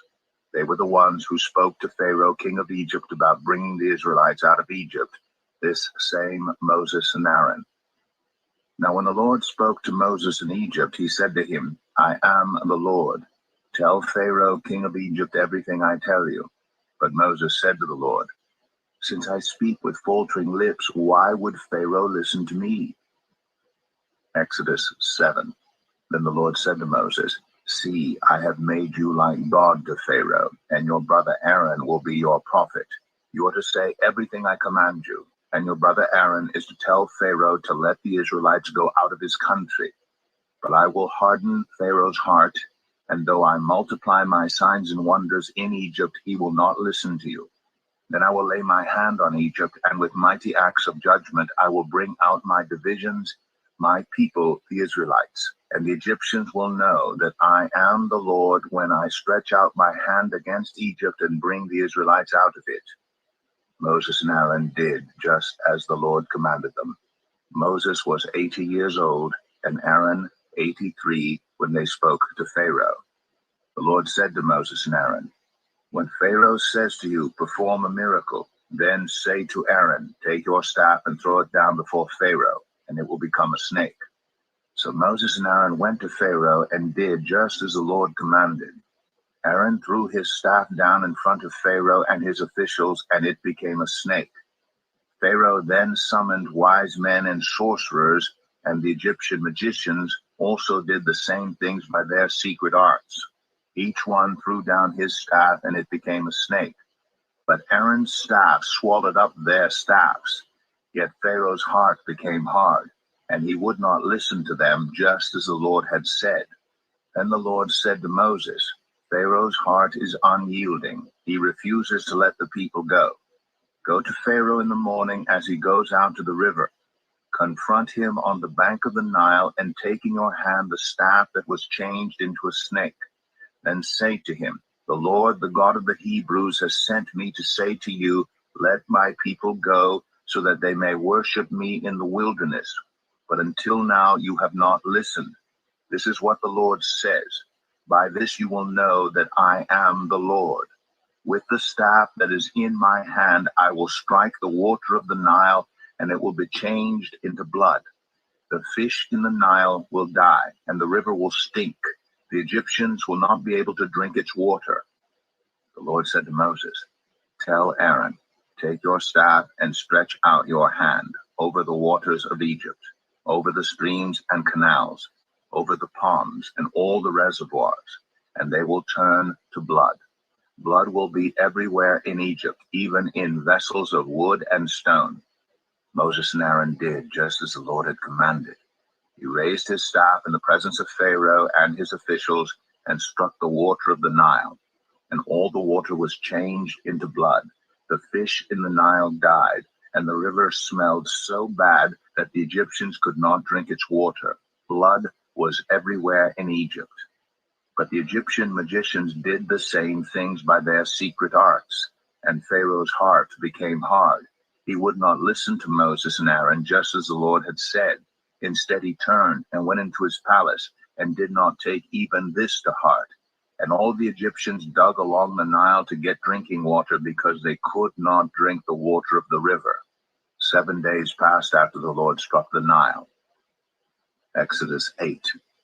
Then the Lord said to Moses, Go to Pharaoh and say to him, This is what the Lord says. Let my people go, so that they may worship me. If you refuse to let them go, I will send a plague of frogs on your whole country. The Nile will teem with frogs. They will come up into your palace and your bedroom and onto your bed, into the houses of your officials and on your people, and into your ovens and kneading troughs. The frogs will come up on you and your people and all your officials. Then the Lord said to Moses, Tell Aaron, stretch out your hand with your staff over the streams and canals and ponds, and make frogs come up on the land of Egypt. So Aaron stretched out his hand over the waters of Egypt, and the frogs came up and covered the land. But the magicians did the same things by their secret arts. They also made frogs come up on the land of Egypt. Pharaoh summoned Moses and Aaron and said, Pray to the Lord to take the frogs away from me and my people, and I will let your people go to offer sacrifices to the Lord. Moses said to Pharaoh, I leave to you the honor of setting the time for me to pray for you and your officials and your people, that you and your houses may be rid of the frogs, except for those that remain in the Nile. Tomorrow, Pharaoh said. Moses replied, It will be as you say, so that you may know there is no one like the Lord our God. The frogs will leave you and your houses, your officials and your people. They will remain only in the Nile. After Moses and Aaron left Pharaoh, Moses cried out to the Lord about the frogs he had brought on Pharaoh. And the Lord did what Moses asked. The frogs died in the houses, in the courtyards, and in the fields. They were piled into heaps, and the land reeked of them. But when Pharaoh saw that there was relief, he hardened his heart and would not listen to Moses and Aaron, just as the Lord had said. Then the Lord said to Moses, Tell Aaron, stretch out your staff and strike the dust of the ground. And throughout the land of Egypt, the dust will become gnats. They did this. And when Aaron stretched out his hand with the staff and struck the dust of the ground, gnats came on people and animals. All the dust throughout the land of Egypt became gnats. But when the magicians tried to produce gnats by their secret arts, they could not. Since the gnats were on people and animals everywhere, The magician said to Pharaoh, "This is the finger of God." But Pharaoh's heart was hard, and he would not listen, just as the Lord had said. Then the Lord said to Moses, "Get up early in the morning and confront Pharaoh as he goes to the river, and say to him, 'This is what the Lord says, let my people go, so that they may worship me. If you do not let my people go, I will send swarms of flies on you and your officials, on your people, and into your houses. The houses of the Egyptians will be full of flies, even the ground will be covered with them. But on that day I will deal differently with the land of Goshen, where my people live. No swarms of flies will be there, so that you will know that I, the Lord, am in this land. I will make a distinction between my people and your people. This sign will occur tomorrow." And the Lord did this. Dense swarms of flies poured into Pharaoh's palace and into the houses of his officials. Throughout Egypt, the land was ruined by the flies. Then Pharaoh summoned Moses and Aaron and said, "Go, sacrifice to your God here in the land." But Moses said, "That would not be right. The sacrifices we offer the Lord our God would be detestable to the Egyptians. And if we offer sacrifices that are detestable in their eyes, will they not stone us? We must take a 3-day journey into the wilderness to offer sacrifices to the Lord our God as he commands us." Pharaoh said, "I will let you go to offer sacrifices to the Lord your God in the wilderness, but you must not go very far. Now, pray for me." Moses answered, "As soon as I leave you, I will pray to the Lord, and tomorrow the flies will leave Pharaoh and his officials and his people. Only let Pharaoh be sure that he does not act deceitfully again by not letting the people go to offer sacrifices to the Lord." Then Moses left Pharaoh and prayed to the Lord, and the Lord did what Moses asked. The flies left Pharaoh and his officials and his people. Not a fly remained. But this time also Pharaoh hardened his heart and would not let the people go. Exodus 9. Then the Lord said to Moses, "Go to Pharaoh and say to him, 'This is what the Lord, the God of the Hebrews, says. Let my people go, so that they may worship me. If you refuse to let them go and continue to hold them back, the hand of the Lord will bring a terrible plague on your livestock in the field, on your horses, donkeys, and camels, and on your cattle, sheep, and goats. But the Lord will make a distinction between the livestock of Israel and that of Egypt, so that no animal belonging to the Israelites will die.' The Lord set a time and said, 'Tomorrow the Lord will do this in the land.' And the next day the Lord did it. All the livestock of the Egyptians died, but not one animal belonging to the Israelites died.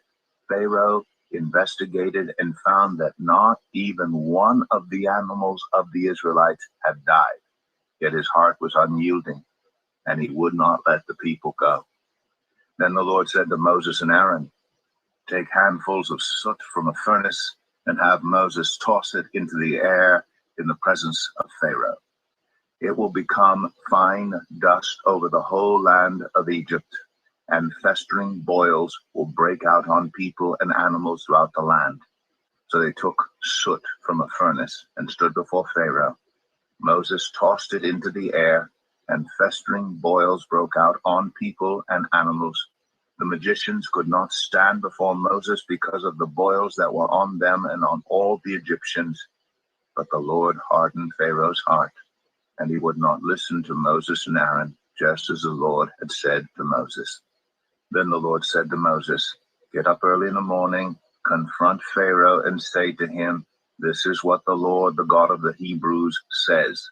Let my people go, so that they may worship me. For this time I will send the full force of my plagues against you and against your officials and your people, so you may know that there is no one like me in all the earth. For by now I could have stretched out my hand and struck you and your people with a plague that would have wiped you off the earth. But I have raised you up for this very purpose, that I might show you my power, and that my name might be proclaimed in all the earth. You still set yourself against my people and will not let them go. Therefore, at this time tomorrow, I will send the worst hailstorm that has ever fallen on Egypt from the day it was founded till now. Give an order now to bring your livestock and everything you have in the field to a place of shelter, because the hail will fall on every person and animal that has not been brought in and is still out in the field, and they will die. Those officials of Pharaoh who feared the word of the Lord hurried to bring their slaves and their livestock inside. But those who ignored the word of the Lord left their slaves and livestock in the field. Then the Lord said to Moses, "Stretch out your hand toward the sky so that hail will fall all over Egypt, on people and animals and on everything growing in the fields of Egypt." When Moses stretched out his staff toward the sky, the Lord sent thunder and hail and lightning flashed down to the ground. So the Lord rained hail on the land of Egypt. Hail fell and lightning flashed back and forth. It was the worst storm in all the land of Egypt since it had become a nation. Throughout Egypt, hail struck everything in the fields, both people and animals. It beat down everything growing in the fields and stripped every tree. The only place it did not hail was the land of Goshen, where the Israelites were. Then Pharaoh summoned Moses and Aaron. "This time I have sinned," he said to them. "The Lord is in the right, and I and my people are in the wrong. Pray to the Lord, for we have had enough thunder and hail. I will let you go. You don't have to stay any longer." Moses replied, "When I have gone out of the city, I will spread out my hands in prayer to the Lord. The thunder will stop, and there will be no more hail, so you may know that the earth is the Lord's. But I know that you and your officials still do not fear the Lord God." The flax and barley were destroyed, since the barley had headed and the flax was in bloom. The wheat and spelt, however, were not destroyed because they ripen later. Then Moses left Pharaoh and went out of the city. He spread out his hands toward the Lord. The thunder and hail stopped, and the rain no longer poured down on the land. When Pharaoh saw that the rain and hail and thunder had stopped, he sinned again. He and his officials hardened their hearts. So Pharaoh's heart was hard, and he would not let the Israelites go, just as the Lord had said through Moses. Exodus 10. Then the Lord said to Moses, "Go to Pharaoh, for I have hardened his heart and the hearts of his officials, so that I may perform these signs of mine among them, that you may tell your children and grandchildren how I dealt harshly with the Egyptians and how I performed my signs among them, and that you may know that I am the Lord." So Moses and Aaron went to Pharaoh and said to him, "This is what the Lord, the God of the Hebrews, says. How long will you refuse to humble yourself before me? Let my people go, so that they may worship me. If you refuse to let them go, I will bring locusts into your country tomorrow. They will cover the face of the ground so that it cannot be seen. They will devour what little you have left after the hail, including every tree that is growing in your fields. They will fill your houses and those of all your officials and all the Egyptians, something neither your parents nor your ancestors have ever seen from the day they settled in this land till now." Then Moses turned and left Pharaoh. Pharaoh's officials said to him, "How long will this man be a snare to us? Let the people go so that they may worship the Lord their God. Do you not yet realize that Egypt is ruined?" Then Moses and Aaron were brought back to Pharaoh. "Go worship the Lord your God," he said. "But tell me who will be going." Moses answered, "We will go with our young and our old, with our sons and our daughters, and with our flocks and herds, because we are to celebrate a festival to the Lord." Pharaoh said, "The Lord be with you if I let you go, along with your women and children. Clearly you are bent on evil. No, have only the men go and worship the Lord, since that's what you've been asking for." Then Moses and Aaron were driven out of Pharaoh's presence. And the Lord said to Moses, "Stretch out your hand over Egypt so that locusts swarm over the land, and devour everything growing in the fields, everything left by the hail. So Moses stretched out his staff over Egypt, and the Lord made an east wind blow across the land all that day and all that night. By morning the wind had brought the locusts. They invaded all Egypt and settled down in every area of the country in great numbers. Never before had there been such a plague of locusts, nor will there ever be again. They covered all the ground until it was black. They devoured all that was left after the hail, everything growing in the fields and the fruit on the trees. Nothing green remained on tree or plant in all the land of Egypt. Pharaoh quickly summoned Moses and Aaron and said, I have sinned against the Lord your God and against you. Now forgive my sin once more and pray to the Lord your God to take this deadly plague away from me. Moses left Pharaoh and prayed to the Lord. And the Lord changed the wind to a very strong west wind, which caught up the locusts and carried them into the Red Sea. Not a locust was left anywhere in Egypt. But the Lord hardened Pharaoh's heart, and he would not let the Israelites go. Then the Lord said to Moses, Stretch out your hand toward the sky, so that darkness spreads over Egypt, darkness that can be felt. So Moses stretched out his hand toward the sky, and total darkness covered all Egypt for 3 days. No one could see anyone else or move about for 3 days. Yet all the Israelites had light in the places where they lived. Then Pharaoh summoned Moses and said, Go, worship the Lord. Even your women and children may go with you. Only leave your flocks and herds behind. But Moses said, You must allow us to have sacrifices and burnt offerings to present to the Lord our God. Our livestock too must go with us. Not a hoof is to be left behind. We have to use some of them in worshiping the Lord our God. And until we get there, we will not know what we are to use to worship the Lord. But the Lord hardened Pharaoh's heart, and he was not willing to let them go.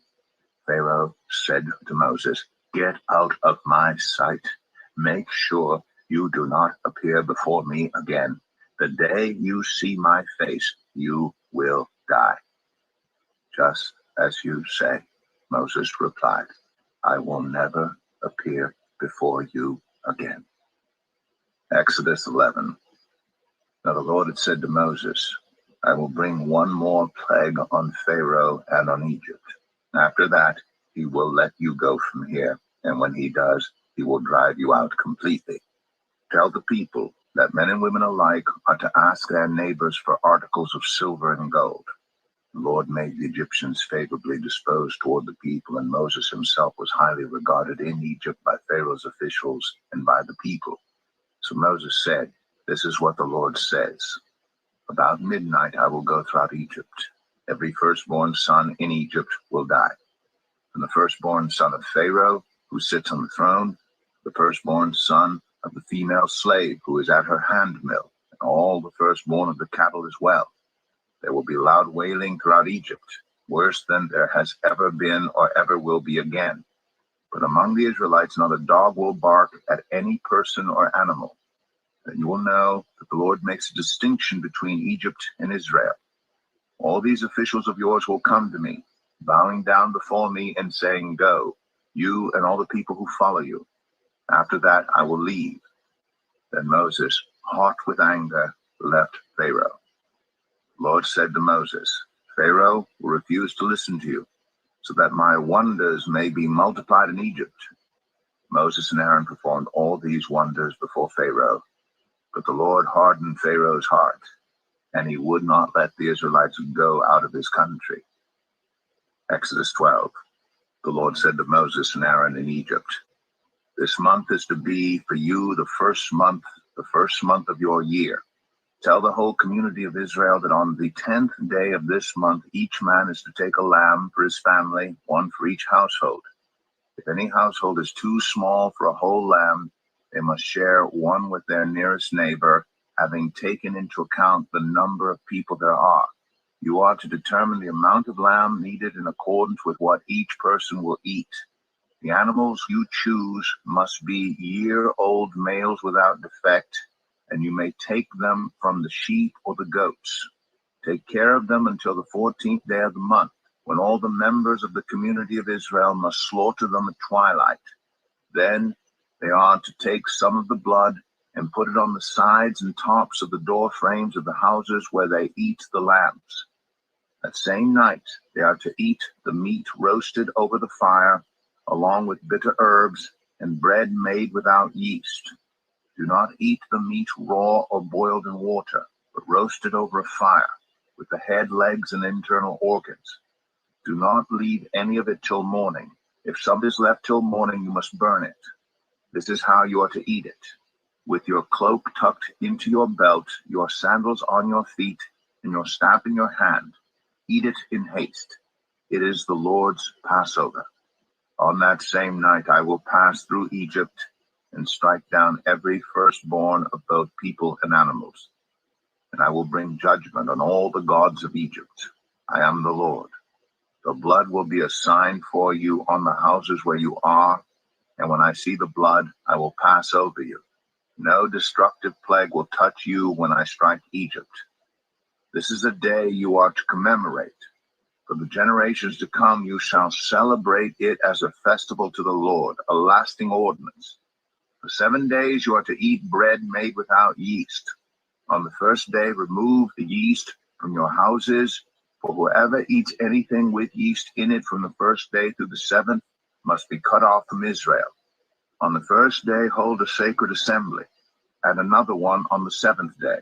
Do no work at all on these days, except to prepare food for everyone to eat. That is all you may do. Celebrate the festival of unleavened bread, because it was on this very day that I brought your divisions out of Egypt. Celebrate this day as a lasting ordinance for the generations to come.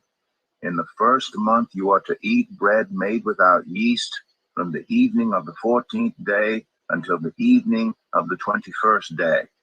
For 7 days no yeast is to be found in your houses, and anyone, whether foreigner or native born, who eats anything with yeast in it must be cut off from the community of Israel.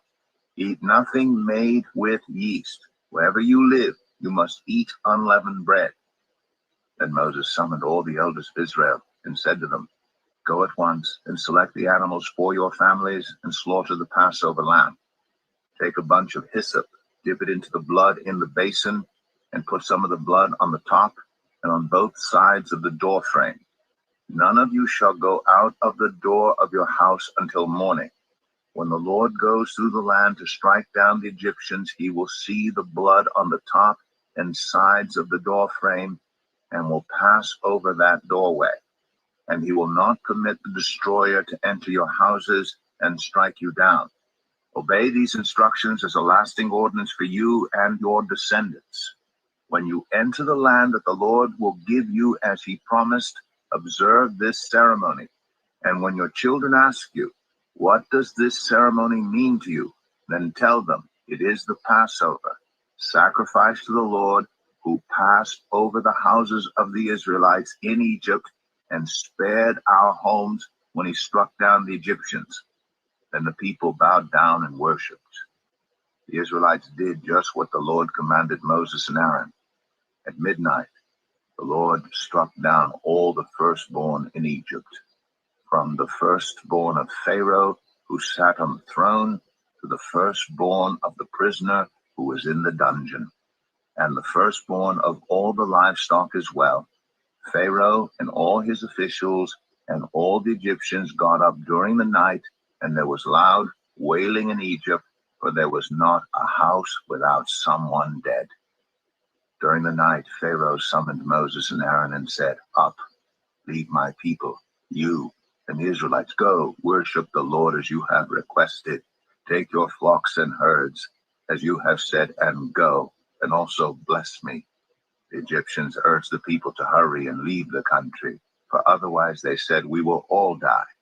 So the people took their dough before the yeast was added and carried it on their shoulders in kneading troughs, wrapped in clothing.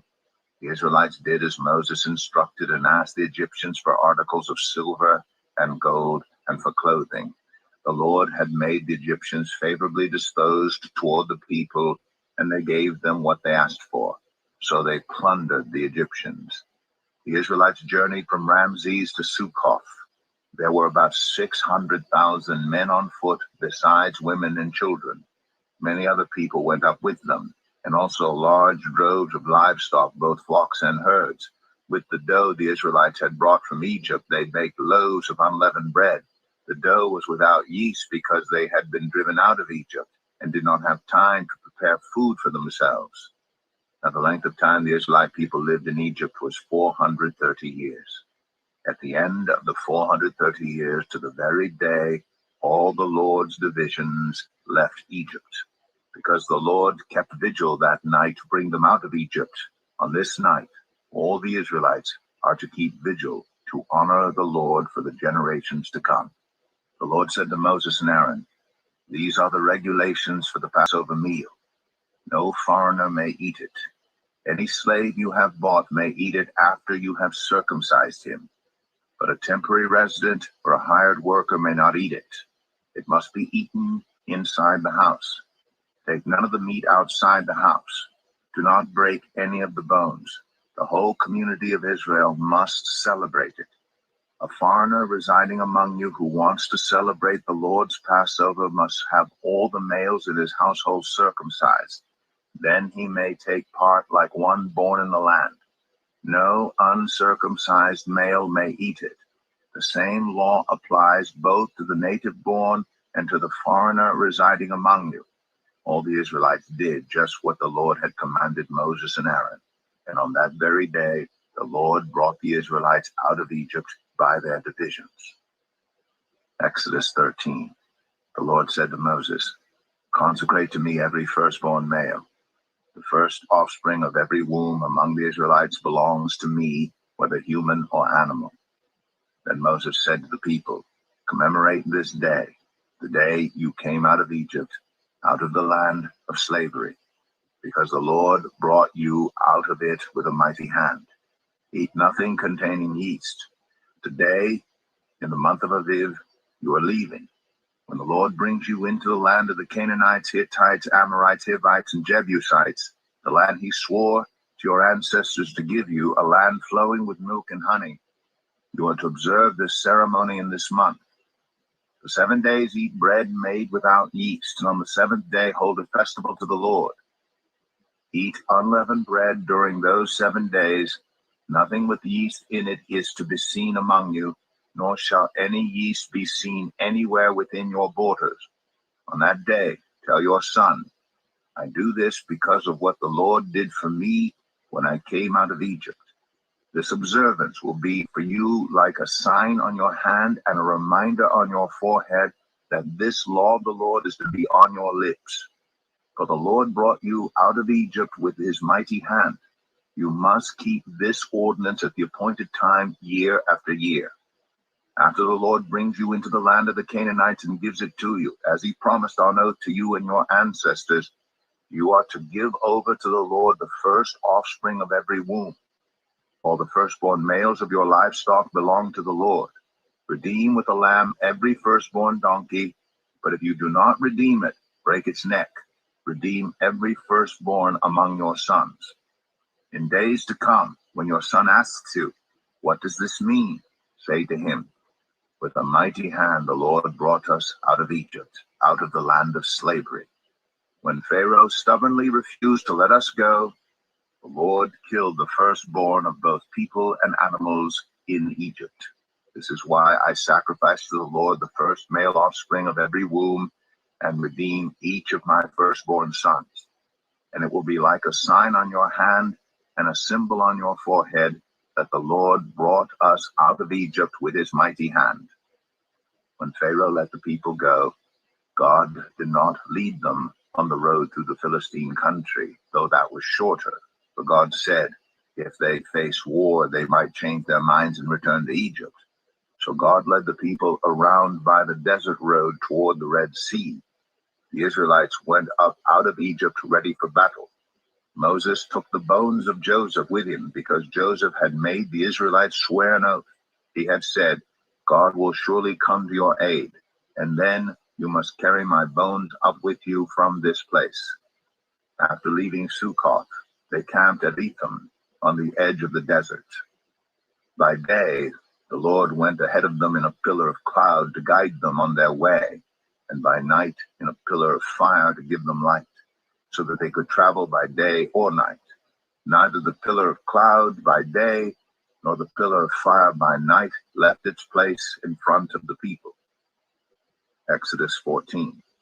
Then the Lord said to Moses, "Tell the Israelites to turn back and encamp near Pi-hahiroth, between Migdol and the sea.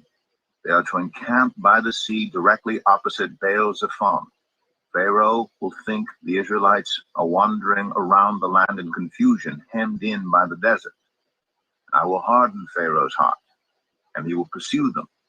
But I will gain glory for myself through Pharaoh and all his army, and the Egyptians will know that I am the Lord." So the Israelites did this.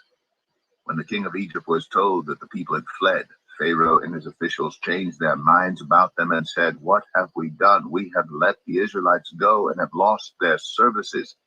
So he had his chariot made ready and took his army with him. He took 600 of the best chariots, along with all the other chariots of Egypt, with officers over all of them. The Lord hardened the heart of Pharaoh, king of Egypt, so that he pursued the Israelites who were marching out boldly. The Egyptians, all Pharaoh's horses and chariots, horsemen and troops, pursued the Israelites and overtook them as they camped by the sea near Pi-hahiroth, opposite Baal-zephon. As Pharaoh approached, the Israelites looked up, and there were the Egyptians marching after them. They were terrified and cried out to the Lord. They said to Moses, "Was it because there were no graves in Egypt that you brought us to the desert to die? What have you done to us by bringing us out of Egypt?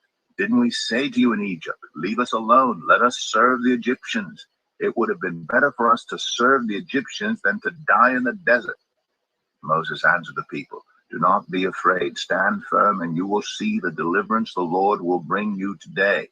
The Egyptians you see today, you will never see again. The Lord will fight for you. You need only to be still." Then the Lord said to Moses, "Why are you crying out to me? Tell the Israelites to move on. Raise your staff and stretch out your hand over the sea to divide the water, so that the Israelites can go through the sea on dry ground. I will harden the hearts of the Egyptians so that they will go in after them, and I will gain glory through Pharaoh and all his army, through his chariots and his horsemen. The Egyptians will know that I am the Lord when I gain glory through Pharaoh, his chariots, and his horsemen." Then the angel of God, who had been traveling in front of Israel's army, withdrew and went behind them. The pillar of cloud also moved from in front and stood behind them, coming between the armies of Egypt and Israel. Throughout the night, the cloud brought darkness to the one side and light to the other side, so neither went near the other all night long. Then Moses stretched out his hand over the sea, and all that night the Lord drove the sea back with a strong east wind and turned it into dry land. The waters were divided, and the Israelites went through the sea on dry ground, with a wall of water on their right and on their left. The Egyptians pursued them, and all Pharaoh's horses and chariots and horsemen followed them into the sea. During the last watch of the night, the Lord looked down from the pillar of fire and cloud at the Egyptian army and threw it into confusion. He jammed the wheels of their chariots so that they had difficulty driving.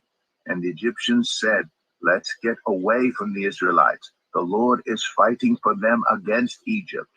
Then the Lord said to Moses, "Stretch out your hand over the sea so that the waters may flow back over the Egyptians and their chariots and horsemen." Moses stretched out his hand over the sea, and at daybreak the sea went back to its place.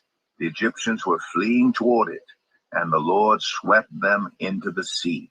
The water flowed back and covered the chariots and horsemen, the entire army of Pharaoh that had followed the Israelites into the sea. Not one of them survived.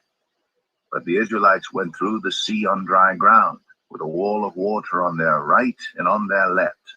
That day the Lord saved Israel from the hands of the Egyptians, and Israel saw the Egyptians lying dead on the shore. And when the Israelites saw the mighty hand of the Lord displayed against the Egyptians, the people feared the Lord and put their trust in him and in Moses his servant. Exodus 15. Then Moses and the Israelites sang this song to the Lord. I will sing to the Lord, for he is highly exalted. Both horse and driver he has hurled into the sea. The Lord is my strength and my defense. He has become my salvation.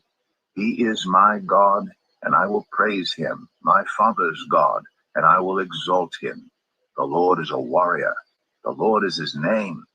Pharaoh's chariots and his army he has hurled into the sea. The best of Pharaoh's officers are drowned in the Red Sea. The deep waters have covered them. They sank to the depths like a stone. Your right hand, Lord, was majestic in power. Your right hand, Lord, shattered the enemy. In the greatness of your majesty, you threw down those who opposed you. You unleashed your burning anger. It consumed them like stubble.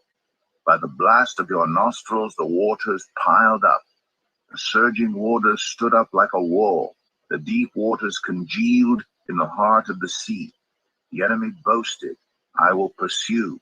I will overtake them. I will divide the spoils. I will gorge myself on them. I will draw my sword, and my hand will destroy them. But you blew with your breath, and the sea covered them. They sank like lead in the mighty waters. Who among the gods is like you, Lord? Who is like you, majestic in holiness, awesome in glory, working wonders? You stretch out your right hand, and the earth swallows your enemies.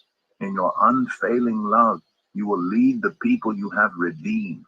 In your strength, you will guide them to your holy dwelling. The nations will hear and tremble.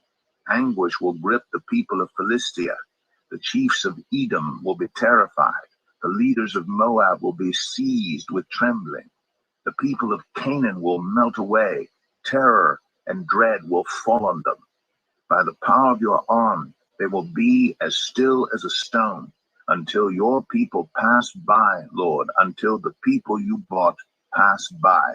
You will bring them in and plant them on the mountain of your inheritance, the place, Lord, you made for your dwelling, the sanctuary, Lord, your hands established. The Lord reigns forever and ever. When Pharaoh's horses, chariots, and horsemen went into the sea, the Lord brought the waters of the sea back over them, but the Israelites walked through the sea on dry ground. Then Miriam, the prophet, Aaron's sister, took a timbrel in her hand, and all the women followed her with timbrels and dancing. Miriam sang to them, Sing to the Lord, for he is highly exalted. Both horse and driver he has hurled into the sea. Then Moses led Israel from the Red Sea, and they went into the desert of Shur. For 3 days they traveled in the desert without finding water. When they came to Marah, they could not drink its water because it was bitter. That is why the place is called Marah. So the people grumbled against Moses, saying, What are we to drink? Then Moses cried out to the Lord, and the Lord showed him a piece of wood. He threw it into the water, and the water became fit to drink. There the Lord issued a ruling and instruction for them and put them through the test. He said, If you listen carefully to the Lord your God and do what is right in his eyes, if you pay attention to his commands and keep all his decrees, I will not bring on you any of the diseases I brought on the Egyptians, for I am the Lord who heals you. Then they came to Elim, where there were 12 springs and 70 palm trees, and they camped there near the water.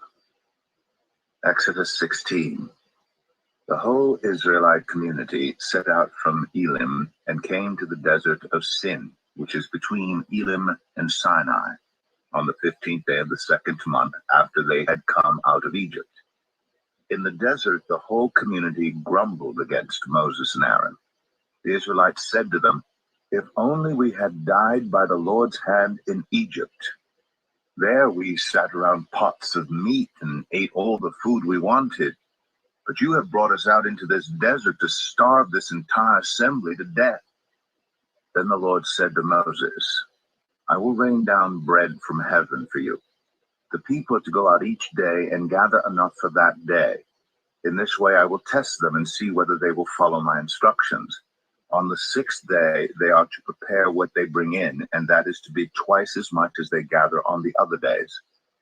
So Moses and Aaron said to all the Israelites, in the evening you will know that it was the Lord who brought you out of Egypt. And in the morning you will see the glory of the Lord, because he has heard your grumbling against him. Who are we that you should grumble against us? Moses also said, you will know that it was the Lord when he gives you meat to eat in the evening, and all the bread you want in the morning, because he has heard your grumbling against it. Who are we? You are not grumbling against us, but against the Lord. Then Moses told Aaron, say to the entire Israelite community, come before the Lord, for he has heard your grumbling. While Aaron was speaking to the whole Israelite community, they looked toward the desert, and there was the glory of the Lord appearing in the cloud. The Lord said to Moses, I've heard the grumbling of the Israelites. Tell them, at twilight you will eat meat, and in the morning you will be filled with bread. Then you will know that I am the Lord your God.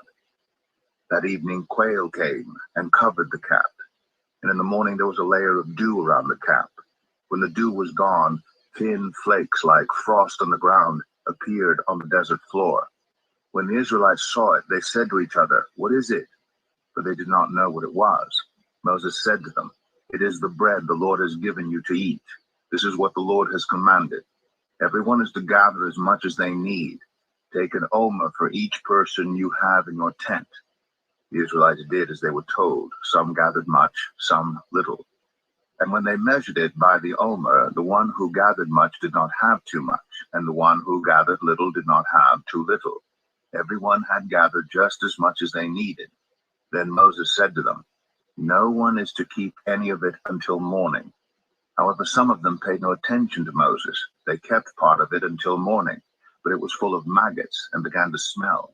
So Moses was angry with them. Each morning everyone gathered as much as they needed, and when the sun grew hot, it melted away.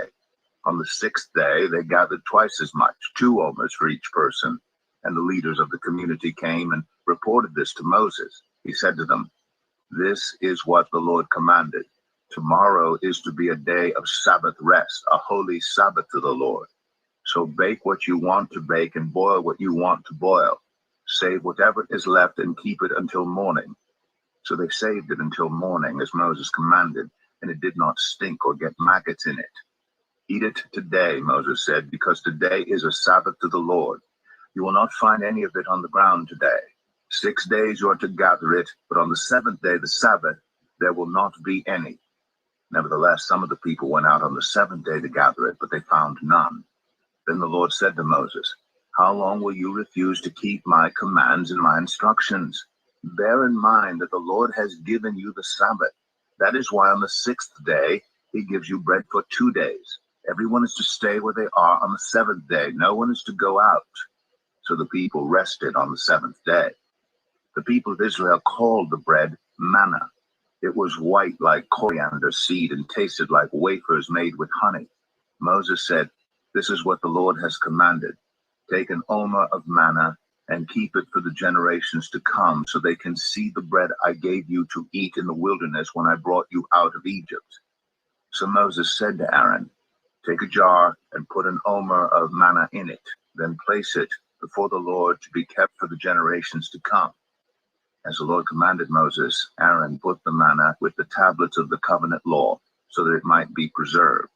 The Israelites ate manna 40 years until they came to a land that was settled.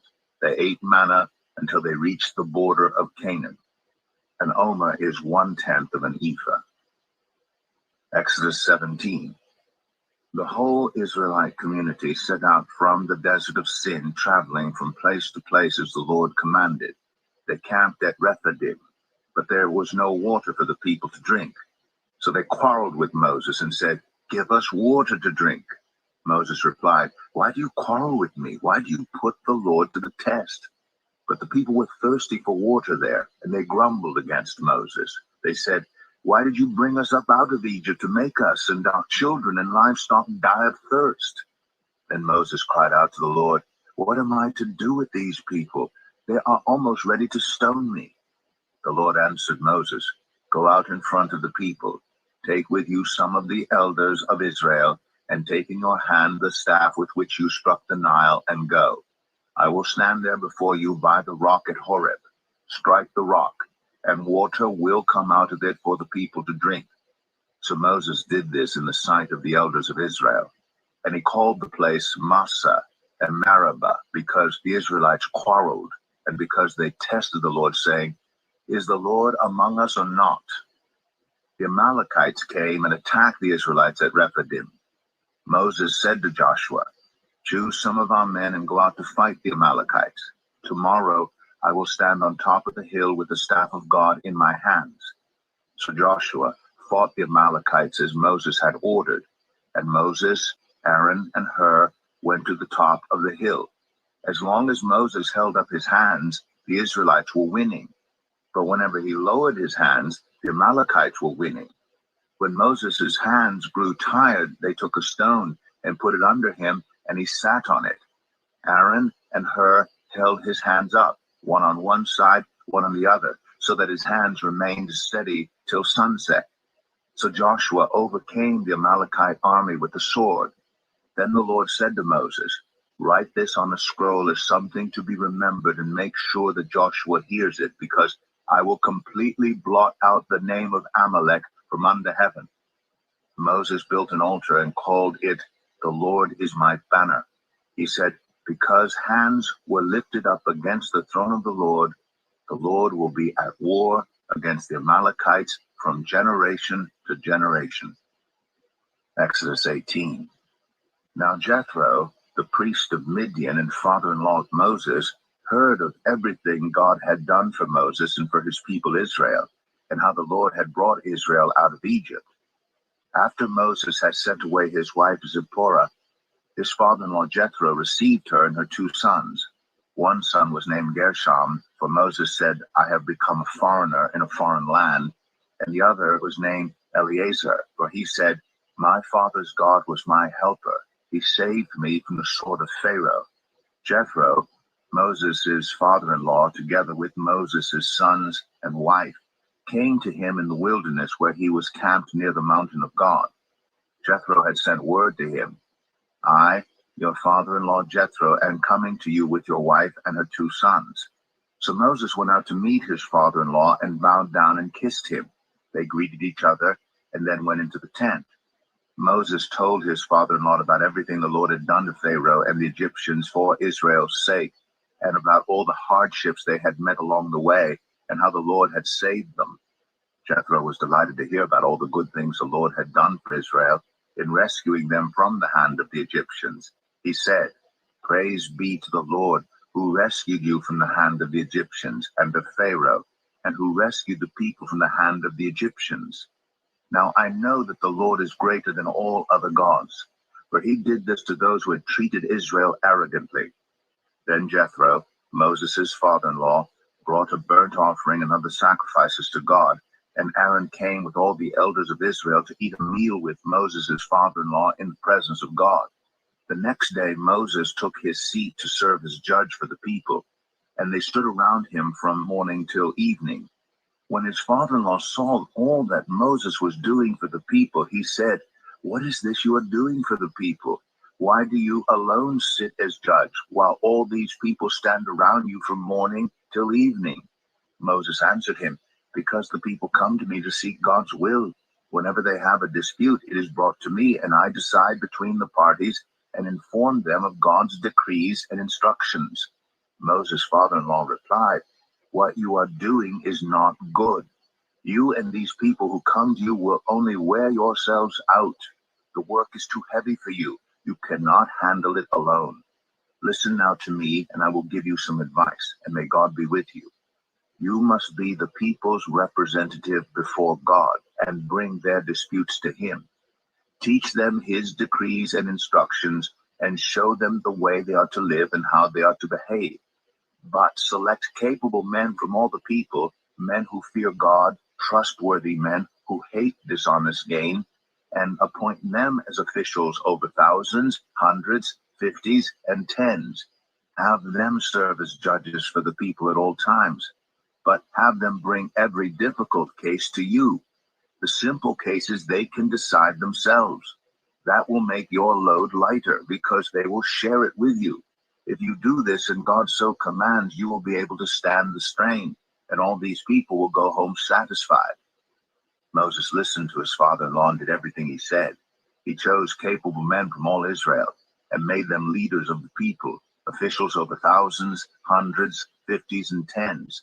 They served as judges for the people at all times. The difficult cases they brought to Moses, but the simple ones they decided themselves. Then Moses sent his father-in-law on his way, and Jethro returned to his own country. Exodus 19. On the first day of the third month after the Israelites left Egypt, on that very day, they came to the desert of Sinai. After they set out from Rephidim, they entered the desert of Sinai, and Israel camped there in the desert in front of the mountain. Then Moses went up to God, and the Lord called to him from the mountain and said, "This is what you are to say to the descendants of Jacob, and what you are to tell the people of Israel. You yourselves have seen what I did to Egypt, how I carried you on eagle's wings and brought you to myself. Now if you obey me fully and keep my covenant, then out of all nations you will be my treasured possession. Although the whole earth is mine, you will be for me a kingdom of priests and a holy nation. These are the words you are to speak to the Israelites." So Moses went back and summoned the elders of the people and set before them all the words the Lord had commanded him to speak. The people all responded together, "We will do everything the Lord has said." So Moses brought their answer back to the Lord. The Lord said to Moses, "I am going to come to you in a dense cloud, so that the people will hear me speaking with you and will always put their trust in you." Then Moses told the Lord what the people had said. And the Lord said to Moses, "Go to the people and consecrate them today and tomorrow. Have them wash their clothes and be ready by the third day, because on that day the Lord will come down on Mount Sinai in the sight of all the people. Put limits for the people around the mountain and tell them, 'Be careful that you do not approach the mountain or touch the foot of it. Whoever touches the mountain is to be put to death. They are to be stoned or shot with arrows. Not a hand is to be laid on them. No person or animal shall be permitted to live. Only when the ram's horn sounds a long blast may they approach the mountain.'" After Moses had gone down the mountain to the people, he consecrated them, and they washed their clothes. Then he said to the people, "Prepare yourselves for the third day. Abstain from sexual relations." On the morning of the third day, there was thunder and lightning, with a thick cloud over the mountain, and a very loud trumpet blast. Everyone in the camp trembled. Then Moses led the people out of the camp to meet with God, and they stood at the foot of the mountain. Mount Sinai was covered with smoke, because the Lord descended on it in fire. The smoke billowed up from it like smoke from a furnace, and the whole mountain trembled violently. As the sound of the trumpet grew louder and louder, Moses spoke, and the voice of God answered him. The Lord descended to the top of Mount Sinai and called Moses to the top of the mountain. So Moses went up, and the Lord said to him, "Go down and warn the people so they do not force their way through to see the Lord, and many of them perish. Even the priests who approach the Lord must consecrate themselves, or the Lord will break out against them." Moses said to the Lord, "The people cannot come up Mount Sinai because you yourself warned us. Put limits around the mountain and set it apart as holy." The Lord replied, "Go down and bring Aaron up with you. But the priests and the people must not force their way through to come up to the Lord, or he will break out against them." So Moses went down to the people and told them. Exodus 20. And God spoke all these words.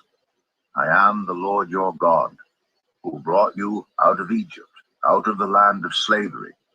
You shall have no other gods before me. You shall not make for yourself an image in the form of anything in heaven above, or on the earth beneath, or in the waters below. You shall not bow down to them or worship them. For I, the Lord your God, am a jealous God, punishing the children for the sin of the parents to the third and fourth generation of those who hate me, but showing love to 1,000 generations of those who love me and keep my commandments. You shall not misuse the name of the Lord your God. The Lord will not hold anyone guiltless who misuses his name. Remember the Sabbath day by keeping it holy. 6 days you shall labor and do all your work. But the seventh day is a Sabbath to the Lord your God. On it you shall not do any work, neither you, nor your son or daughter, nor your male or female servant, nor your animals, nor any foreigner residing in your towns. For in 6 days the Lord made the heavens and the earth, the sea, and all that is in them, but he rested on the seventh day. Therefore the Lord blessed the Sabbath day and made it holy. Honor your father and your mother, so that you may live long in the land the Lord your God is giving you. You shall not murder. You shall not commit adultery. You shall not steal. You shall not give false testimony against your neighbor. You shall not covet your neighbor's house. You shall not covet your neighbor's wife, or his male or female servant, his ox or donkey, or anything that belongs to your neighbor. When the people saw the thunder and lightning, and heard the trumpet, and saw the mountain in smoke, they trembled with fear. They stayed at a distance and said to Moses, Speak to us yourself, and we will listen, but do not have God speak to us, or we will die. Moses said to the people, Do not be afraid. God has come to test you, so that the fear of God will be with you to keep you from sinning. The people remained at a distance, while Moses approached the thick darkness where God was. Then the Lord said to Moses, Tell the Israelites this, You have seen for yourselves that I have spoken to you from heaven. Do not make any gods to be alongside me. Do not make for yourselves gods of silver or gods of gold. Make an altar of earth for me, and sacrifice on it your burnt offerings and fellowship offerings, your sheep and goats and your cattle. Wherever I cause my name to be honored, I will come to you and bless you. If you make an altar of stones for me, do not build it with dressed stones, for you will defile it if you use a tool on it. And do not go up to my altar on steps, or your private parts may be exposed. Exodus 21. These are the laws you are to set before them. If you buy a Hebrew servant, he is to serve you for 6 years. In the 7th year he shall go free, without paying anything. If he comes alone, he is to go free alone. But if he has a wife when he comes, she is to go with him. If his master gives him a wife and she bears him sons or daughters, the woman and her children shall belong to her master, and only the man shall go free. But if the servant declares, I love my master and my wife and children, and do not want to go free, then his master must take him before the judges. He shall take him to the door or the doorpost, and pierce his ear with an awl. Then he will be his servant for life. If a man sells his daughter as a servant, she is not to go free as male servants do. If she does not please the master who has selected her for himself, he must let her be redeemed. He has no right to sell her to foreigners, because he has broken faith with her. If he selects her for his son, he must grant her the rights of a daughter. If he marries another woman, he must not deprive the first one of her food, clothing, and marital rights. If he does not provide her with these 3 things, she is to go free without any payment of money. Anyone who strikes a person with a fatal blow is to be put to death. However, if it is not done intentionally, but God lets it happen, they are to flee to a place I will designate. But if anyone schemes and kills someone deliberately, that person is to be taken from my altar and put to death. Anyone who attacks their father or mother is to be put to death. Anyone who kidnaps someone is to be put to death, whether the victim has been sold or is still in the kidnapper's possession. Anyone who curses their father or mother is to be put to death. If people quarrel and one person hits another with a stone or with their fist, and the victim does not die but is confined to bed, the one who struck the blow will not be held liable if the other can get up and walk around outside with a staff. However, the guilty party must pay the injured person for any loss of time and see that the victim is completely healed. Anyone who beats their male or female slave with a rod must be punished if the slave dies as a direct result. But they are not to be punished if the slave recovers after a day or two, since the slave is their property. If people are fighting and hit a pregnant woman, and she gives birth prematurely, but there is no serious injury, the offender must be fined whatever the woman's husband demands and the court allows. But if there is serious injury, you are to take life for life, eye for eye, tooth for tooth, hand for hand, foot for foot, burn for burn, wound for wound, bruise for bruise. An owner who hits a male or female slave in the eye and destroys it must let the slave go free to compensate for the eye. And an owner who knocks out the tooth of a male or female slave must let the slave go free to compensate for the tooth. If a bull gores a man or woman to death, the bull is to be stoned to death, and its meat must not be eaten. But the owner of the bull will not be held responsible. If, however, the bull has had the habit of goring, and the owner has been warned but has not kept it penned up, and it kills a man or woman, the bull is to be stoned, and its owner also is to be put to death. However, if payment is demanded, the owner may redeem his life by the payment of whatever is demanded. This law also applies if the bull gores a son or daughter. If the bull gores a male or female slave, the owner must pay 30 shekels of silver to the master of the slave, and the bull is to be stoned to death. If anyone uncovers a pit or digs one and fails to cover it, and an ox or a donkey falls into it, the one who opened the pit must pay the owner for the loss and take the dead animal in exchange. If anyone's bull injures someone else's bull and it dies, the two parties are to sell the live one and divide both the money and the dead animal equally. However, if it was known that the bull had the habit of goring, yet the owner did not keep it penned up, the owner must pay animal for animal and take the dead animal in exchange. Exodus 22. Whoever steals an ox or a sheep and slaughters it or sells it must pay back 5 head of cattle for the ox and 4 sheep for the sheep.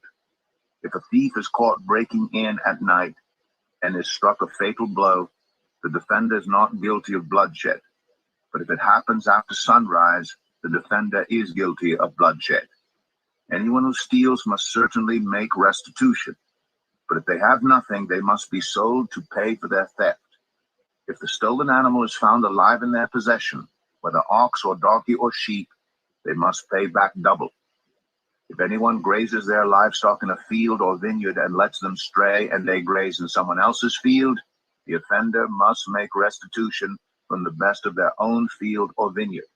If a fire breaks out and spreads into thorn bushes so that it burns shocks of grain or standing grain or the whole field, the one who started the fire must make restitution. If anyone gives a neighbor silver or goods for safekeeping, and they are stolen from the neighbor's house, the thief, if caught, must pay back double. But if the thief is not found, the owner of the house must appear before the judges, and they must determine whether the owner of the house has laid hands on the other person's property.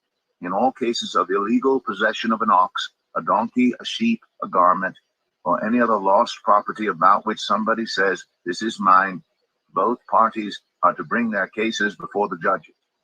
The one whom the judges declare guilty must pay back double to the other. If anyone gives a donkey, an ox, a sheep, or any other animal to their neighbor for safekeeping, and it dies or is injured or is taken away while no one is looking, the issue between them will be settled by the taking of an oath before the Lord, that the neighbor did not lay hands on the other person's property. The owner is to accept this, and no restitution is required. But if the animal was stolen from the neighbor, restitution must be made to the owner. If it was torn to pieces by a wild animal, the neighbor shall bring in the remains as evidence and shall not be required to pay for the torn animal. If anyone borrows an animal from their neighbor and it is injured or dies while the owner is not present, they must make restitution. But if the owner is with the animal, the borrower will not have to pay. If the animal was hired, the money paid for the hire covers the loss. If a man seduces a virgin who is not pledged to be married and sleeps with her, he must pay the bride price, and she shall be his wife. If her father absolutely refuses to give her to him, he must still pay the bride price for virgins. Do not allow a sorceress to live. Anyone who has sexual relations with an animal is to be put to death.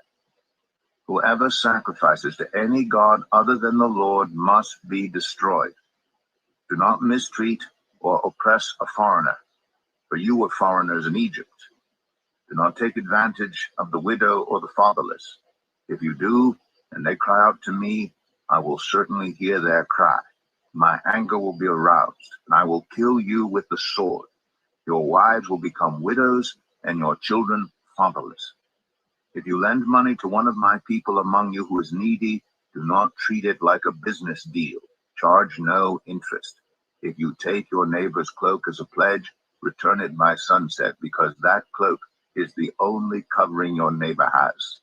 What else can they sleep in? When they cry out to me, I will hear, for I am compassionate. Do not blaspheme God or curse the ruler of your people. Do not hold back offerings from your granaries or your vats. You must give me the firstborn of your sons. Do the same with your cattle and your sheep. Let them stay with their mothers for 7 days, but give them to me on the 8th day. You are to be my holy people.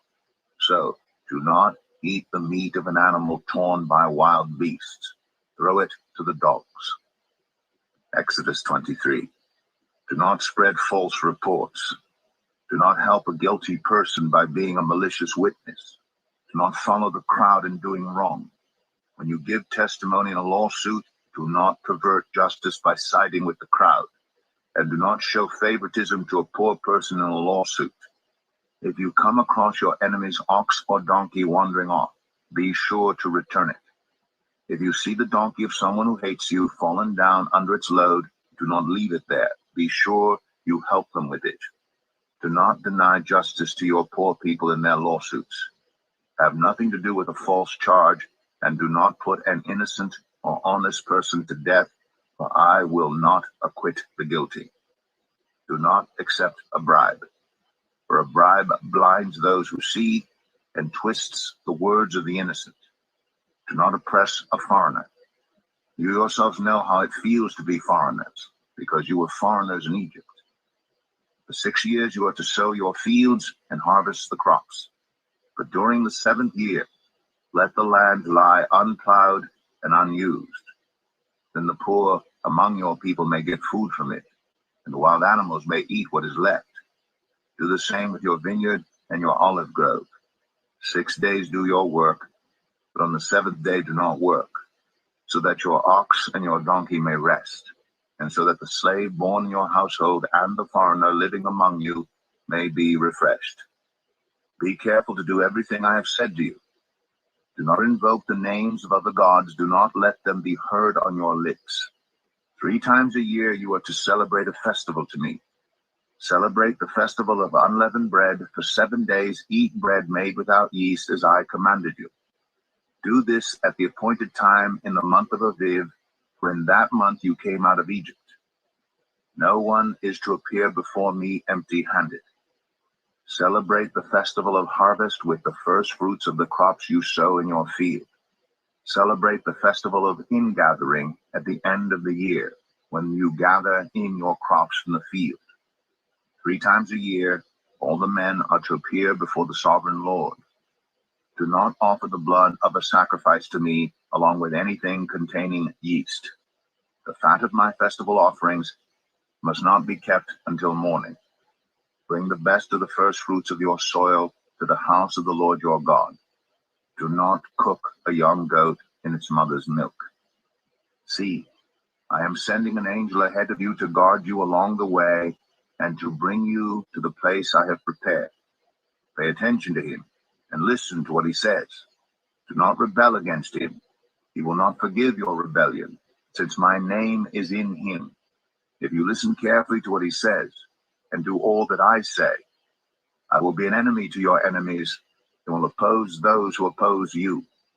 My angel will go ahead of you and bring you into the land of the Amorites, Hittites, Perizzites, Canaanites, Hivites, and Jebusites, and I will wipe them out. Do not bow down before their gods or worship them or follow their practices. You must demolish them and break their sacred stones to pieces.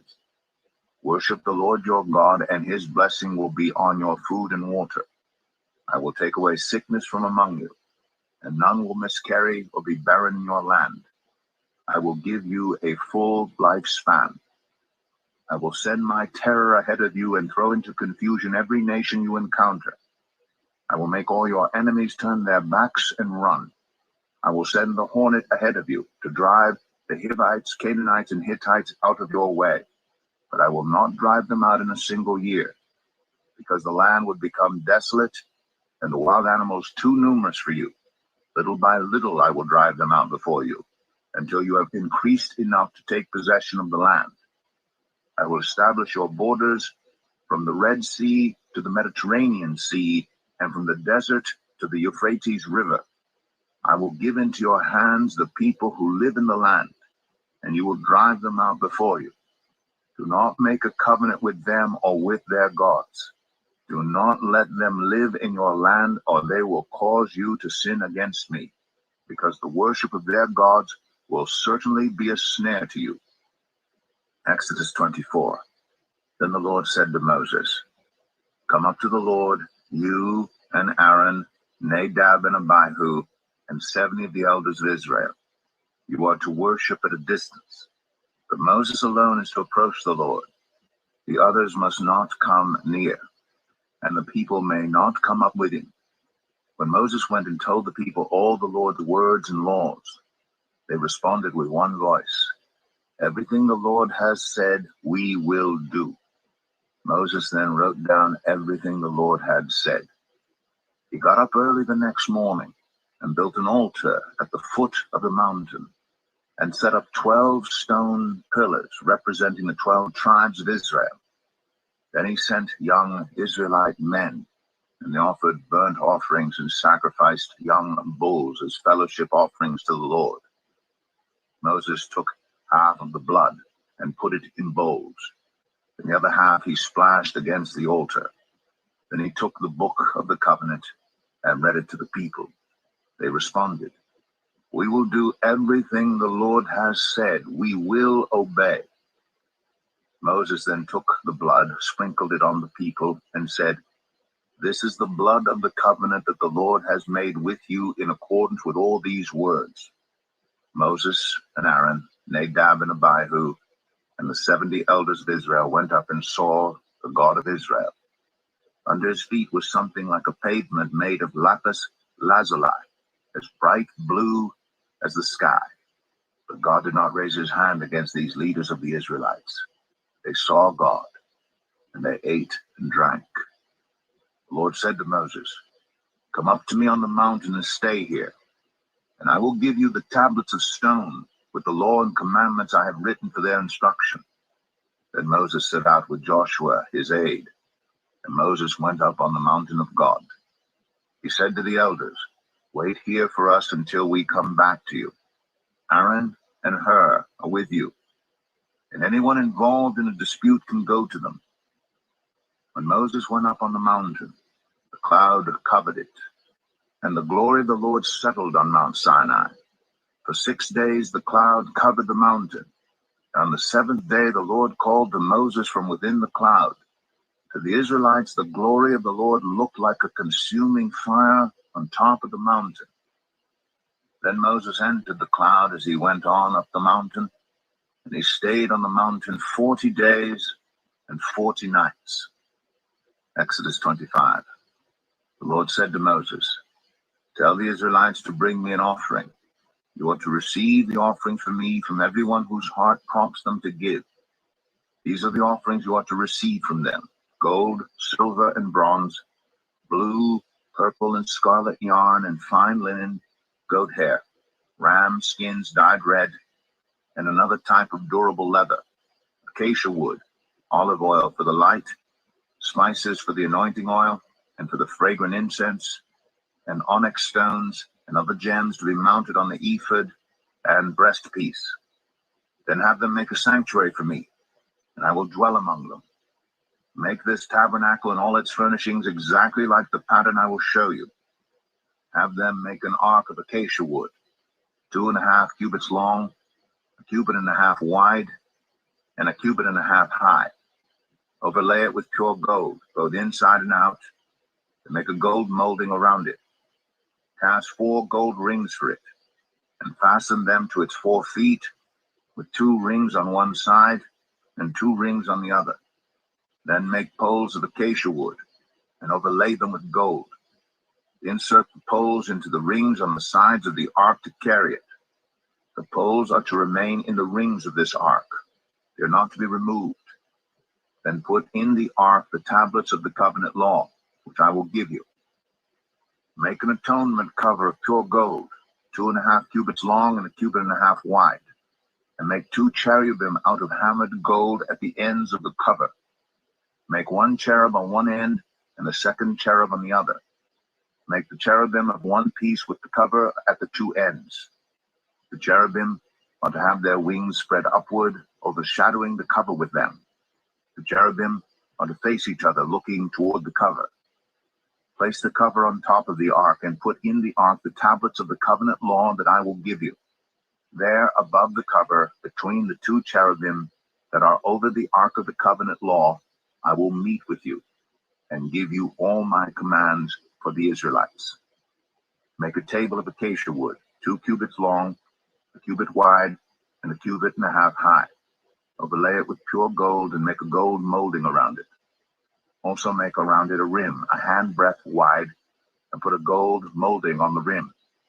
Make 4 gold rings for the table and fasten them to the 4 corners where the 4 legs are. The rings are to be close to the rim to hold the poles used in carrying the table. Make the poles of acacia wood, overlay them with gold, and carry the table with them.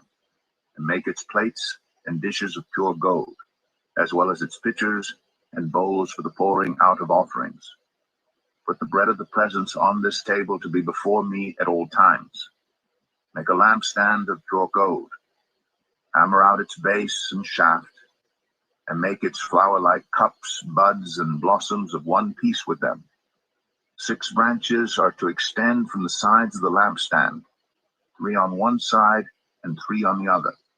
3 cups shaped like almond flowers with buds and blossoms are to be on one branch, 3 on the next branch, and the same for all 6 branches extending from the lampstand. And on the lampstand there are to be 4 cups shaped like almond flowers with buds and blossoms. 1 bud shall be under the first pair of branches extending from the lampstand, the second bud under the second pair, and a third bud under the third pair, 6 branches in all. The buds and branches shall all be of one piece with the lampstand, hammered out of pure gold. Then make its 7 lamps and set them up on it so that they light the space in front of it. Its wick trimmers and trays are to be of pure gold. A talent of pure gold is to be used for the lampstand and all these accessories. See that you make them according to the pattern shown you on the mountain. Exodus 26. Make the tabernacle with 10 curtains of finely twisted linen and blue, purple, and scarlet yarn, with cherubim woven into them by a skilled worker. All the curtains are to be the same size, 28 cubits long and 4 cubits wide. Join 5 of the curtains together, and do the same with the other 5. Make loops of blue material along the edge of the end curtain in one set, and do the same with the end curtain in the other set. Make 50 loops on one curtain and 50 loops on the end curtain of the other set, with the loops opposite each other. Then make 50 gold clasps, and use them to fasten the curtains together so that the tabernacle is a unit. Make curtains of goat hair for the tent over the tabernacle, 11 altogether. All 11 curtains are to be the same size, 30 cubits long and 4 cubits wide. Join 5 of the curtains together into one set, and the other 6 into another set. Fold the 6th curtain double at the front of the tent. Make 50 loops along the edge of the end curtain in one set, and also along the edge of the end curtain in the other set. Then make 50 bronze clasps and put them in the loops to fasten the tent together as a unit. As for the additional length of the tent curtains, the half curtain that is left over is to hang down at the rear of the tabernacle. The tent curtains will be a cubit longer on both sides. What is left will hang over the sides of the tabernacle so as to cover it. Make for the tent a covering of ram skins dyed red, and over that a covering of the other durable leather. Make upright frames of acacia wood for the tabernacle. Each frame is to be 10 cubits long and a cubit and a half wide, with 2 projection sets parallel to each other. Make all the frames of the tabernacle in this way. Make 20 frames for the south side of the tabernacle, and make 40 silver bases to go under them, 2 bases for each frame, 1 under each projection. For the other side, the north side of the tabernacle, make 20 frames and 40 silver bases, 2 under each frame. Make 6 frames for the far end, that is, the west end of the tabernacle, and make 2 frames for the corners at the far end. These 2 corners, they must be double from the bottom all the way to the top and fitted into a single ring. Both shall be like that. So there will be 8 frames and 16 silver bases, 2 under each frame. Also make crossbars of acacia wood, 5 for the frames on one side of the tabernacle, 5 for those on the other side, and 5 for the frames on the west, at the far end of the tabernacle. The center crossbar is to extend from end to end at the middle of the frames. Overlay the frames with gold, and make gold rings to hold the crossbars. Also, overlay the crossbars with gold. Set up the tabernacle according to the plan shown you on the mountain.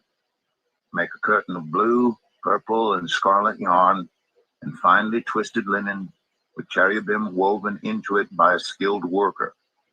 Hang it with gold hooks on 4 posts of acacia wood overlaid with gold and standing on 4 silver bases. Hang the curtain from the clasps and place the Ark of the Covenant law behind the curtain. The curtain will separate the holy place from the most holy place. Put the atonement cover on the Ark of the Covenant law in the most holy place. Place the table outside the curtain on the north side of the tabernacle, and put the lampstand opposite it on the south side. For the entrance to the tent, make a curtain of blue, purple, and scarlet yarn, and finely twisted linen, the work of an embroiderer. Make gold hooks for this curtain, and 5 posts of acacia wood overlaid with gold, and cast 5 bronze bases for them. Exodus 27. Build an altar of acacia wood 3 cubits high. It is to be square, 5 cubits long and 5 cubits wide. Make a horn at each of the 4 corners so that the horns in the altar are of one piece, and overlay the altar with bronze. Make all its utensils of bronze, its pots to remove the ashes, and its shovels, sprinkling bowls, meat forks, and fire pans. Make a grating for it, a bronze network, and make a bronze ring at each of the 4 corners of the network. Put it under the ledge of the altar so that it is halfway up the altar. Make poles of acacia wood for the altar and overlay them with bronze. The poles are to be inserted into the rings, so they will be on 2 sides of the altar when it is carried. Make the altar hollow out of boards. It is to be made just as you were shown on the mountain. Make the courtyard for the tabernacle. The south side shall be 100 cubits long, and is to have curtains of finely twisted linen, with 20 posts and 20 bronze bases, and with silver hooks and bands on the posts. The north side shall also be 100 cubits long, and is to have curtains with 20 posts and 20 bronze bases, and with silver hooks and bands on the posts. The west end of the courtyard shall be 50 cubits wide, and have curtains with 10 posts and 10 bases. On the east end toward the sunrise, the courtyard shall also be 50 cubits wide. Curtains 15 cubits long are to be on one side of the entrance, with 3 posts and 3 bases, and curtains 15 cubits long are to be on the other side, with 3 posts and 3 bases.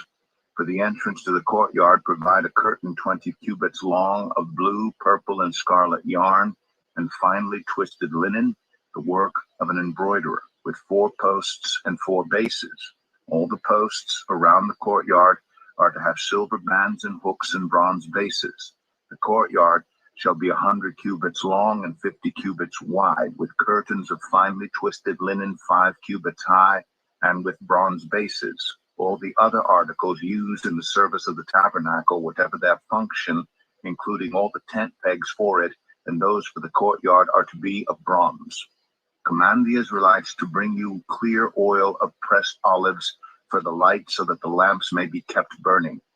In the tent of meeting, outside the curtain that shields the ark of the covenant law, Aaron and his sons are to keep the lamps burning before the Lord from evening till morning.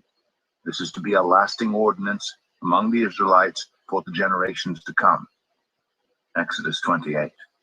Have Aaron your brother brought to you from among the Israelites, along with his sons, Nadab and Abihu, Eleazar and Ithamar, so they may serve me as priests. Make sacred garments for your brother Aaron, to give him dignity and honor. Tell all the skilled workers to whom I have given wisdom in such matters that they are to make garments for Aaron for his consecration, so he may serve me as priest. These are the garments they are to make: a breastpiece, an ephod, a robe, a woven tunic, a turban, and a sash. They are to make these sacred garments for your brother Aaron and his sons, so they may serve me as priests. Have them use gold and blue, purple, and scarlet yarn and fine linen. Make the ephod of gold, and of blue, purple, and scarlet yarn, and of finely twisted linen, the work of skilled hands. It is to have 2 shoulder pieces attached to 2 of its corners, so it can be fastened. Its skillfully woven waistband is to be like it, of 1 piece with the ephod, and made with gold, and with blue, purple, and scarlet yarn, and with finely twisted linen. Take 2 onyx stones, and engrave on them the names of the sons of Israel in the order of their birth, 6 names on 1 stone, and the remaining 6 on the other. Engrave the names of the sons of Israel on the 2 stones, the way a gem cutter engraves a seal.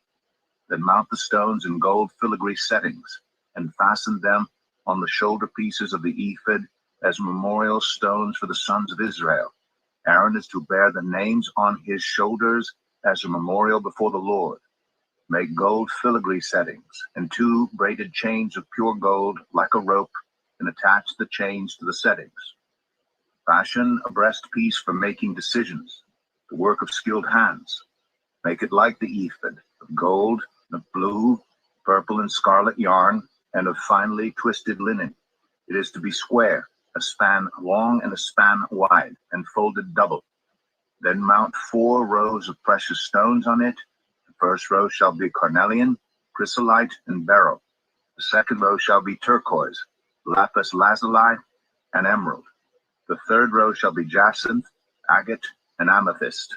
The fourth row shall be topaz, onyx, and jasper.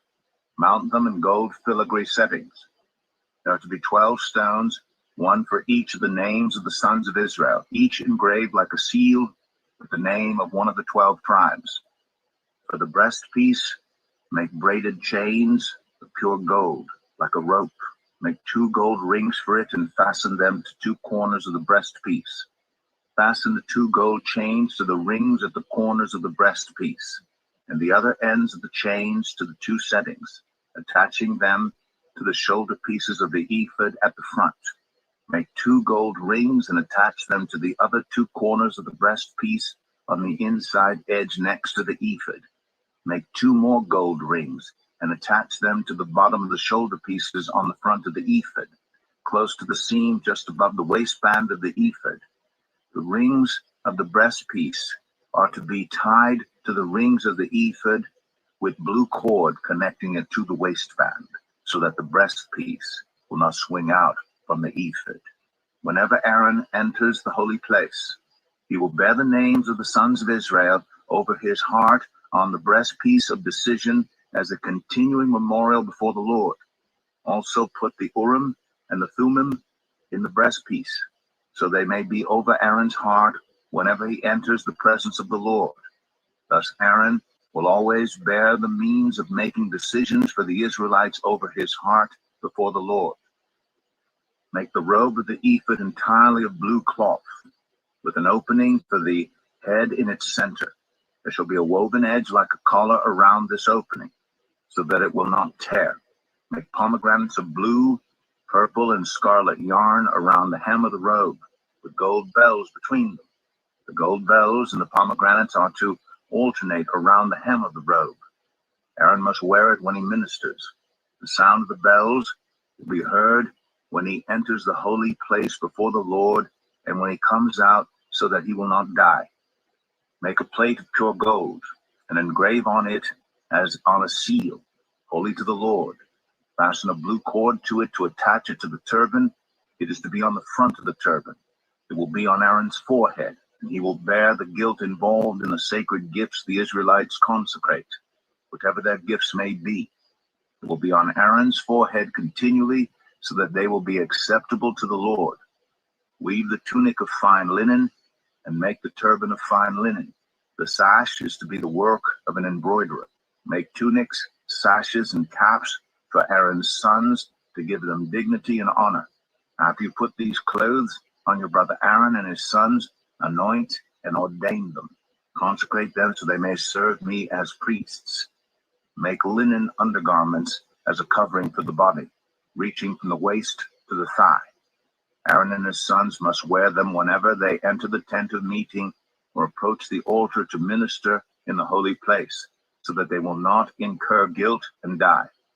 This is to be a lasting ordinance for Aaron and his descendants. Exodus 29. This is what you are to do to consecrate them, so they may serve me as priests. Take a young bull and 2 rams without defect, and from the finest wheat flour make round loaves without yeast, thick loaves without yeast and with olive oil mixed in, and thin loaves without yeast and brushed with olive oil. Put them in a basket and present them along with the bull and the 2 rams. Then bring Aaron and his sons to the entrance to the tent of meeting and wash them with water. Take the garments and dress Aaron with the tunic, the robe of the ephod itself, and the breastpiece. Fasten the ephod on him by its skillfully woven waistband. Put the turban on his head and attach the sacred emblem to the turban. Take the anointing oil and anoint him by pouring it on his head. Bring his sons and dress them in tunics and fasten caps on them. Then tie sashes on Aaron and his sons. The priesthood is theirs by a lasting ordinance. Then you shall ordain Aaron and his sons. Bring the bull to the front of the tent of meeting, and Aaron and his sons shall lay their hands on its head. Slaughter it in the Lord's presence at the entrance to the tent of meeting. Take some of the bull's blood and put it on the horns of the altar with your finger, and pour out the rest of it at the base of the altar. Then take all the fat on the internal organs, the long lobe of the liver, and both kidneys with the fat on them, and burn them on the altar. But burn the bull's flesh and its hide and its intestines outside the camp. It is a sin offering. Take one of the rams, and Aaron and his sons shall lay their hands on its head, slaughter it, and take the blood and splash it against the sides of the altar. Cut the ram into pieces and wash the internal organs and the legs, putting them with the head and the other pieces. Then burn the entire ram on the altar. It is a burnt offering to the Lord, a pleasing aroma, a food offering presented to the Lord. Take the other ram, and Aaron and his son shall lay their hands on its head. Slaughter it, take some of its blood, and put it on the lobes of the right ears of Aaron and his sons, on the thumbs of their right hands, and on the big toes of their right feet. Then splash blood against the sides of the altar, and take some blood from the altar and some of the anointing oil, and sprinkle it on Aaron and his garments, and on his sons and their garments. Then he and his sons and their garments will be consecrated. Take from this ram the fat tail, the fat on the internal organs, the long lobe of the liver, both kidneys with the fat on them, and the right thigh. This is the ram for the ordination. From the basket of bread made without yeast, which is before the Lord, take 1 round loaf, 1 thick loaf with olive oil mixed in, and 1 thin loaf. Put all these in the hands of Aaron and his sons, and have them wave them before the Lord as a wave offering. Then take them from their hands and burn them on the altar along with the burnt offering for a pleasing aroma to the Lord, a food offering presented to the Lord. After you take the breast of the ram for Aaron's ordination, wave it before the Lord as a wave offering, and it will be your share. Consecrate those parts of the ordination ram that belong to Aaron and his sons, the breast that was waved and the thigh that was presented. This is always to be the perpetual share from the Israelites for Aaron and his sons. It is the contribution the Israelites are to make to the Lord from their fellowship offerings. Aaron's sacred garments will belong to his descendants, so that they can be anointed and ordained in them. The son who succeeds him as priest and comes to the tent of meeting to minister in the holy place is to wear them 7 days. Take the ram for the ordination and cook the meat in the sacred place. At the entrance to the tent of meeting, Aaron and his sons are to eat the meat of the ram and the bread that is in the basket. They are to eat these offerings by which atonement was made for their ordination and consecration. But no one else may eat them, because they are sacred. And if any of the meat of the ordination ram or any bread is left over till morning, burn it up. It must not be eaten, because it is sacred. Do for Aaron and his sons everything I have commanded you, taking 7 days to ordain them. Sacrifice a bull each day as a sin offering to make atonement. Purify the altar by making atonement for it, and anoint it to consecrate it. For 7 days, make atonement for the altar and consecrate it. Then the altar will be most holy, and whatever touches it will be holy.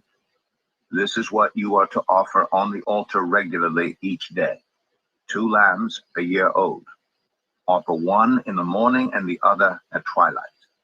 With the first lamb, offer 1/10 of an ephah of the finest flour mixed with 1/4 of a hin of oil from pressed olives, and 1/4 of a hin of wine as a drink offering. Sacrifice the other lamb at twilight with the same grain offering and its drink offering as in the morning, a pleasing aroma, a food offering presented to the Lord. For the generations to come, this burnt offering is to be made regularly at the entrance to the tent of meeting before the Lord. There I will meet you and speak to you. There also I will meet with the Israelites, and the place will be consecrated by my glory. So I will consecrate the tent of meeting and the altar, and will consecrate Aaron and his sons to serve me as priests. Then I will dwell among the Israelites and be their God. They will know that I am the Lord their God, who brought them out of Egypt, so that I might dwell among them. I am the Lord their God. Exodus 30. Make an altar of acacia wood for burning incense. It is to be square, 1 cubit long and 1 cubit wide and 2 cubits high. Its horns of 1 piece with it. Overlay the top and all the sides and the horns with pure gold, and make a gold molding around it. Make 2 gold rings for the altar below the molding, 2 on each of the opposite sides, to hold the poles used to carry it. Make the poles of acacia wood and overlay them with gold. Put the altar in front of the curtain that shields the Ark of the Covenant law, before the atonement cover that is over the tablets of the covenant law, where I will meet with you. Aaron must burn fragrant incense on the altar every morning when he tends the lamps. He must burn incense again when he lights the lamps at twilight, so incense will burn regularly before the Lord for the generations to come. Do not offer on this altar any other incense or any burnt offering or grain offering, and do not pour a drink offering on it. Once a year, Aaron shall make atonement on its horns. This annual atonement must be made with the blood of the atoning sin offering for the generations to come. It is most holy to the Lord. Then the Lord said to Moses, when you take a census of the Israelites to count them, each one must pay the Lord a ransom for his life at the time he is counted. Then no plague will come on them when you number them. Each one who crosses over to those already counted is to give a half shekel, according to the sanctuary shekel, which weighs 20 gerahs. This half shekel is an offering to the Lord. All who cross over, those 20 years old or more, are to give an offering to the Lord. The rich are not to give more than a half shekel, and the poor are not to give less when you make the offering to the Lord to atone for your lives. Receive the atonement money from the Israelites and use it for the service of the tent of meeting. It will be a memorial for the Israelites before the Lord, making atonement for your lives. Then the Lord said to Moses, make a bronze basin with its bronze stand for washing. Place it between the tent of meeting and the altar and put water in it. Aaron and his sons are to wash their hands and feet with water from it. Whenever they enter the tent of meeting, they shall wash with water so that they will not die. Also, when they approach the altar to minister by presenting a food offering to the Lord, they shall wash their hands and feet so that they will not die. This is to be a lasting ordinance for Aaron and his descendants for the generations to come. And the Lord said to Moses, take the following fine spices, 500 shekels of liquid myrrh, half as much, that is 250 shekels of fragrant cinnamon, 250 shekels of fragrant calamus, 500 shekels of cassia, all according to the sanctuary shekel, and a hin of olive oil. Make these into a sacred anointing oil, a fragrant blend, the work of a perfumer. It will be the sacred anointing oil. Then use it to anoint the tent of meeting, the ark of the covenant law, the table and all its articles, the lampstand and its accessories, the altar of incense, the altar of burnt offering, and all its utensils, and the basin with its stand. You shall consecrate them so they will be most holy, and whatever touches them will be holy. Anoint Aaron and his sons, and consecrate them so they may serve me as priests. Say to the Israelites, this is to be my sacred anointing oil for the generations to come. Do not pour it on anyone else's body, and do not make any other oil using the same formula. It is sacred, and you are to consider it sacred. Whoever makes perfume like it and puts it on anyone other than a priest must be cut off from their people. Then the Lord said to Moses, take fragrant spices, gum resin, onycha, and galbanum, and pure frankincense, all in equal amounts, and make a fragrant blend of incense, the work of a perfumer. It is to be salted and pure and sacred. Grind some of it to powder, and place it in front of the ark of the covenant law in the tent of meeting, where I will meet with you. It shall be most holy to you. Do not make any incense with this formula for yourselves. Consider it holy to the Lord. Whoever makes incense like it to enjoy its fragrance must be cut off from their people. Exodus 31. Then the Lord said to Moses, see, I have chosen Bezalel, son of Uri, son of Hur, of the tribe of Judah, and I have filled him with the Spirit of God, with wisdom, with understanding, with knowledge, and with all kinds of skills, to make artistic designs for work in gold, silver, and bronze, to cut and set stones, to work in wood, and to engage in all kinds of crafts. Moreover, I have appointed Aholiab, son of Ahisamach, of the tribe of Dan, to help him. Also, I have given ability to all the skilled workers to make everything I have commanded you, the tent of meeting, the Ark of the Covenant Law with the atonement cover on it, and all the other furnishings of the tent, table and its articles, the pure gold lampstand and all its accessories, the altar of incense, the altar of burnt offering and all its utensils, the basin with its stand, and also the woven garments, both the sacred garments for Aaron, the priest, and the garments for his sons when they serve as priests, and the anointing oil and fragrant incense for the holy place. You are to make them just as I commanded you. Then the Lord said to Moses, say to the Israelites, you must observe my Sabbaths. This will be a sign between me and you for the generations to come, so you may know that I am the Lord who makes you holy. Observe the Sabbath, because it is holy to you. Anyone who desecrates it is to be put to death. Those who do any work on that day must be cut off from their people. For 6 days work is to be done, but the seventh day is a day of Sabbath rest, holy to the Lord. Whoever does any work on the Sabbath day is to be put to death. The Israelites are to observe the Sabbath, celebrating it for the generations to come as a lasting covenant. It will be a sign between me and the Israelites forever. For in 6 days the Lord made the heavens and the earth, and on the seventh day he rested and was refreshed. When the Lord finished speaking to Moses on Mount Sinai, he gave him the 2 tablets of the covenant law, tablets of stone inscribed by the finger of God. Exodus 32.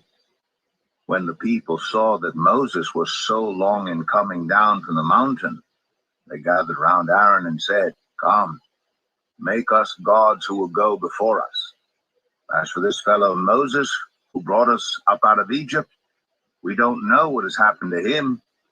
Aaron answered them, take off the gold earrings that your wives, your sons, and your daughters are wearing, and bring them to me. So all the people took off their earrings and brought them to Aaron.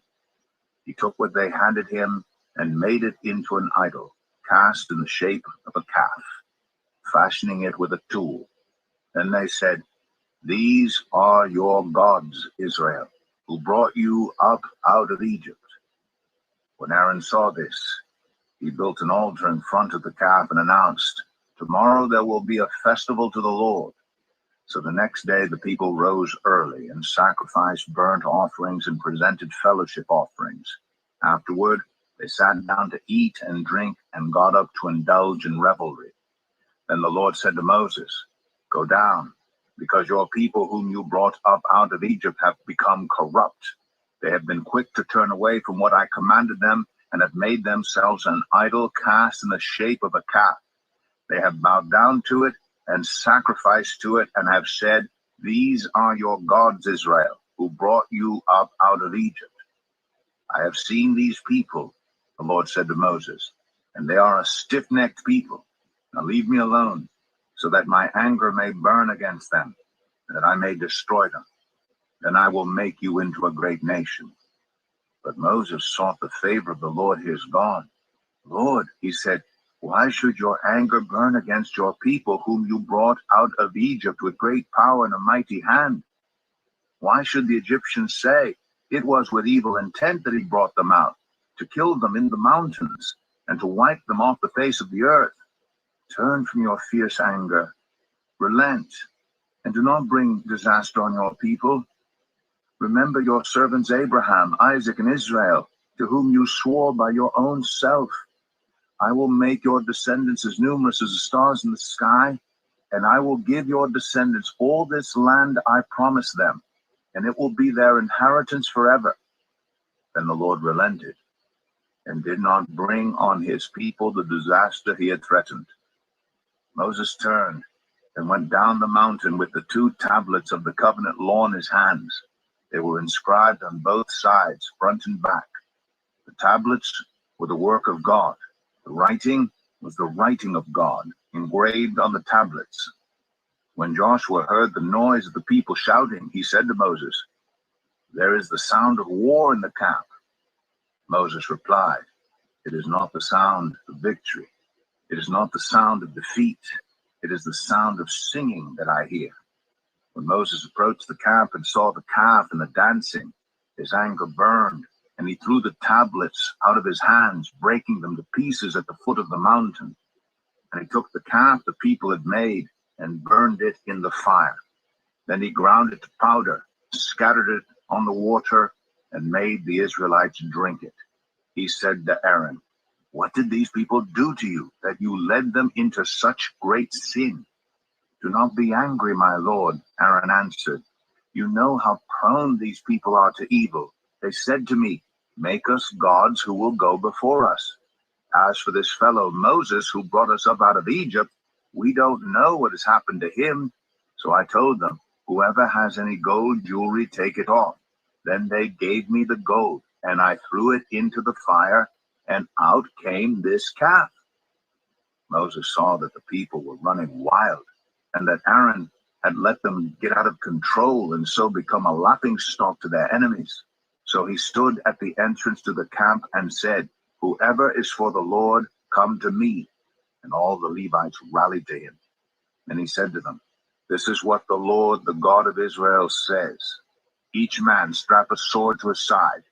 Go back and forth through the camp from one end to the other, each killing his brother and friend and neighbor." The Levites did as Moses commanded, and that day about 3,000 of the people died. Then Moses said, "You have been set apart to the Lord today, but you were against your own sons and brothers, and he has blessed you this day." The next day Moses said to the people, "You have committed a great sin, but now I will go up to the Lord. Perhaps I can make atonement for your sin." So Moses went back to the Lord and said, "Oh, what a great sin these people have committed. They have made themselves gods of gold. But now, please forgive their sin. But if not, then blot me out of the book you have written." The Lord replied to Moses, "Whoever has sinned against me, I will blot out of my book. Now go, lead the people to the place I spoke of, and my angel will go before you. However, when the time comes for me to punish, I will punish them for their sin." And the Lord struck the people with a plague because of what they did with the calf Aaron had made.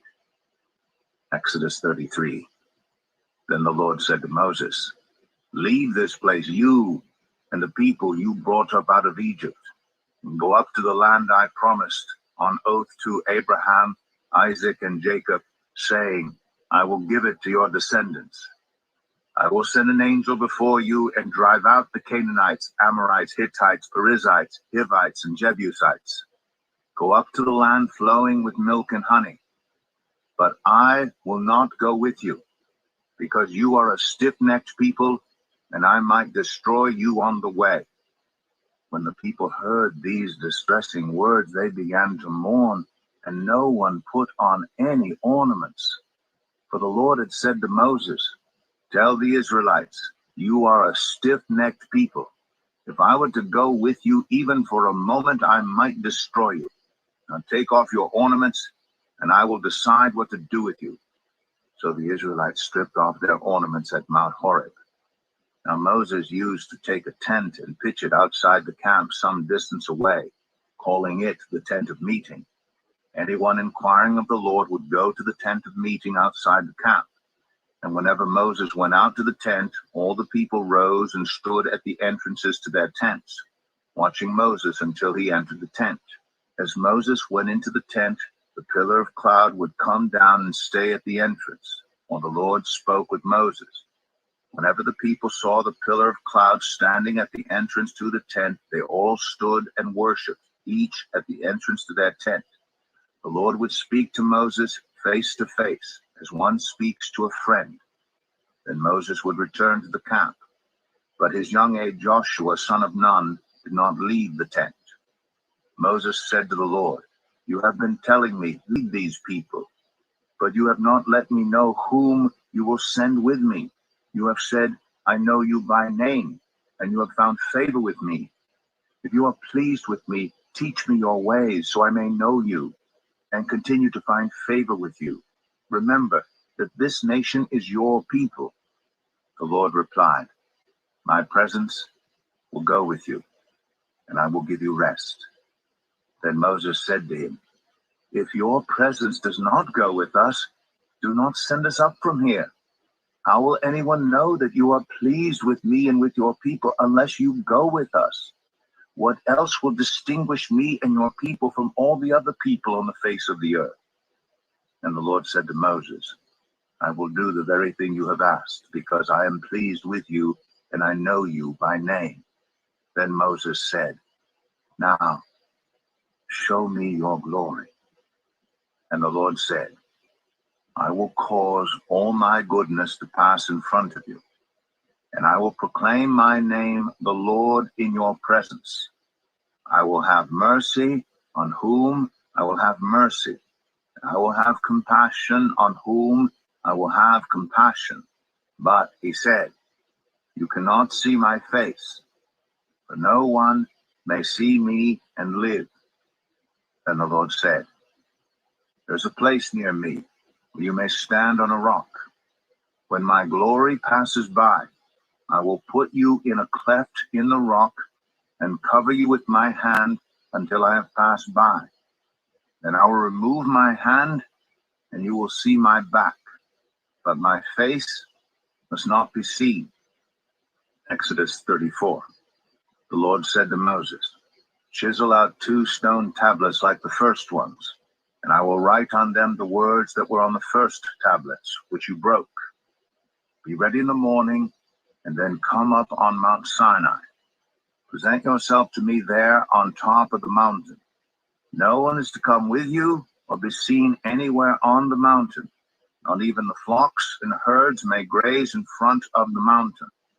So Moses chiseled out 2 stone tablets like the first ones and went up Mount Sinai early in the morning, as the Lord had commanded him. And he carried the 2 stone tablets in his hands. Then the Lord came down in the cloud and stood there with him and proclaimed his name, the Lord. And he passed in front of Moses, proclaiming, "The Lord, the compassionate and gracious God, slow to anger, abounding in love and faithfulness, maintaining love to thousands, and forgiving wickedness, rebellion, and sin. Yet he does not leave the guilty unpunished. He punishes the children and their children for the sin of the parents to the 3rd and 4th generation." Moses bowed to the ground at once and worshipped. "Lord," he said, "if I have found favor in your eyes, then let the Lord go with us.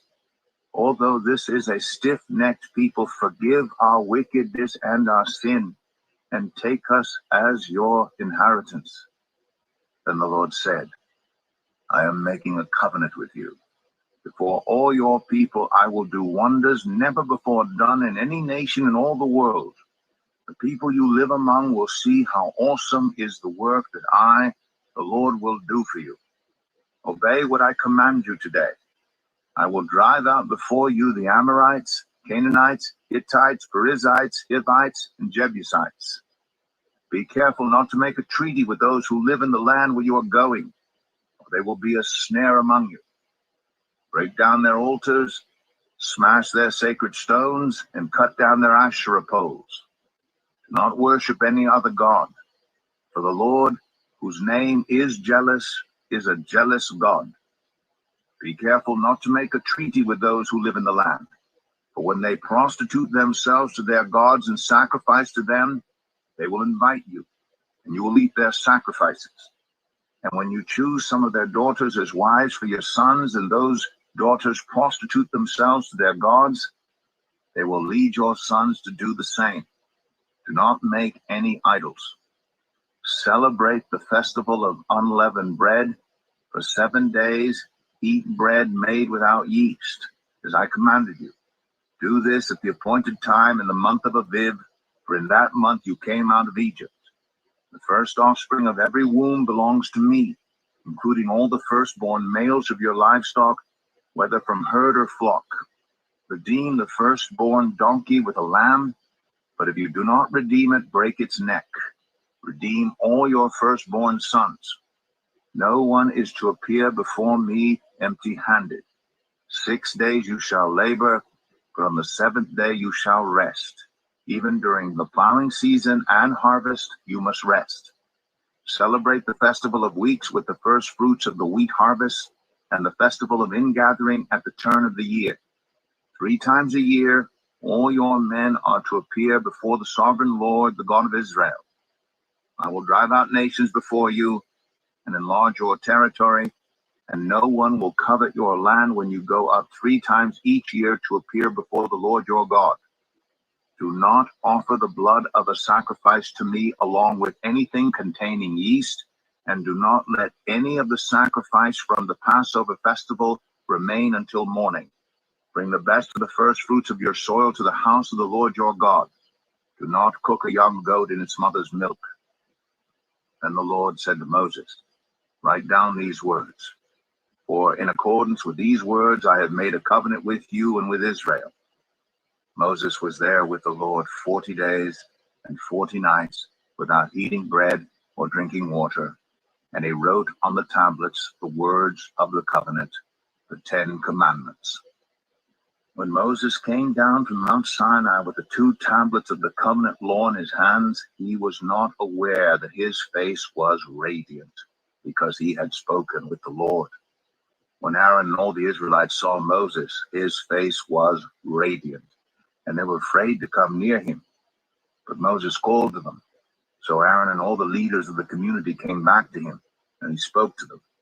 Afterward, all the Israelites came near him, and he gave them all the commands the Lord had given him on Mount Sinai. When Moses finished speaking to them, he put a veil over his face.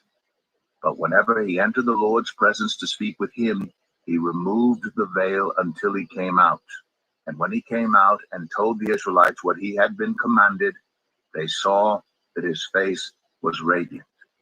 Then Moses would put the veil back over his face until he went in to speak with the Lord. Exodus 35. Moses assembled the whole Israelite community and said to them, these are the things the Lord has commanded you to do. For 6 days work is to be done. But the 7th day shall be your holy day, a day of Sabbath rest to the Lord. Whoever does any work on it is to be put to death. Do not light a fire in any of your dwellings on the Sabbath day. Moses said to the whole Israelite community, this is what the Lord has commanded. From what you have, take an offering for the Lord. Everyone who is willing is to bring to the Lord an offering of gold, silver, and bronze, blue, purple, and scarlet yarn, and fine linen, goat hair, ram skins dyed red, and another type of durable leather, acacia wood, olive oil for the light, spices for the anointing oil, and for the fragrant incense, and onyx stones, and other gems to be mounted on the ephod and breastpiece. All who are skilled among you are to come and make everything the Lord has commanded: tabernacle with its tent and its covering, clasps, frames, crossbars, posts, and bases, the ark with its poles and the atonement cover and the curtain that shields it, the table with its poles and all its articles, and the bread of the presence, the lampstand that is for light with its accessories, lamps, and oil for the light, the altar of incense with its poles, the anointing oil, and the fragrant incense, the curtain for the doorway at the entrance to the tabernacle, the altar of burnt offering with its bronze grating, its poles, and all its utensils, the bronze basin with its stand,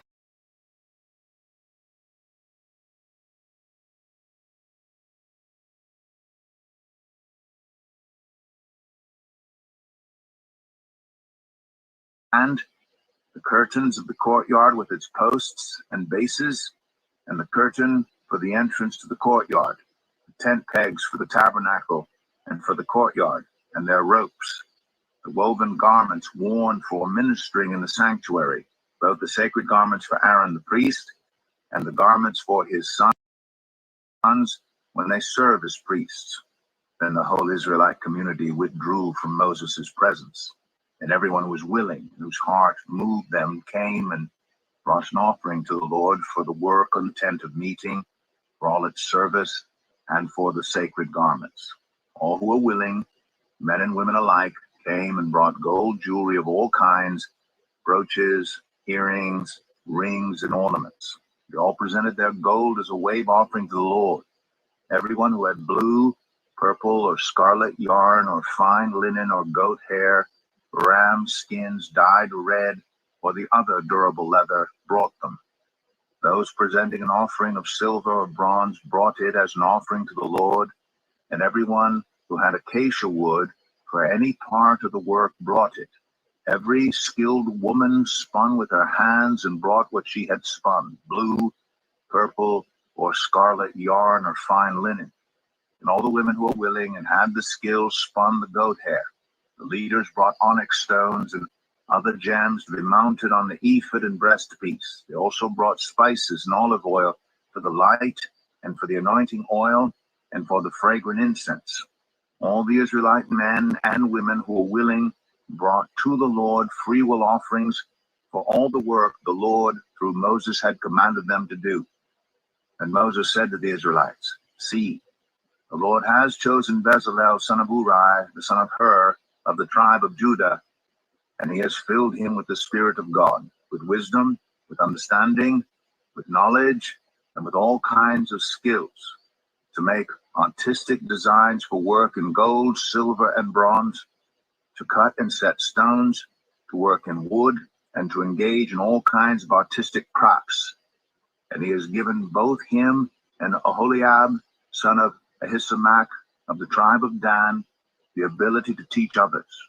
He has filled them with skill to do all kinds of work, as engravers, designers, embroiderers in blue, purple, and scarlet yarn, and fine linen, and weavers, all of them skilled workers and designers."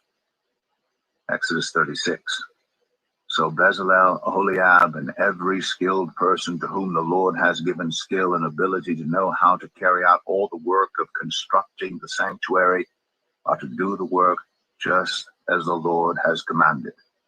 Then Moses summoned Bezalel and Aholiab, and every skilled person to whom the Lord had given ability and who was willing to come and do the work. They received from Moses all the offerings the Israelites had brought to carry out the work of constructing the sanctuary. And the people continued to bring free will offerings morning after morning. So all the skilled workers who were doing all the work on the sanctuary left what they were doing and said to Moses, "The people are bringing more than enough for doing the work the Lord commanded to be done." Then Moses gave an order, and they sent this word throughout the camp: "No man or woman is to make anything else as an offering for the sanctuary." And so the people were restrained from bringing more, because what they already had was more than enough to do all the work. All those who were skilled among the workers made the tabernacle with 10 curtains of finely twisted linen and blue, purple, and scarlet yarn, with cherubim woven into them by expert hands. All the curtains were the same size, 28 cubits long and 4 cubits wide. They joined 5 of the curtains together and did the same with the other 5. Then they made loops of blue material along the edge of the end curtain in one set, and the same was done with the end curtain in the other set. They also made 50 loops on one curtain and 50 loops on the end curtain of the other set, with the loops opposite each other. Then they made 50 gold clasps and used them to fasten the 2 sets of curtains together so that the tabernacle was a unit.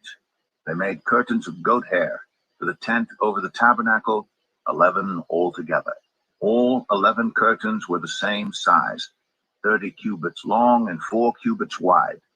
They joined 5 of the curtains into one set and the other 6 into another set. Then they made 50 loops along the edge of the end curtain in one set and also along the edge of the end curtain in the other set. They made 50 bronze clasps to fasten the tent together as a unit. Then they made for the tent a covering of ram skins dyed red, and over that a covering of the other durable leather. They made upright frames of acacia wood for the tabernacle. Each frame was 10 cubits long and a cubit and a half wide, with 2 projections set parallel to each other. They made all the frames of the tabernacle in this way. They made 20 frames for the south side of the tabernacle and made 40 silver bases to go under them, 2 bases for each frame, 1 under each projection.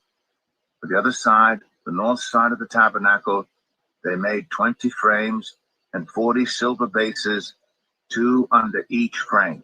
They made 6 frames for the far end, that is the west end of the tabernacle, and 2 frames were made for the corners of the tabernacle at the far end. At these 2 corners, the frames were double from the bottom all the way to the top and fitted into a single ring. Both were made alike. So there were 8 frames and 16 silver bases, 2 under each frame. They also made crossbars of acacia wood, 5 for the frames on one side of the tabernacle, 5 for those on the other side, and 5 for the frames on the west, at the far end of the tabernacle. They made the center crossbar so that it extended from end to end at the middle of the frames. They overlaid the frames with gold and made gold rings to hold the crossbars. They also overlaid the crossbars with gold. They made the curtain of blue, purple, and scarlet yarn, and finely twisted linen, with cherubim woven into it by a skilled worker. They made 4 posts of acacia wood for it and overlaid them with gold. They made gold hooks for them and cast their 4 silver bases. For the entrance to the tent, they made a curtain of blue, purple, and scarlet yarn and finely twisted linen, the work of an embroiderer. And they made 5 posts with hooks for them. They overlaid the tops of the posts and their bands with gold and made their 5 bases of bronze. Exodus 37. Bezalel made the ark of acacia wood, 2.5 cubits long, 1.5 cubits wide, and 1.5 cubits high. He overlaid it with pure gold, both inside and out, and made a gold molding around it. He cast 4 gold rings for it and fastened them to its 4 feet, with 2 rings on one side and 2 rings on the other. Then he made poles of acacia wood and overlaid them with gold. And he inserted the poles into the rings on the sides of the ark to carry it. He made the atonement cover of pure gold, 2.5 cubits long and 1.5 cubits wide. Then he made 2 cherubim out of hammered gold at the ends of the cover. He made 1 cherub on one end and the second cherub on the other. At the 2 ends he made them of one piece with the cover. The cherubim had their wings spread upward, overshadowing the cover with them. The cherubim faced each other, looking toward the cover. They made the table of acacia wood, 2 cubits long, 1 cubit wide, and 1.5 cubits high. And they overlaid it with pure gold and made a gold molding around it. They also made around it a rim, a handbreadth wide, and put a gold molding on the rim. They cast 4 gold rings for the table and fastened them to the 4 corners where the 4 legs were. The rings were put close to the rim to hold the poles used in carrying the table. The poles for carrying the table were made of acacia wood and were overlaid with gold. And they made from pure gold the articles for the table, its plates and dishes and bowls and its pitchers for the pouring out of drink offerings. They made the lampstand of pure gold. They hammered out its base and shaft and made its flower-like cups, buds, and blossoms of one piece with them. 6 branches extended from the sides of the lampstand, 3 on one side and 3 on the other. 3 cups shaped like almond flowers with buds and blossoms were on one branch, 3 on the next branch, and the same for all 6 branches extending from the lampstand. And on the lampstand were 4 cups shaped like almond flowers with buds and blossoms. 1 bud was under the first pair of branches extending from the lampstand, a 2nd bud under the 2nd pair, and a 3rd bud under the 3rd pair, 6 branches in all. The buds and the branches were all of one piece with the lampstand hammered out of pure gold. They made it 7 lamps as well as its wick trimmers and trays of pure gold.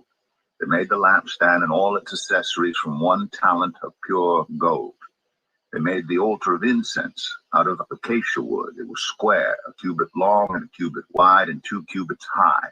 Its horns of one piece with it. They overlaid the top and all the sides and the horns with pure gold and made a gold molding around it. They made 2 gold rings below the molding, 2 on each of the opposite sides, to to hold the poles used to carry it. They made the poles of acacia wood and overlaid them with gold. They also made the sacred anointing oil and the pure, fragrant incense, the work of a perfumer. Exodus 38. They built the altar of burnt offering of acacia wood, 3 cubits high. It was square, 5 cubits long, and 5 cubits wide. They made a horn at each of the 4 corners so that the horns and the altar were of one piece, and they overlaid the altar with bronze. They made all its utensils of bronze, its pots, shovels, sprinkling bowls, meat forks, and fire pans. They made a grating for the altar, a bronze network to be under its ledge halfway up the altar. They cast bronze rings to hold the poles for the 4 corners of the bronze grating. They made the poles of acacia wood and overlaid them with bronze. They inserted the poles into the rings so they would be on the sides of the altar for carrying it. They made it hollow out of boards. They made the bronze basin and its bronze stand from the mirrors of the women who served at the entrance to the tent of meeting. Next they made the courtyard. The south side was 100 cubits long and had curtains of finely twisted linen, with 20 posts and 20 bronze bases, and with silver hooks and bands on the post. The north side was also 100 cubits long, and had 20 posts and 20 bronze bases with silver hooks and bands on the post. The west end was 50 cubits wide and had curtains, with 10 posts and 10 bases, with silver hooks and bands on the posts. The east end toward the sunrise was also 50 cubits wide. Curtains 15 cubits long were on one side of the entrance with 3 posts and 3 bases, and curtains 15 cubits long were on the other side of the entrance to the courtyard with 3 posts and 3 bases. All the curtains around the courtyard were of finely twisted linen. The bases for the posts were bronze. The hooks and bands on the posts were silver, and their tops were overlaid with silver. So all the posts of the courtyard had silver bands. The curtain for the entrance to the courtyard was made of blue, purple, and scarlet yarn and finely twisted linen, the work of an embroiderer. It was 20 cubits long, and like the curtains of the courtyard, 5 cubits high, with 4 posts and 4 bronze bases. Their hooks and bands were silver, and their tops were overlaid with silver. All the tent pegs of the tabernacle and of the surrounding courtyard were bronze. These are the amounts of the material used for the tabernacle. The tabernacle of the covenant law, which were recorded at Moses' command by the Levites under the direction of Ithamar, son of Aaron, the priest. Bezalel, son of Uri, the son of Hur, of the tribe of Judah, made everything the Lord commanded Moses. With him was Holiab, son of Ahisamach, of the tribe of Dan, an engraver and designer, and an embroiderer in blue, purple, and scarlet yarn and fine linen. The total amount of the gold from the wave offering used for all the work on the sanctuary was 29 talents and 730 shekels, according to the sanctuary shekel. The silver obtained from those of the community who were counted in the census was 100 talents and 1,775 shekels, according to the sanctuary shekel. 1 becker per person, that is half a shekel, according to the sanctuary shekel, from everyone who had crossed over to those counted, 20 years old or more, a total of 603,515 men. The 100 talents of silver were used to cast the bases for the sanctuary and for the curtain, 100 bases from the 100 talents, 1 talent for each base. They used the 1,775 shekels to make the hooks for the posts, to overlay the tops of the posts, and to make their bands. The bronze from the wave offering was 70 talents and 2,400 shekels.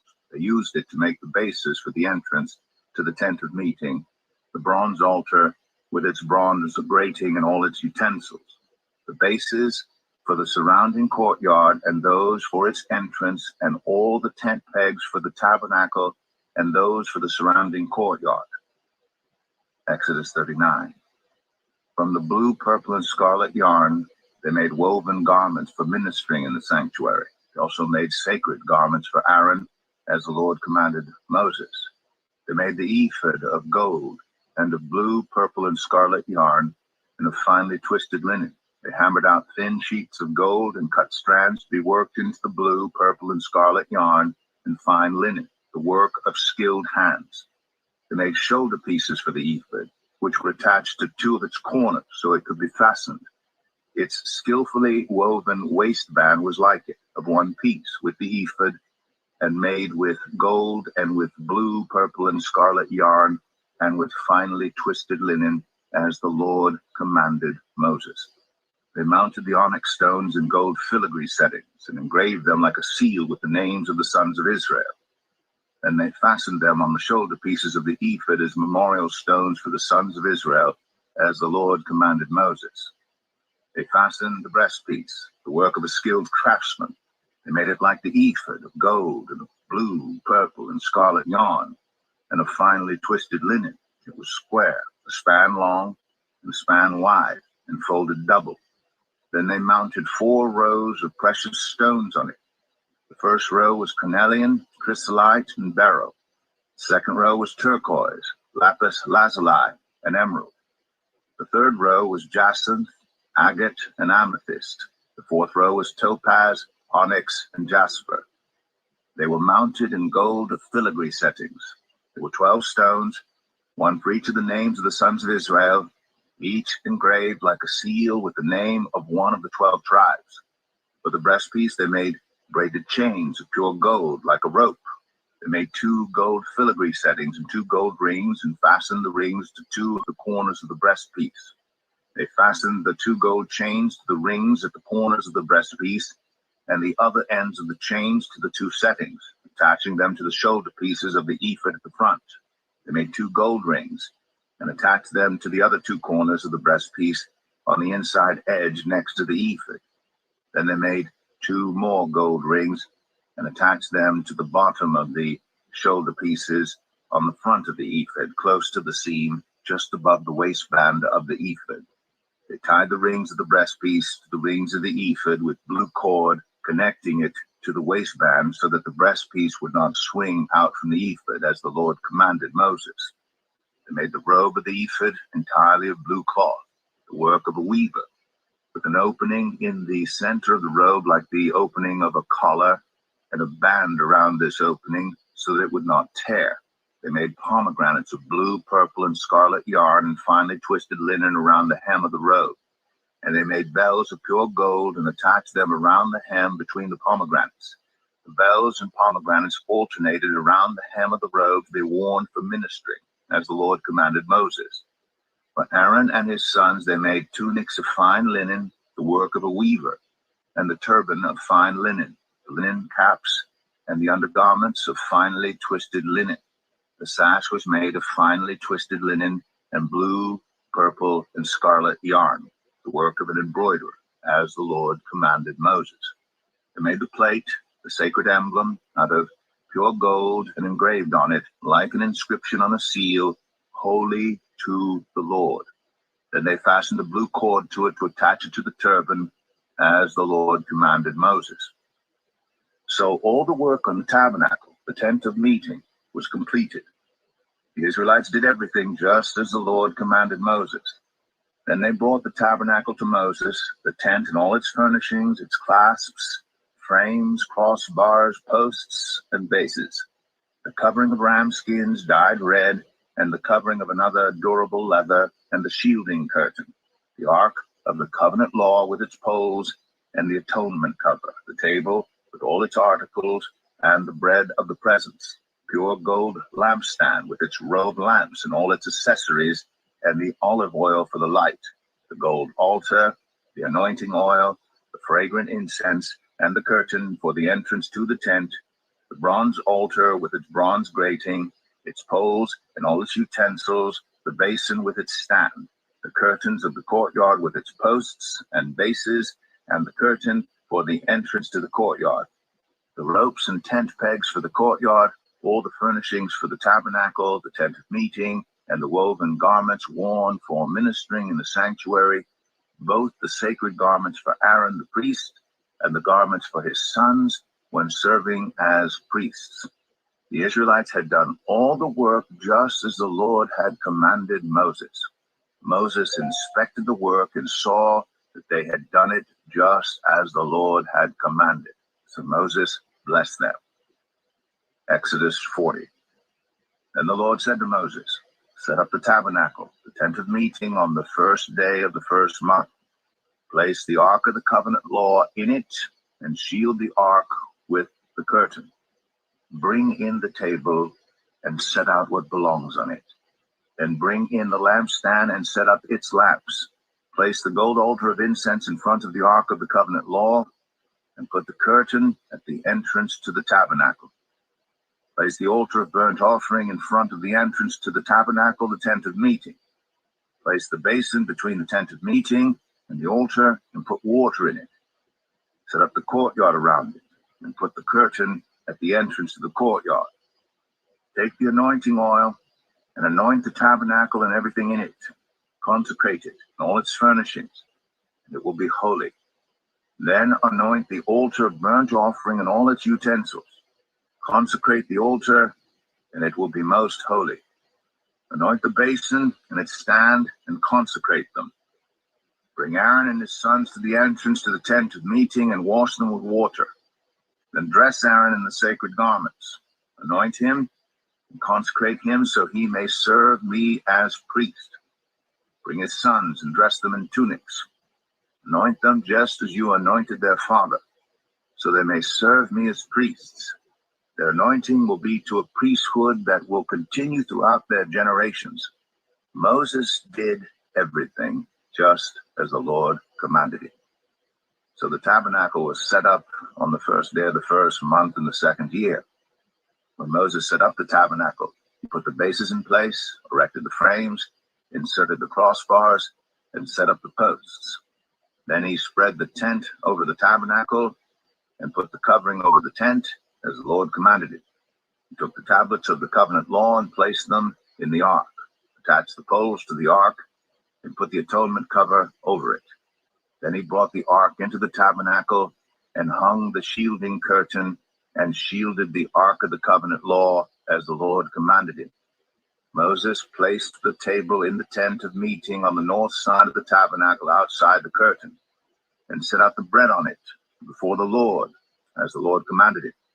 He placed the lampstand in the tent of meeting opposite the table on the south side of the tabernacle, and set up the lamps before the Lord as the Lord commanded him. Moses placed the gold altar in the tent of meeting in front of the curtain, and burned fragrant incense on it as the Lord commanded it. And he put up the curtain at the entrance to the tabernacle. He set the altar of burnt offering near the entrance to the tabernacle, the tent of meeting, and offered on it burnt offerings and grain offerings as the Lord commanded him. He placed the basin between the tent of meeting and the altar, and put water in it for washing. And Moses and Aaron and his sons used it to wash their hands and feet. They washed whenever they entered the tent of meeting or approached the altar as the Lord commanded Moses. Then Moses set up the courtyard around the tabernacle and altar, and put up the curtain at the entrance to the courtyard, and so Moses finished the work. Then the cloud covered the tent of meeting, and the glory of the Lord filled the tabernacle. Moses could not enter the tent of meeting because the cloud had settled on it, and the glory of the Lord filled the tabernacle. In all the travels of the Israelites, whenever the cloud lifted from above the tabernacle, they would set out. But if the cloud did not lift, they did not set out until the day it lifted. So the cloud of the Lord was over the tabernacle by day, and fire was in the cloud by night, in the sight of all the Israelites during all their travels. The book of Leviticus, chapter 1. The Lord called to Moses and spoke to him from the tent of meeting. He said, "Speak to the Israelites and say to them, when anyone among you brings an offering to the Lord, bring as your offering an animal from either the herd or the flock. If the offering is a burnt offering from the herd, you are to offer a male without defect. You must present it at the entrance to the tent of meeting, so that it will be acceptable to the Lord. You are to lay your hand on the head of the burnt offering, and it will be accepted on your behalf to make atonement for you. You are to slaughter the young bull before the Lord, And then Aaron's sons, the priests, shall bring the blood and splash it against the sides of the altar at the entrance to the tent of meeting. You are to skin the burnt offering and cut it into pieces. The sons of Aaron, the priests, are to put fire on the altar and arrange wood on the fire. Then Aaron's sons, the priests, shall arrange the pieces, including the head and the fat, on the wood that is burning on the altar. You are to wash the internal organs and the legs with water, and the priest is to burn all of it on the altar. It is a burnt offering, a food offering, an aroma pleasing to the Lord. If the offering is a burnt offering from the flock, from either the sheep or the goats, you are to offer a male without defect. You are to slaughter it on the north side of the altar before the Lord. And Aaron's sons, the priests, shall splash its blood against the sides of the altar. You are to cut it into pieces, and the priest shall arrange them, including the head and the fat, on the wood that is burning on the altar. You are to wash the internal organs and the legs with water, and the priest is to bring all of them and burn them on the altar. It is a burnt offering, a food offering, an aroma pleasing to the Lord. If the offering to the Lord is a burnt offering of birds, you are to offer a dove or a young pigeon. The priest shall bring it to the altar, wring off the head, and burn it on the altar. Its blood shall be drained out on the side of the altar. He is to remove the crop and the feathers and throw them down east of the altar where the ashes are. He shall tear it open by the wings, not dividing it completely, and then the priest shall burn it on the wood that is burning on the altar. It is a burnt offering, a food offering, an aroma pleasing to the Lord. Leviticus 2. When anyone brings a grain offering to the Lord, their offering is to be of the finest flour. They are to pour olive oil on it, put incense on it, and take it to Aaron's sons, the priests. The priest shall take a handful of the flour and oil, together with all the incense, and burn this as a memorial portion on the altar, a food offering, an aroma pleasing to the Lord. The rest of the grain offering belongs to Aaron and his sons. It is a most holy part of the food offerings presented to the Lord. If you bring a grain offering baked in an oven, it is to consist of the finest flour, either thick loaves made without yeast and with olive oil mixed in, or thin loaves made without yeast and brushed with olive oil. If your grain offering is prepared on a griddle, it is to be made of the finest flour mixed with oil and without yeast. Crumble it and pour oil on it. It is a grain offering. If your grain offering is cooked in a pan, it is to be made of the finest flour and some olive oil. Bring the grain offering made of these things to the Lord, present it to the priest, who shall take it to the altar. He shall take out the memorial portion from the grain offering and burn it on the altar as a food offering, an aroma pleasing to the Lord. The rest of the grain offering belongs to Aaron and his sons. It is a most holy part of the food offerings presented to the Lord. Every grain offering you bring to the Lord must be made without yeast, for you are not to burn any yeast or honey in a food offering presented to the Lord.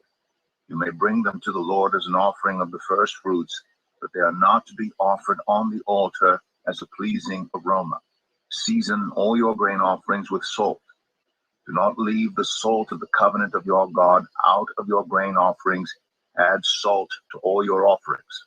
If you bring a grain offering of first fruits to the Lord, offer crushed heads of new grain roasted in the fire. Put oil and incense on it. It is a grain offering. Priest shall burn the memorial portion of the crushed grain and the oil together with all the incense as a food offering presented to the Lord. Leviticus 3. If your offering is a fellowship offering, and you offer an animal from the herd, whether male or female, you are to present before the Lord an animal without defect. You are to lay your hand on the head of your offering and slaughter it at the entrance to the tent of meeting.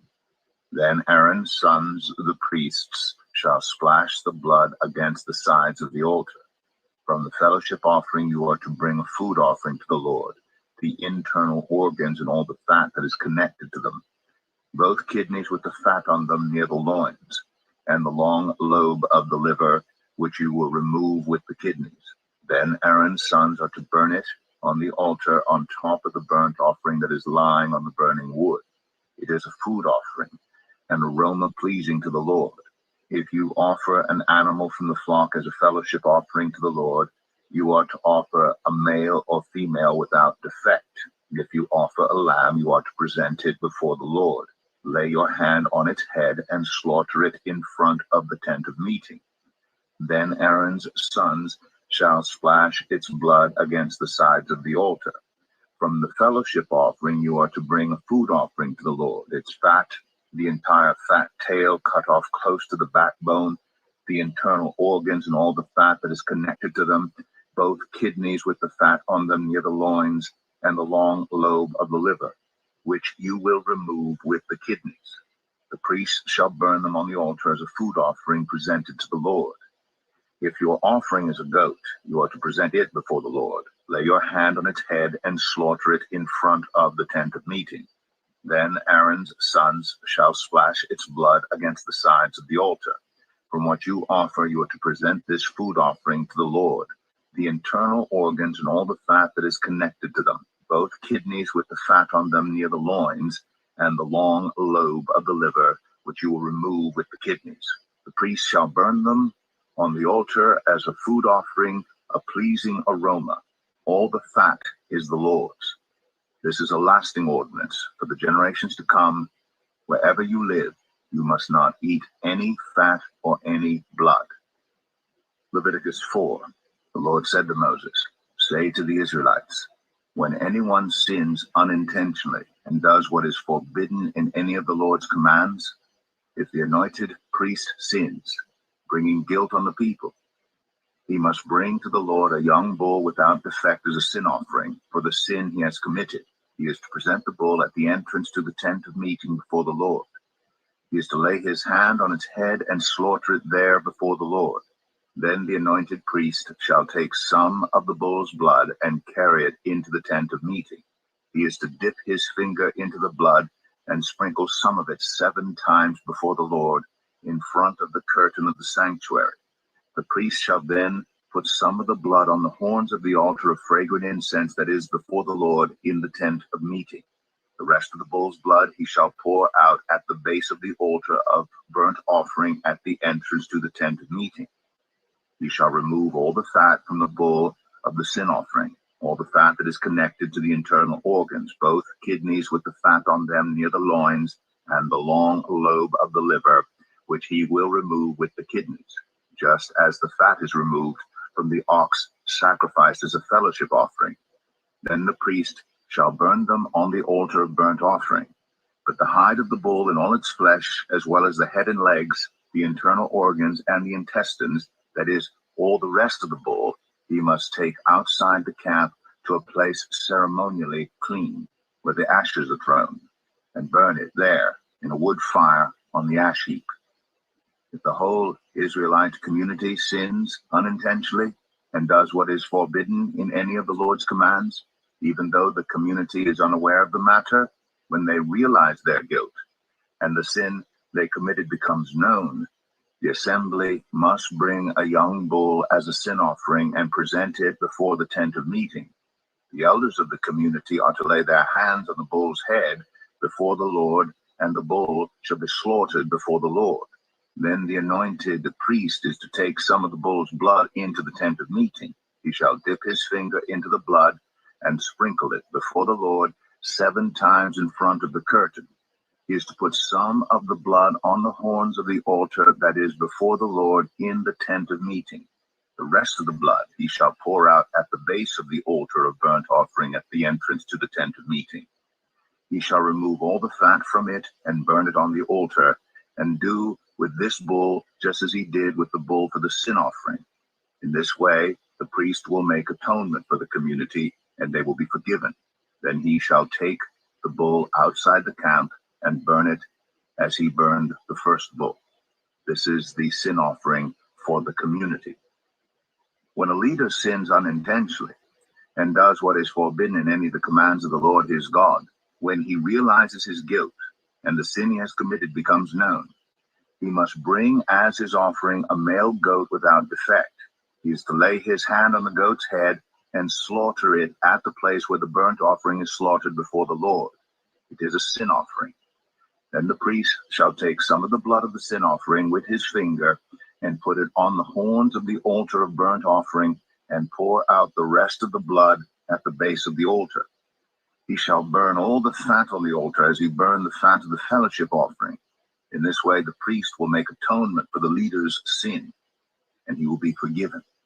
If any member of the community sins unintentionally and does what is forbidden in any of the Lord's commands, when they realize their guilt and the sin they have committed becomes known, they must bring as their offering for the sin they committed a female goat without defect. They're to lay their hand on the head of the sin offering and slaughter it at the place of the burnt offering. Then the priest is to take some of the blood with his finger and put it on the horns of the altar of burnt offering and pour out the rest of the blood at the base of the altar. They shall remove all the fat, just as the fat is removed from the fellowship offering, and the priest shall burn it on the altar as an aroma pleasing to the Lord. In this way the priest will make atonement for them, and they will be forgiven. If someone brings a lamb as their sin offering, they are to bring a female without defect. They are to lay their hand on its head and slaughter it for a sin offering at the place where the burnt offering is slaughtered. Then the priest shall take some of the blood of the sin offering with his finger and put it on the horns of the altar of burnt offering and pour out the rest of the blood at the base of the altar. They shall remove all the fat, just as the fat is removed from the lamb of the fellowship offering, and the priest shall burn it on the altar on top of the food offerings presented to the Lord. In this way, the priest shall make atonement for them for the sin they have committed, and they will be forgiven. Leviticus 5. If anyone sins because they do not speak up when they hear a public charge to testify regarding something they have seen or learned about, they will be held responsible. If anyone becomes aware that they are guilty, if they unwittingly touch anything ceremonially unclean, whether the carcass of an unclean animal, wild or domestic, or of any unclean creature that moves along the ground, and they are unaware that they have become unclean, but then they come to realize their guilt, or if they touch human uncleanness, anything that would make them unclean, even though they are unaware of it, but then they learn of it and realize their guilt, or if anyone thoughtlessly takes an oath to do anything, whether good or evil, in any matter one might carelessly swear about, even though they are unaware of it, but then they learn of it and realize their guilt. When anyone becomes aware that they are guilty in any of these matters, they must confess in what way they have sinned. As a penalty for the sin they have committed, they must bring to the Lord a female lamb or goat from the flock as a sin offering, and the priest shall make atonement for them for their sin. Anyone who cannot afford a lamb is to bring 2 doves or 2 young pigeons to the Lord as a penalty for their sin, one for a sin offering and the other for a burnt offering. They are to bring them to the priest, who shall first offer the one for the sin offering. He is to wring its head from its neck, not dividing it completely, and is to splash some of the blood of the sin offering against the side of the altar.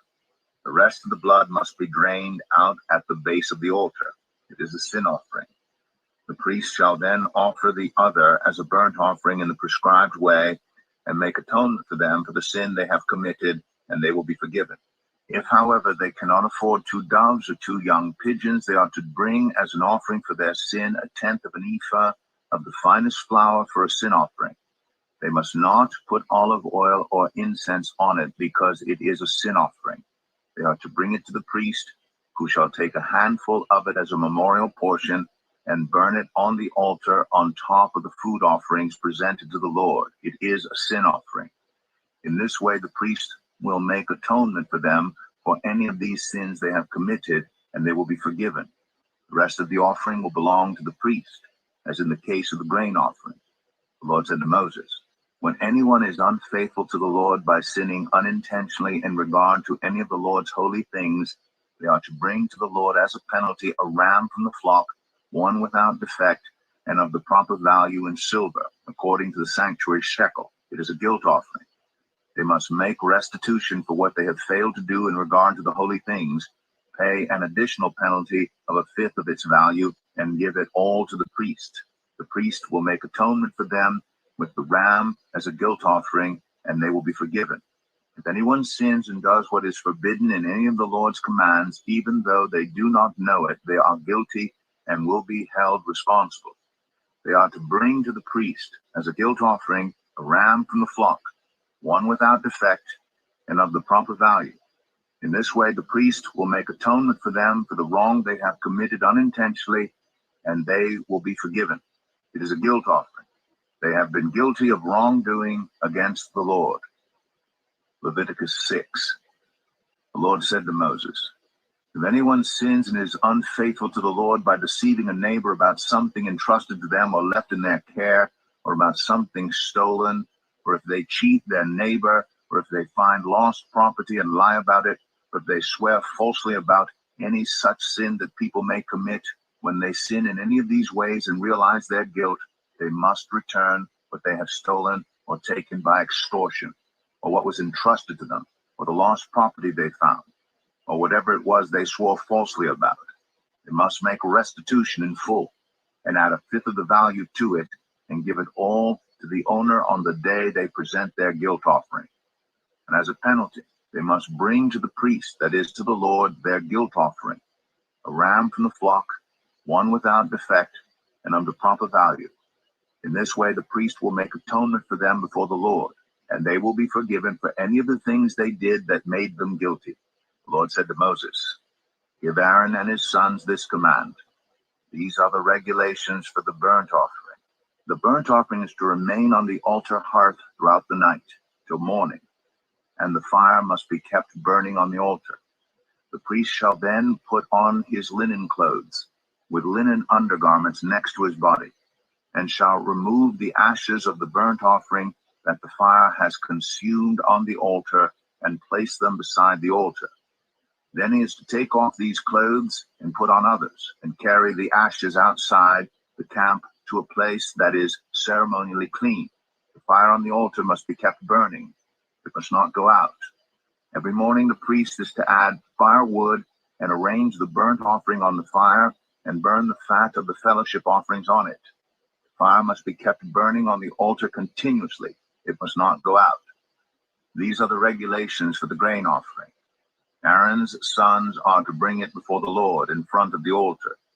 The priest is to take a handful of the finest flour and some olive oil, together with all the incense on the grain offering, and burn the memorial portion on the altar as an aroma pleasing to the Lord.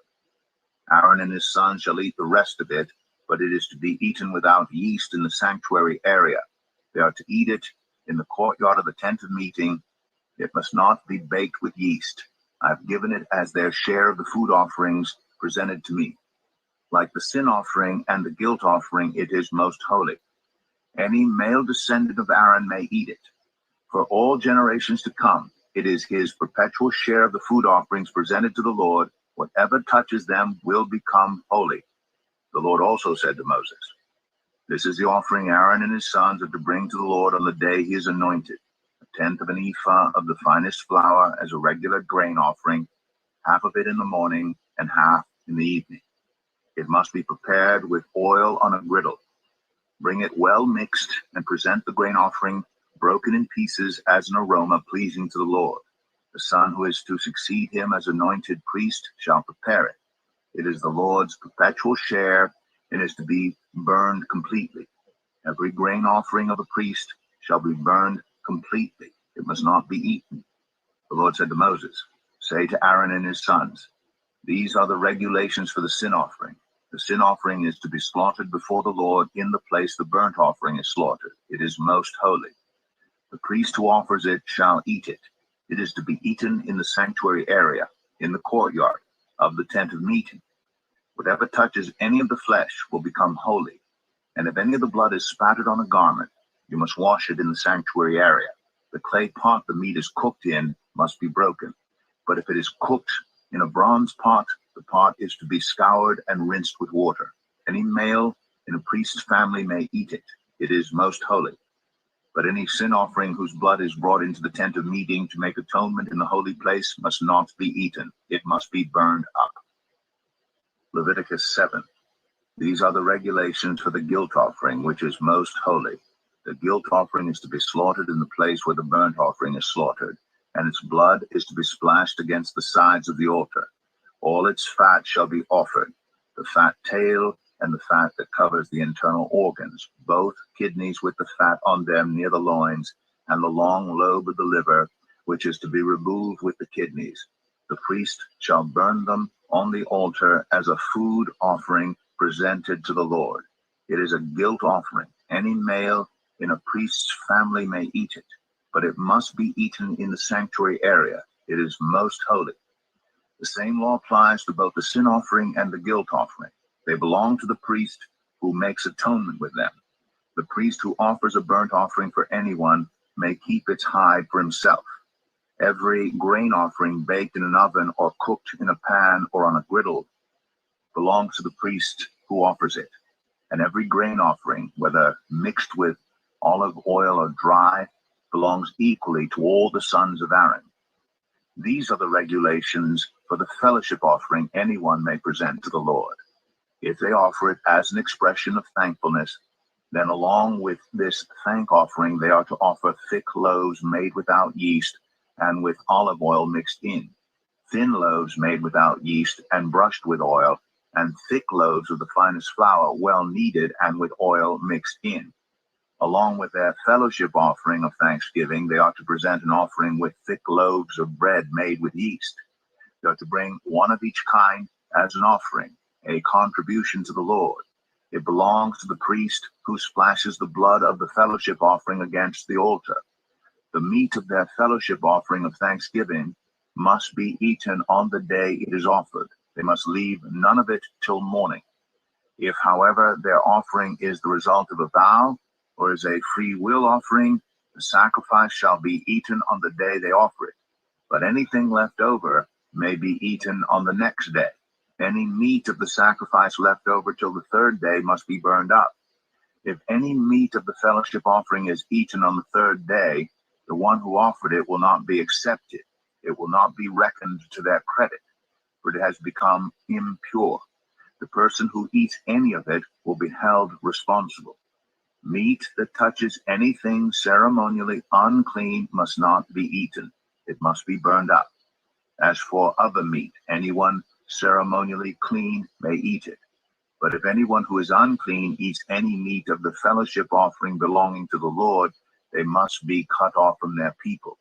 Anyone who touches something unclean, whether human uncleanness or an unclean animal or any unclean creature that moves along the ground, and then eats any of the meat of the fellowship offering belonging to the Lord, must be cut off from their people. The Lord said to Moses, "Say to the Israelites, do not eat any of the fat of cattle, sheep, or goats. The fat of an animal found dead or torn by wild animals may be used for any other purpose, but you must not eat it. Anyone who eats the fat of an animal from which a food offering may be presented to the Lord must be cut off from their people. And wherever you live, you must not eat the blood of any bird or animal. Anyone who eats blood must be cut off from their people." The Lord said to Moses, "Say to the Israelites, anyone who brings a fellowship offering to the Lord is to bring part of it as their sacrifice to the Lord. With their own hands, they are to present the food offering to the Lord. They are to bring the fat together with the breast and wave the breast before the Lord as a wave offering. The priest shall burn the fat on the altar, but the breast belongs to Aaron and his sons. You are to give the right thigh of your fellowship offerings to the priest as a contribution. The son of Aaron who offers the blood and the fat of the fellowship offering shall have the right thigh as his share. From the fellowship offerings of the Israelites, I have taken the breast that is waved and the thigh that is presented, and have given them to Aaron the priest and his sons as their perpetual share from the Israelites. This is the portion of the food offerings presented to the Lord that were allotted to Aaron and his sons on the day they were presented to serve the Lord as priests. On the day they were anointed, the Lord commanded that the Israelites give this to them as their perpetual share for the generations to come. These then are the regulations for the burnt offering, the grain offering, the sin offering, the guilt offering, the ordination offering, and the fellowship offering, which the Lord gave Moses at Mount Sinai in the desert of Sinai on the day he commanded the Israelites to bring their offerings to the Lord. Leviticus 8. The Lord said to Moses, "Bring Aaron and his sons, their garments, the anointing oil, the bull for the sin offering, the 2 rams, and the basket containing bread made without yeast, and gather the entire assembly at the entrance to the tent of meeting." Moses did as the Lord commanded him, and the assembly gathered at the entrance to the tent of meeting. Moses said to the assembly, "This is what the Lord has commanded to be done." Then Moses brought Aaron and his sons forward and washed them with water. He put the tunic on Aaron, tied the sash around him, clothed him with the robe, and put the ephod on him. He also fastened the ephod with the decorative waistband, which he tied around him. He placed the breastpiece on him and put the Urim and the Thummim in the breastpiece. Then he placed the turban on Aaron's head and set the gold plate, the sacred emblem, on the front of it, as the Lord commanded Moses. Then Moses took the anointing oil and anointed the tabernacle and everything in it, and so consecrated them. He sprinkled some of the oil on the altar 7 times, anointing the altar and all its utensils and the basin with its stand to consecrate them. He poured some of the anointing oil on Aaron's head and anointed him to consecrate him. Then he brought Aaron's sons forward, put tunics on them, tied sashes around them, and fastened caps on them as the Lord commanded Moses. He then presented the bull for the sin offering, and Aaron and his sons laid their hands on its head. Moses slaughtered the bull and took some of the blood, and with his finger he put it on all the horns of the altar to purify the altar. He poured out the rest of the blood at the base of the altar. So he consecrated it to make atonement for it. Moses also took all the fat around the internal organs, the long lobe of the liver, and both kidneys and their fat, and burned it on the altar. But the bull, with its hide and its flesh and its intestines, he burned up outside the camp, as the Lord commanded Moses. He then presented the ram for the burnt offering, and Aaron and his sons laid their hands on its head. Then Moses slaughtered the ram and splashed the blood against the sides of the altar. He cut the ram into pieces and burned the head, the pieces, and the fat. He washed the internal organs and the legs with water and burned the whole ram on the altar. It was a burnt offering, a pleasing aroma, a food offering presented to the Lord, as the Lord commanded Moses. He then presented the other ram, the ram for the ordination, and Aaron and his sons laid their hands on its head. Moses slaughtered the ram and took some of its blood and put it on the lobe of Aaron's right ear, on the thumb of his right hand, and on the big toe of his right foot. Moses also brought Aaron's sons forward and put some of the blood on the lobes of their right ears, on the thumbs of their right hands, and on the big toes of their right feet. Then he splashed blood against the sides of the altar. After that he took the fat tail, all the fat around the internal organs, the long lobe of the liver, both kidneys and their fat, and the right thigh. And from the basket of bread made without yeast, which was before the Lord, he took one thick loaf with olive oil mixed in, and one thin loaf. And he put these on the fat portions and on the right thigh. He put all these in the hands of Aaron and his sons, and they waved them before the Lord as a wave offering. And Moses took them from their hands and burned them on the altar on top of the burnt offering as an ordination offering, a pleasing aroma, a food offering presented to the Lord. Moses also took the breast, which was his share of the ordination ram, and waved it before the Lord as a wave offering, as the Lord commanded Moses. Then Moses took some of the anointing oil and some of the blood from the altar, and sprinkled them on Aaron and his garments, and on his sons and their garments. So he consecrated Aaron and his garments, and his sons and their garments. Moses then said to Aaron and his sons, "Cook the meat at the entrance to the tent of meeting, and eat it there with the bread from the basket of ordination offerings, as I was commanded. Aaron and his sons are to eat it. Then burn up the rest of the meat and the bread. Do not leave the entrance to the tent of meeting for 7 days, until the days of your ordination are completed, for your ordination will last 7 days. What has been done today was commanded by the Lord to make atonement for you. You must stay at the entrance to the tent of meeting day and night for 7 days and do what the Lord requires, so you will not die. For that is what I have been commanded. So Aaron and his sons did everything the Lord commanded through Moses. Leviticus 9. On the 8th day Moses summoned Aaron and his sons and the elders of Israel. He said to Aaron, "Take a bull calf for your sin offering and a ram for your burnt offering, both without defect, and present them before the Lord. Then say to the Israelites, take a male goat for a sin offering, a calf and a lamb, both a year old and without defect, for a burnt offering, and an ox and a ram for a fellowship offering to sacrifice before the Lord, together with a grain offering mixed with olive oil. For today the Lord will appear to you." They took the things Moses commanded to the front of the tent of meeting, and the entire assembly came near and stood before the Lord. Then Moses said, "This is what the Lord has commanded you to do, so that the glory of the Lord may appear to you."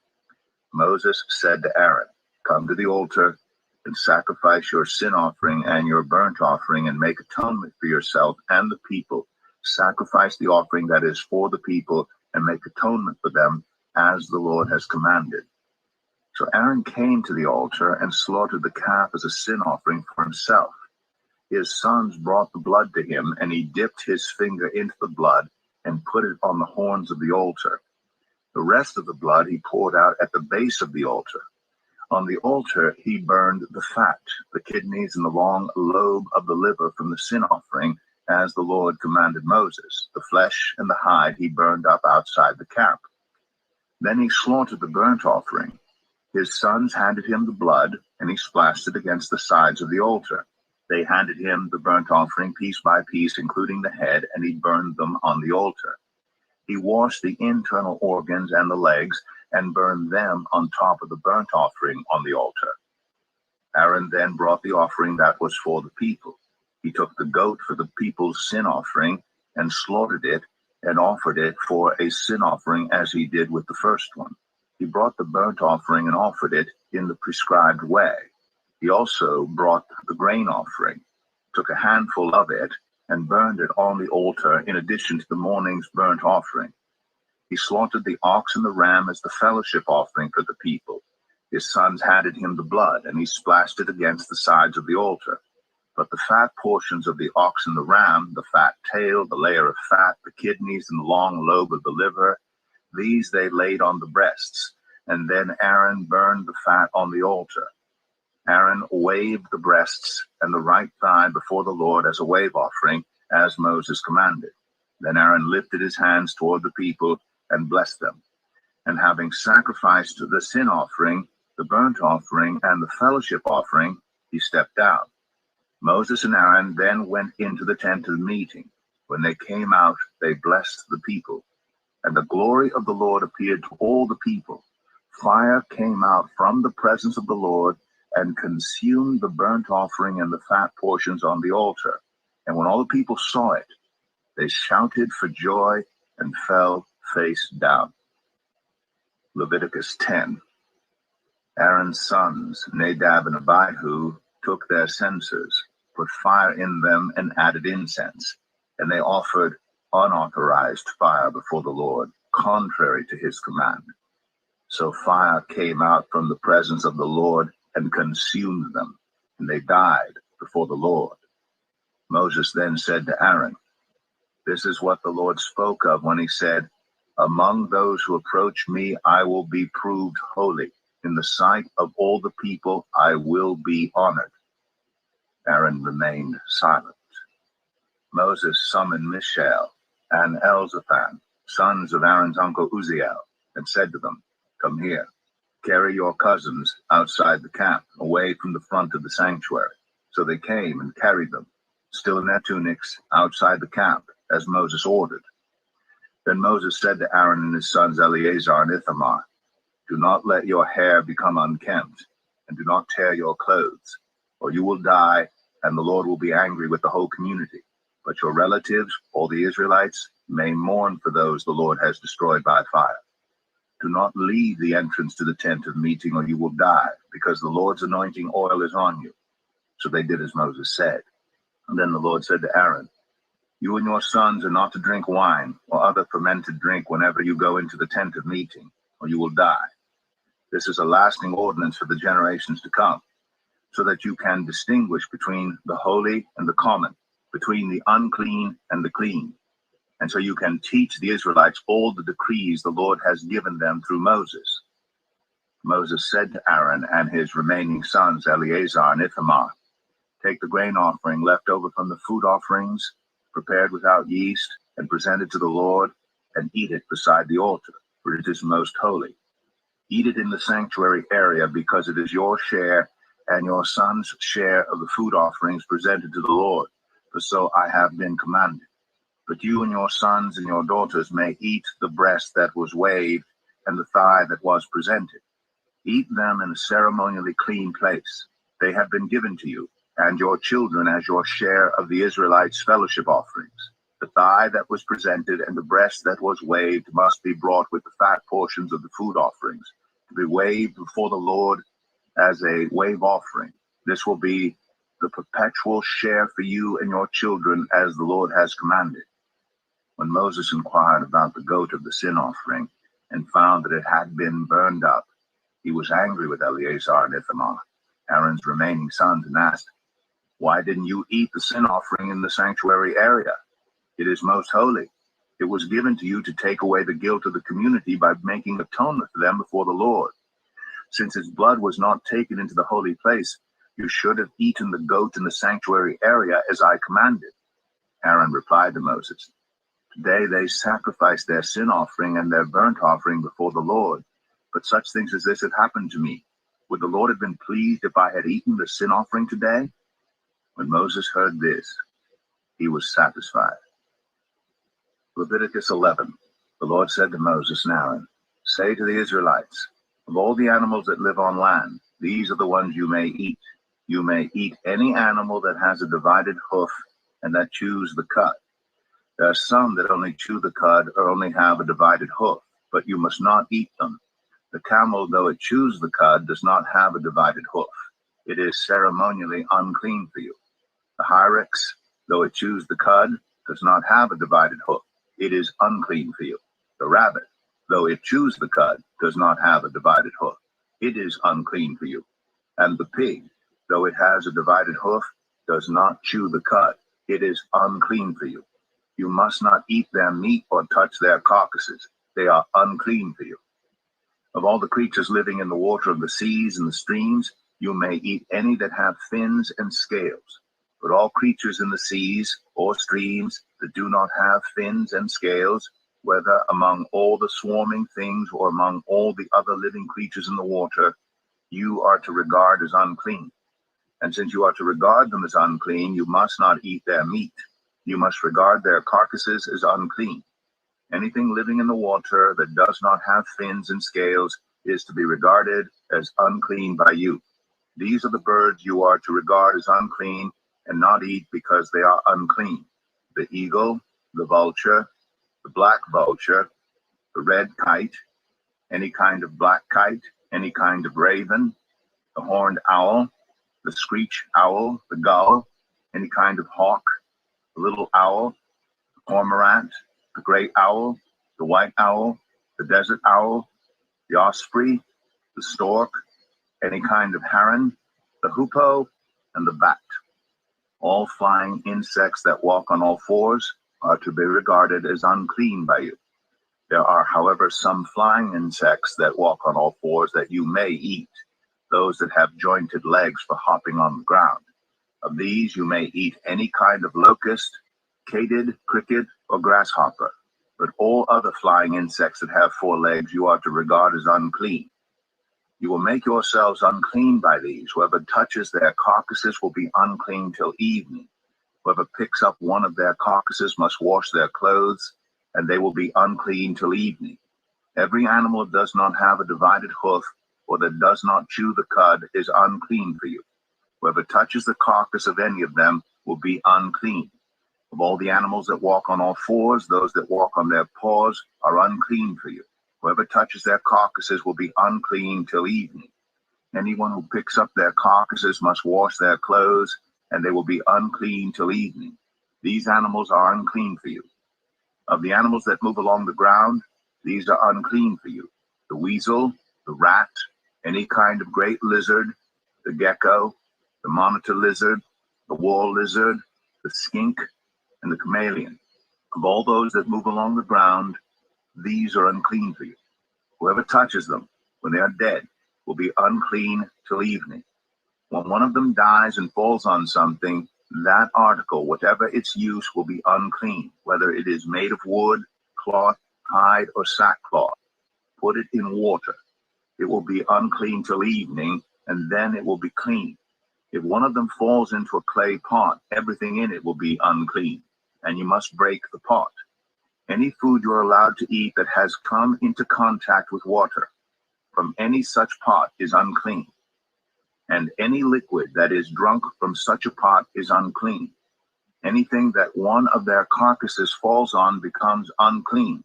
An oven or cooking pot must be broken up. They are unclean, and you are to regard them as unclean. A spring, however, or a cistern for collecting water remains clean, but anyone who touches one of these carcasses is unclean. If a carcass falls on any seeds that are to be planted, they remain clean. But if water has been put on the seed and the carcass falls on it, it is unclean for you. If an animal that you are allowed to eat dies, anyone who touches its carcass will be unclean till evening. Anyone who eats some of its carcass must wash their clothes, and they will be unclean till evening. Anyone who picks up the carcass must wash their clothes, and they will be unclean till evening. Every creature that moves along the ground is to be regarded as unclean. It is not to be eaten. You are not to eat any creature that moves along the ground, whether it moves on its belly or walks on all fours or on many feet. It is unclean. Do not defile yourselves by any of these creatures. Do not make yourselves unclean by means of them, or be made unclean by them. I am the Lord your God. Consecrate yourselves and be holy, because I am holy. Do not make yourselves unclean by any creature that moves along the ground. I am the Lord, who brought you up out of Egypt to be your God. Therefore be holy, because I am holy. These are the regulations concerning animals, birds, every living thing that moves about in the water, and every creature that moves along the ground. You must distinguish between the unclean and the clean, between living creatures that may be eaten and those that may not be eaten. Leviticus 12. The Lord said to Moses, say to the Israelites, a woman who becomes pregnant and gives birth to a son will be ceremonially unclean for 7 days, just as she is unclean during her monthly period. On the 8th day, the boy is to be circumcised. Then the woman must wait 33 days to be purified from her bleeding. She must not touch anything sacred or go to the sanctuary until the days of her purification are over. If she gives birth to a daughter for 2 weeks, the woman will be unclean as during her period. Then she must wait 66 days to be purified from her bleeding. When the days of her purification for a son or daughter are over, she is to bring to the priest at the entrance to the tent of meeting a year-old lamb for a burnt offering, and a young pigeon or a dove for a sin offering. He shall offer them before the Lord to make atonement for her, and then she will be ceremonially clean from her flow of blood. These are the regulations for the woman who gives birth to a boy or a girl. If she cannot afford a lamb, she is to bring 2 doves or 2 young pigeons, one for a burnt offering and the other for a sin offering. In this way, the priest will make atonement for her, and she will be clean. Leviticus 13. The Lord said to Moses and Aaron, when anyone has a swelling or a rash or a shiny spot on their skin that may be a defiling skin disease, they must be brought to Aaron the priest or to one of his sons who is a priest. The priest is to examine the sore on the skin, and if the hair on the sore has turned white and the sore appears to be more than skin deep, It is a defiling skin disease. When the priest examines that person, he shall pronounce them ceremonially unclean. If the shiny spot on the skin is white, but does not appear to be more than skin deep, and the hair in it has not turned white, the priest is to isolate the affected person for 7 days. On the 7th day, the priest is to examine them, and if he sees that the sore is unchanged and has not spread in the skin, he is to isolate them for another 7 days. On the 7th day, the priest is to examine them again, and if the sore has faded and has not spread in the skin, the priest shall pronounce them clean. It is only a rash. They must wash their clothes, and they will be clean. But if the rash does spread in their skin after they have shown themselves to the priest to be pronounced clean, they must appear before the priest again. The priest is to examine that person, and if the rash has spread in the skin, he shall pronounce them unclean. It is a defiling skin disease. When anyone has a defiling skin disease, they must be brought to the priest. The priest is to examine them, and if there is a white swelling in the skin that has turned the hair white, and if there is raw flesh in the swelling, it is a chronic skin disease, and the priest shall pronounce them unclean. He is not to isolate them because they are already unclean. If the disease breaks out all over their skin, and, so far as the priest can see, it covers all the skin of the affected person from head to foot, the priest is to examine them, and if the disease has covered their whole body, he shall pronounce them clean. Since it has all turned white, they are clean. But whenever raw flesh appears on them, they will be unclean. When the priest sees the raw flesh, he shall pronounce them unclean. The raw flesh is unclean. They have a defiling disease. If the raw flesh changes and turns white, they must go to the priest.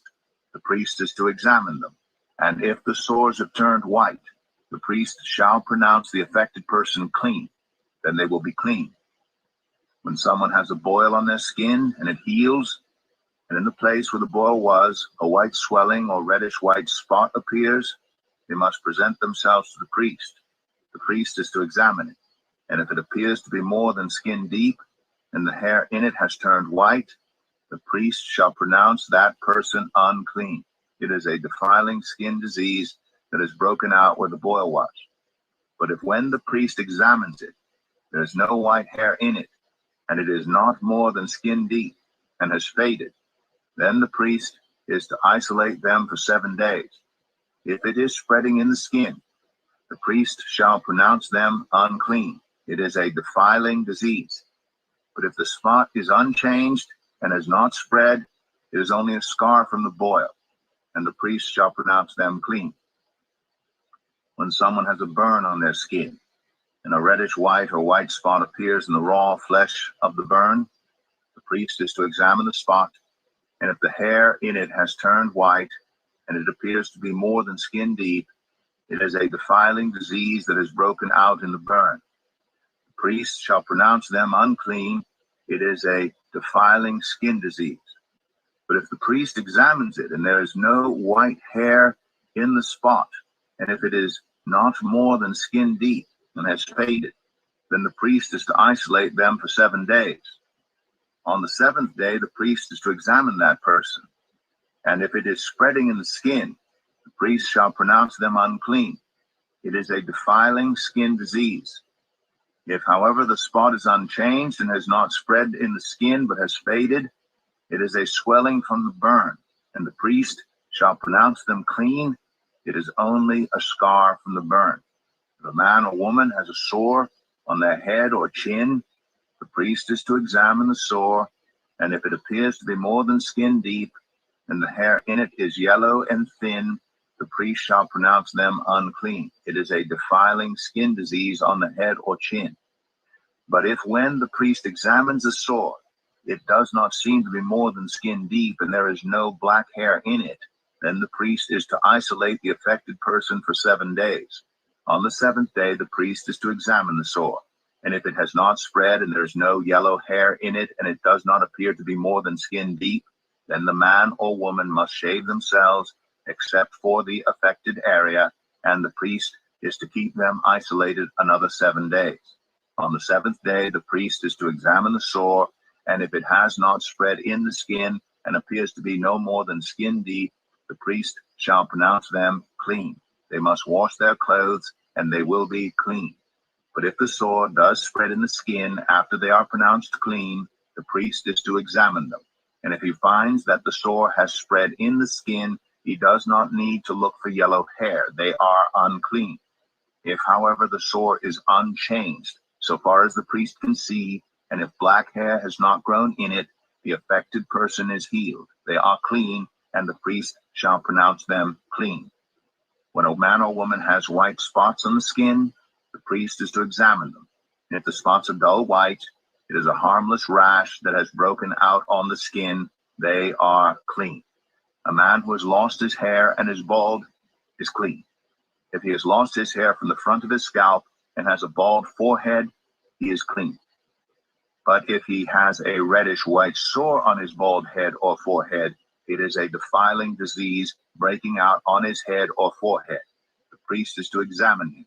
And if the swollen sore on his head or forehead is reddish-white, like a defiling skin disease, the man is diseased and is unclean.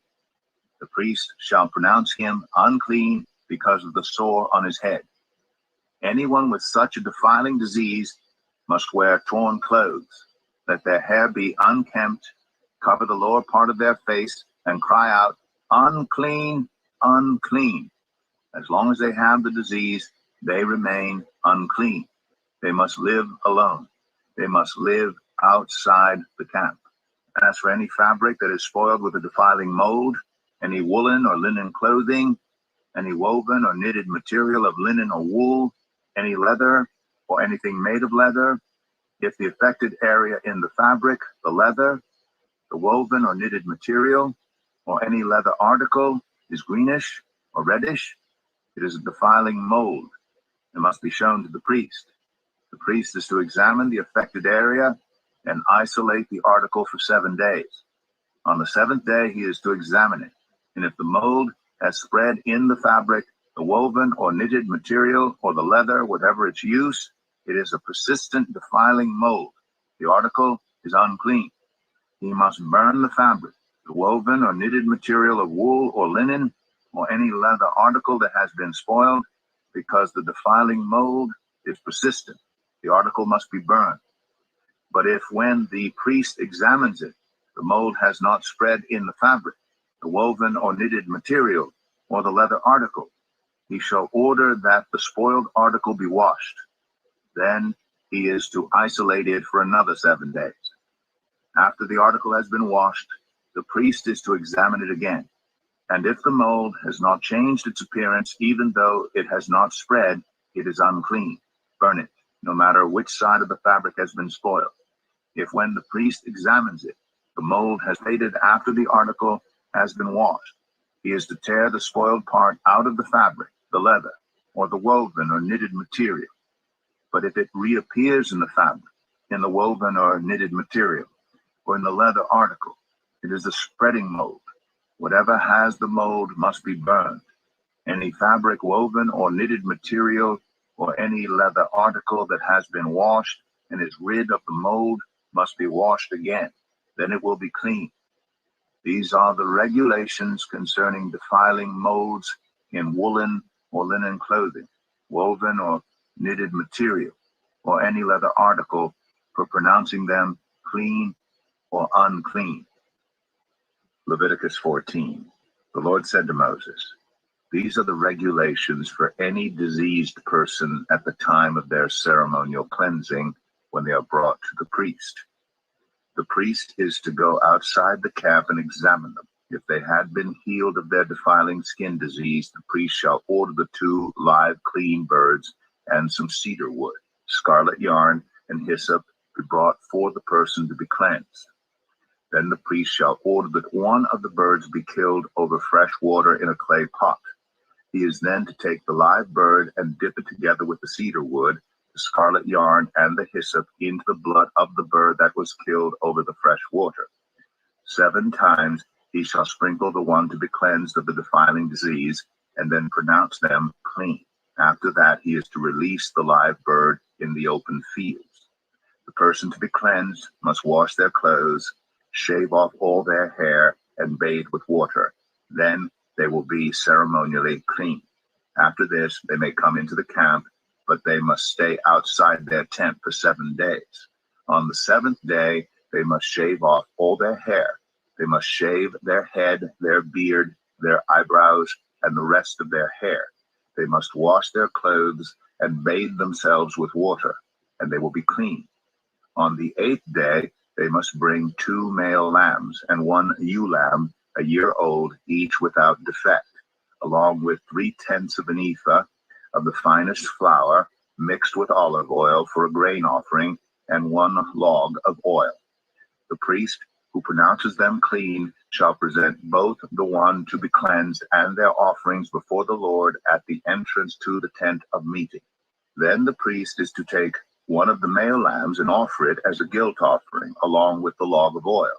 He shall wave them before the Lord as a wave offering. He is to slaughter the lamb in the sanctuary area where the sin offering and the burnt offering are slaughtered. Like the sin offering, the guilt offering belongs to the priest. It is most holy.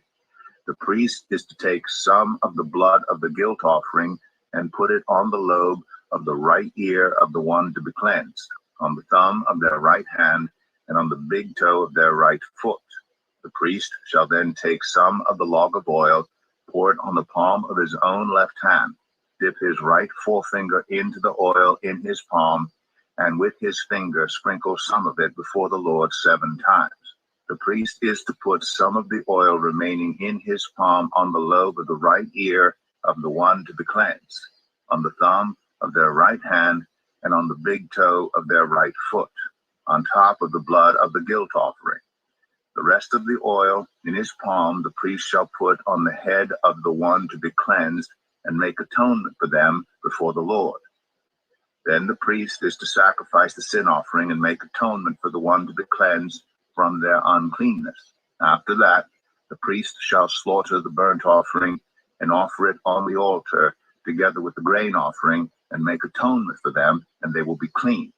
If, however, they are poor and cannot afford these, they must take 1 male lamb as a guilt offering to be waved to make atonement for them, together with 1/10 of an ephah of the finest flour mixed with olive oil for a grain offering, a log of oil, and 2 doves or 2 young pigeons, such as they can afford, one for a sin offering and the other for a burnt offering.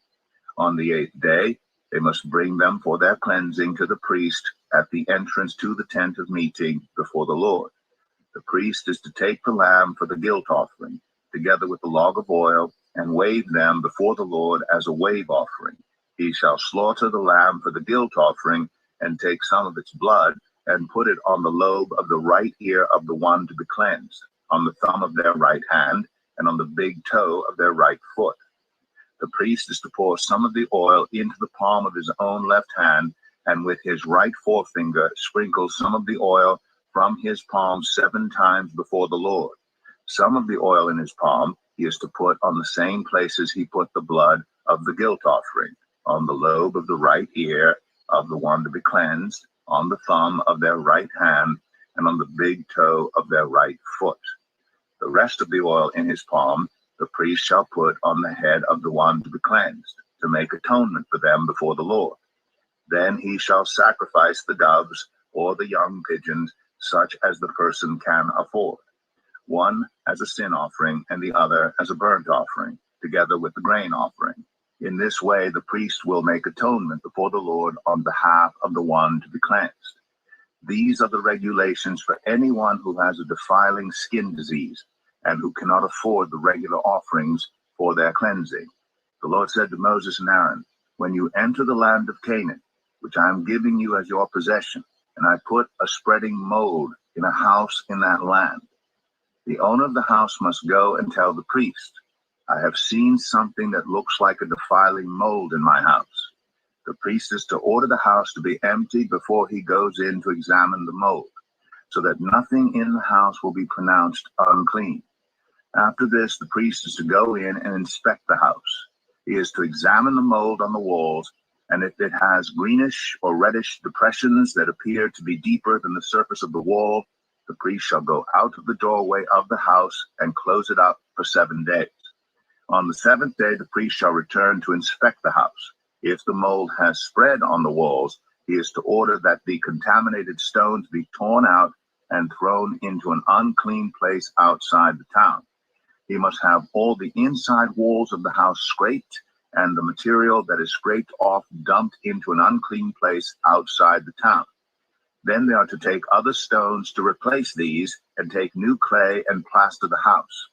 If the defiling mold reappears in the house after the stones have been torn out, and the house scraped and plastered, the priest is to go and examine it. And if the mold has spread in the house, it is a persistent, defiling mold. The house is unclean. It must be torn down, its stones, timbers, and all the plaster, and taken out of the town to an unclean place. Anyone who goes into the house while it is closed up will be unclean till evening. Anyone who sleeps or eats in the house must wash their clothes. But if the priest comes to examine it, and the mold has not spread after the house has been plastered, he shall pronounce the house clean, because the defiling mold is gone. To purify the house, he is to take 2 birds and some cedar wood, scarlet yarn, and hyssop. He shall kill one of the birds over fresh water in a clay pot. Then he is to take the cedar wood, the hyssop, the scarlet yarn, and the live bird, dip them into the blood of the dead bird and the fresh water, and sprinkle the house 7 times. He shall purify the house with the bird's blood, the fresh water, the live bird, the cedar wood, the hyssop, and the scarlet yarn. Then he is to release the live bird in the open fields outside the town. In this way he will make atonement for the house, and it will be clean. These are the regulations for any defiling skin disease, for a sore, for defiling molds in fabric or in a house, and for a swelling, a rash, or a shiny spot, to determine whether something is clean or unclean. These are the regulations for defiling skin disease and defiling molds. Leviticus 15. The Lord said to Moses and Aaron, "Speak to the Israelites and say to them, when any man has an unusual bodily discharge, such a discharge is unclean. Whether it continues flowing from his body or is blocked, it will make him unclean. This is how his discharge will bring about uncleanness. Any bed the man with the discharge lies on will be unclean, and anything he sits on will be unclean. Anyone who touches his bed must wash their clothes and bathe with water, and they will be unclean till evening. Whoever sits on anything that the man with the discharge sat on must wash their clothes and bathe with water, and they will be unclean till evening. Whoever touches the man or who has a discharge must wash their clothes and bathe with water, and they will be unclean till evening. If the man with the discharge spits on anyone who is clean, they must wash their clothes and bathe with water, and they will be unclean till evening. Everything the man sits on when riding will be unclean, and whoever touches any of the things that were under him will be unclean till evening. Whoever picks up those things must wash their clothes and bathe with water, and they will be unclean till evening. Anyone the man with the discharge touches, without rinsing his hands with water, must wash their clothes and bathe with water, and they will be unclean till evening. A clay pot that the man touches must be broken, and any wooden article is to be rinsed with water. When a man is cleansed from his discharge, he is to count off 7 days for his ceremonial cleansing. He must wash his clothes and bathe himself with fresh water, and he will be clean. On the 8th day, he must take 2 doves or 2 young pigeons and come before the Lord to the entrance to the tent of meeting and give them to the priest. The priest is to sacrifice them, the one for a sin offering and the other for a burnt offering. In this way, he will make atonement before the Lord for the man because of his discharge. When a man has an emission of semen, he must bathe his whole body with water, and he will be unclean till evening. Any clothing or leather that has semen on it must be washed with water, and it will be unclean till evening. When a man has sexual relations with a woman, and there is an emission of semen, both of them must bathe with water, and they will be unclean till evening. When a woman has her regular flow of blood, the impurity of her monthly period will last 7 days, and anyone who touches her will be unclean till evening. Anything she lies on during her period will be unclean, and anything she sits on will be unclean. Anyone who touches her bed will be unclean. They must wash their clothes and bathe with water, and they will be unclean till evening. Anyone who touches anything she sits on will be unclean. They must wash their clothes and bathe with water, and they will be unclean till evening. Whether it is the bed or anything she was sitting on, when anyone touches it, they will be unclean till evening. If a man has sexual relations with her, and her monthly flow touches him, he will be unclean for 7 days. Any bed he lies on will be unclean. When a woman has a discharge of blood for many days at a time other than her monthly period, or has a discharge that continues beyond her period, she will be unclean as long as she has the discharge, just as in the days of her period. Any bed she lies on while her discharge continues will be unclean, as is her bed during her monthly period. And anything she sits on will be unclean as during her period. Anyone who touches them will be unclean. They must wash their clothes and bathe with water, and they will be unclean till evening. When she is cleansed from her discharge, she must count off 7 days, and after that she will be ceremonially clean. On the 8th day, she must take 2 doves or 2 young pigeons and bring them to the priest at the entrance to the tent of meeting. The priest is to sacrifice one for a sin offering and the other for a burnt offering. In this way, he will make atonement for her before the Lord for the uncleanness of her discharge. You must keep the Israelites separate from the things that make them unclean, so they will not die in their uncleanness for defiling my dwelling place which is among them. These are the regulations for a man with a discharge, for anyone made unclean by an emission of semen, for a woman in her monthly period, for a man or a woman with a discharge, and for a man who has sexual relations with a woman who is ceremonially unclean. Leviticus 16. The Lord spoke to Moses after the death of the 2 sons of Aaron who died when they approached the Lord. The Lord said to Moses, "Tell your brother Aaron that he is not to come whenever he chooses into the most holy place behind the curtain in front of the atonement cover on the ark, or else he will die. For I will appear in the cloud over the atonement cover. This is how Aaron is to enter the most holy place. He must first bring a young bull for a sin offering and a ram for a burnt offering. He is to put on the sacred linen tunic with linen undergarments next to his body. He is to tie the linen sash around him and put on the linen turban. These are sacred garments, so he must bathe himself with water before he puts them on. From the Israelite community, he is to take 2 male goats for a sin offering and a ram for a burnt offering. Aaron is to offer the bull for his own sin offering to make atonement for himself and his household. Then he is to take the 2 goats and present them before the Lord at the entrance to the tent of meeting. He is to cast lots for the 2 goats, 1 lot for the Lord and the other for the scapegoat.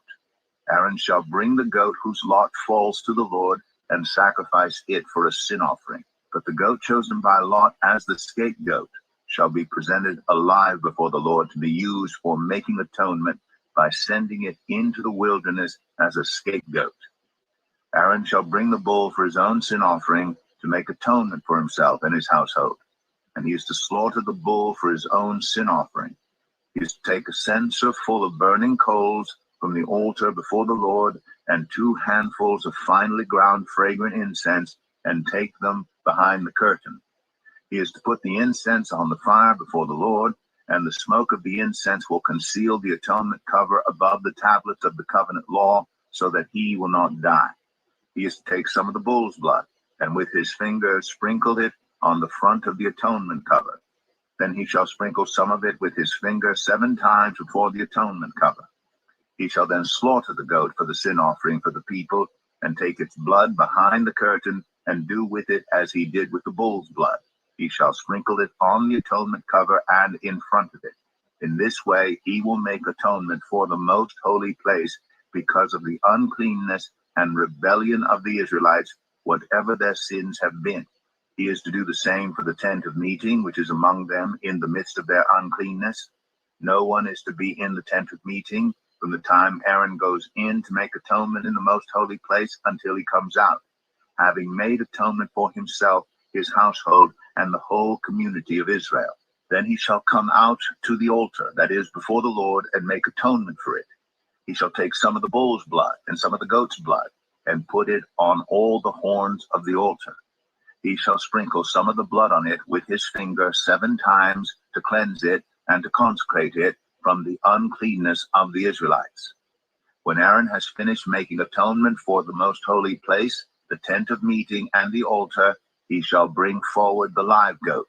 He is to lay both hands on the head of the live goat and confess over it all the wickedness and rebellion of the Israelites, all their sins, and put them on the goat's head. He shall send the goat away into the wilderness in the care of someone appointed for the task. The goat will carry on itself all their sins to a remote place, and the man shall release it in the wilderness. Then Aaron is to go into the tent of meeting and take off the linen garments he put on before he entered the most holy place, and is to leave them there. He shall bathe himself with water in the sanctuary area and put on his regular garments. Then he shall come out and sacrifice the burnt offering for himself and the burnt offering for the people, to make atonement for himself and for the people. He shall also burn the fat of the sin offering on the altar. The man who releases the goat as a scapegoat must wash his clothes and bathe himself with water.